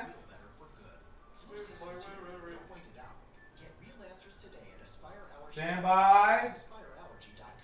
I'll get to your ratings momentarily. The lowest price anywhere. Go to Wassie's Meat Market. They'll deliver and set up your picnic so that you'll be cooking before they leave. Follow Wassie's Meat Market on Instagram or go to the website, wassiesmeatmarket.com. Go to your big green egg tonight.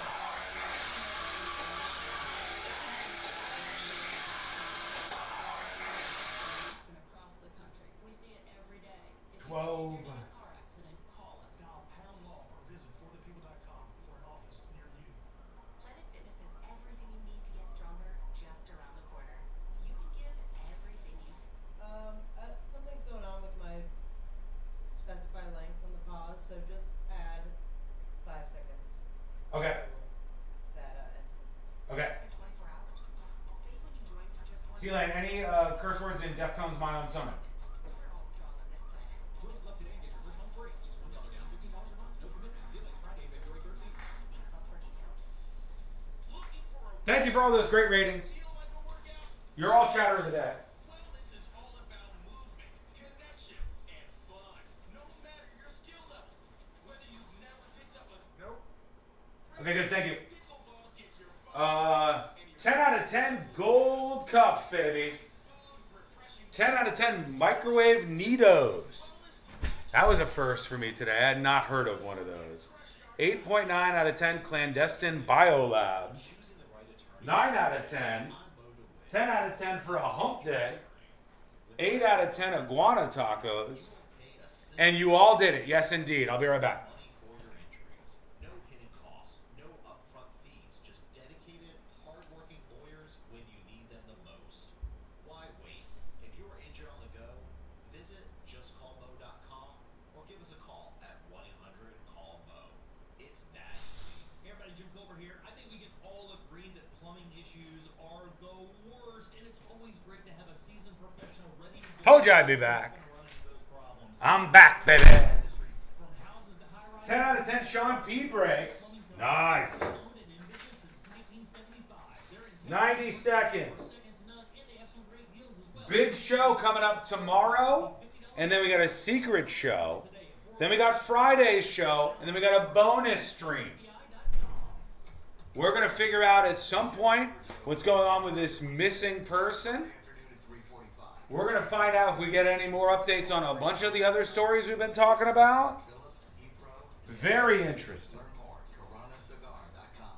CJ says 6, too much Trump talk. More we ignore that guy, the better. There was barely any Trump talk on the show today. Yeah, barely any. You must be very sensitive to it. There was more sports talk than Trump talk. That's true.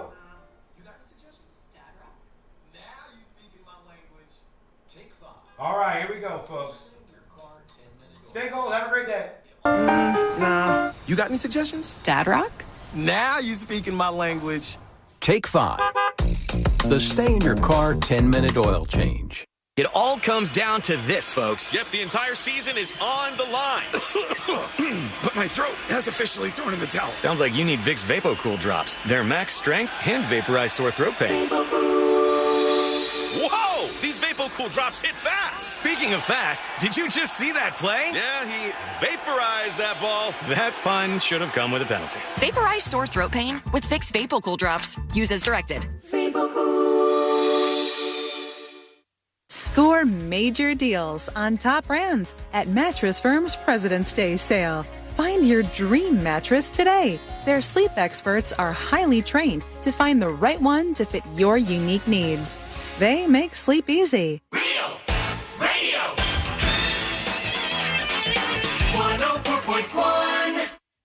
If it's important to you, it's on and probably being mocked by.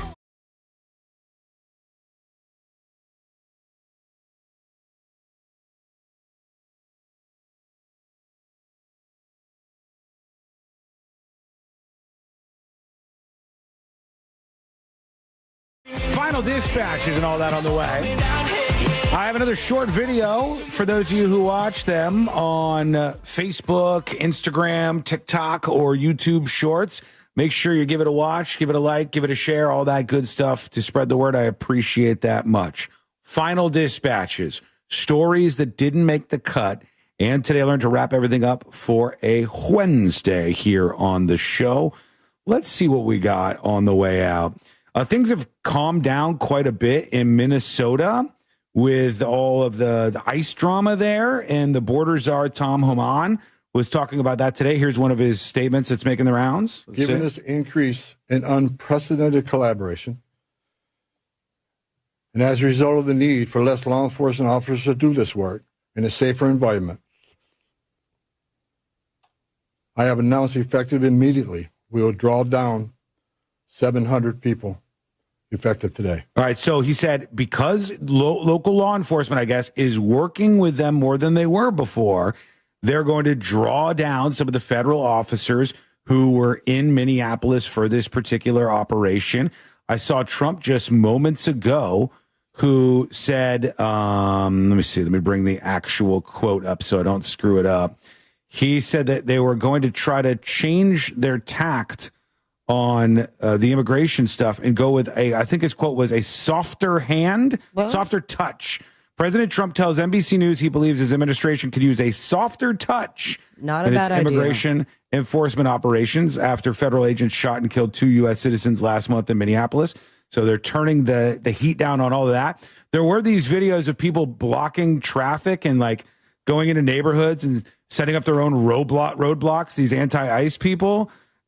In some particular areas. I guess Tom Homan told the locals about this and they eventually got rid of all these people. I don't know if anybody was arrested, but they were stopping cars and demanding identification and just taking over neighborhoods and stuff, which is super weird.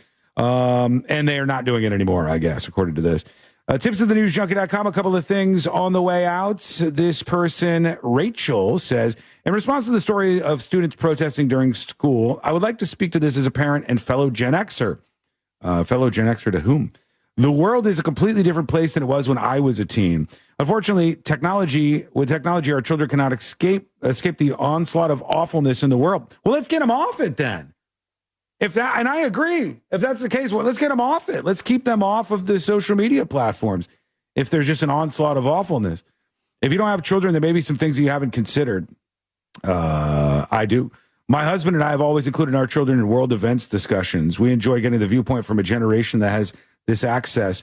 As adults, we too quickly shut kids down or dismiss their thoughts or feelings. Well, and she says we need leaders for the future. Yeah, that's fine. That's all well and good. I don't dismiss that we need leaders for the future. I just think kids don't need to be involved in most of this stuff unless they take a special interest in it. There's nothing that's being gained from kids protesting in their high schools and stuff. They literally have bigger fish to fry. They need to learn simple things in school, and I'd rather have them focused on that. All right, let's get out of here. No dispatches at the end. I did like the story about a man who broke into a North Carolina Little Caesars, and then he has felony charges because he started making the pizzas, and then the phone started ringing, so he started selling the pizzas. And I was like, well, that guy was just... He was running a Little Caesars. That's what he was doing. Some franchisee. Grand Theft Auto, when you can steal a taxi, but then you can start picking people up and making money. Why not? Yeah, you're just doing your job. Let's do Today I Learned. The following information may make you feel smarter, but will not actually increase your IQ. So don't get cocky. Now it's time for what we call Today I Learned. Shouts out to the people who sleep in silence. All you people sleeping in silence tonight. Weird. Today I learned this Broadway play. If I were a rich Fiddler on the Roof. Fiddler on the Roof is correct. It's a smash hit in Japan. That's right, friends. I said it and you heard it. Japan. Wait a second. Smash hit in Japan with hundreds of revivals there since 1967. A Japanese producer wondered whether American audiences would understand the play because they said, we think it's so Japanese. We don't know that Americans connect with this as much. So they've kind of taken ownership of it in some ways. Congrats, folks over there who are in Japan. That place right there. And finally, let's move over to our last one for the day. And we do this. Today I learned this rock band right here. Deftones. The Deftones is correct. The band Deftones, formed after 15-year-old Stephen Carpenter, the band's lead guitarist, was hit by a car while skateboarding. And he learned how to play music while he was in a wheelchair at the time. Oh. He loved Anthrax and Metallica and all these bands. And he said, let's do this. I think we should be a band. Good move. Deftones was created. Thank you so much for hanging out with us. We do appreciate it. We're back tomorrow, same time, same place. Miss any of the show? Get the podcast at thenewsjunkie.com.